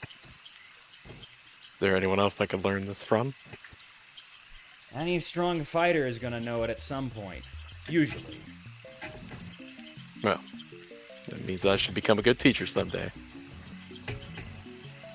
And like I said, simply living out here in Hanaq and doing what you do is gonna do that. I saw how well you fought back in that cave. I have no doubt you'll be masters soon. I certainly hope so. Well, is there anything else you guys are doing here? As I said, Bolo is staying behind. And these guys seem to be content with what they're doing over here. Bergen will thank him, though. That was the next thing that's going to come out of my mouth. Nice. Wow. Ash will probably thank them for their hospitality before they leave. Oh yeah. I think Shiku probably really likes having somebody as articulate as Ashkaspa, because she might have talked a little bit about magic and stuff like that while you guys were also handling this. But it seems like these guys are, they're happy to have had visitors here, because there aren't a whole lot that come through this route.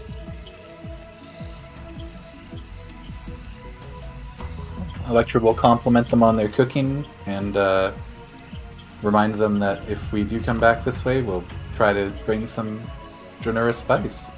Nice. Okay. I think, unless there's anything else going on in this swamp now, that's good for you guys to leave this area. I've got a little bit left before we can end. But is there any... Just I guess I would put on this, because I've already asked earlier. So... I can't think of anything else. I can't either. And I'm starting to sway, though, and I think Ari's dead, too. Yeah, no worries. Yeah. Probably. We're heading back out to here, though, as you guys are starting to get much closer to this. However,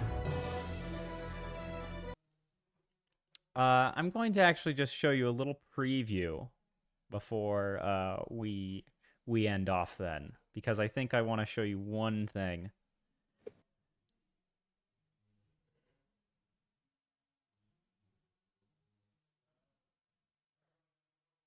Not this one.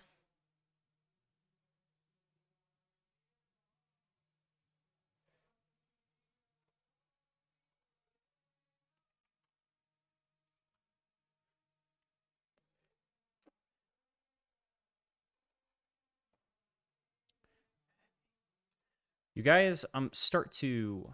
Oh, actually, I'm going to put on the sailing ambience real quick.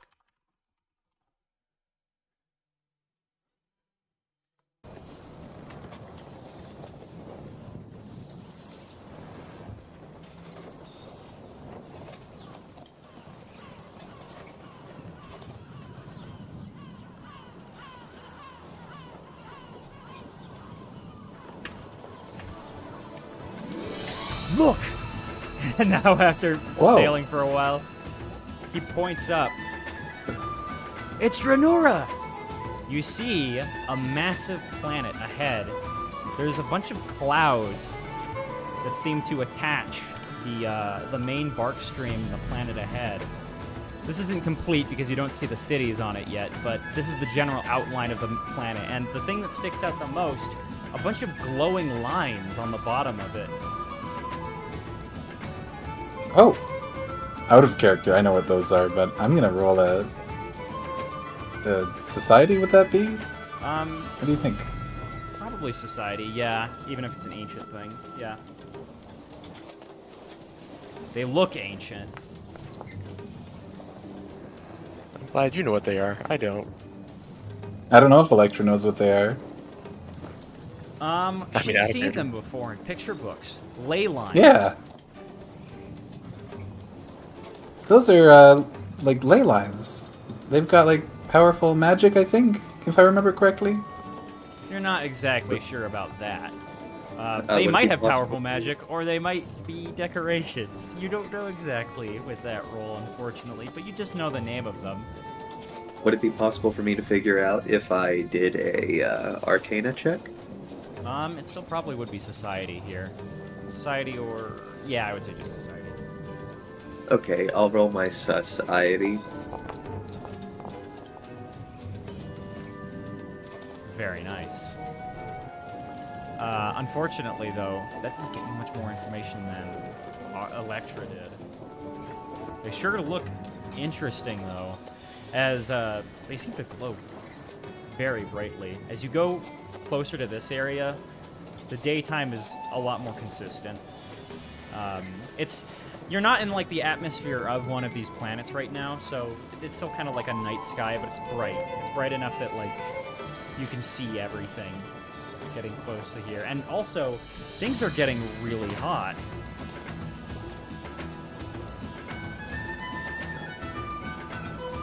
Electra's gonna ask of the others, has anybody been to Dranura before? I think Short Fuse said he was from here. Goodness, it's actually starting to get a bit warm. Yeah.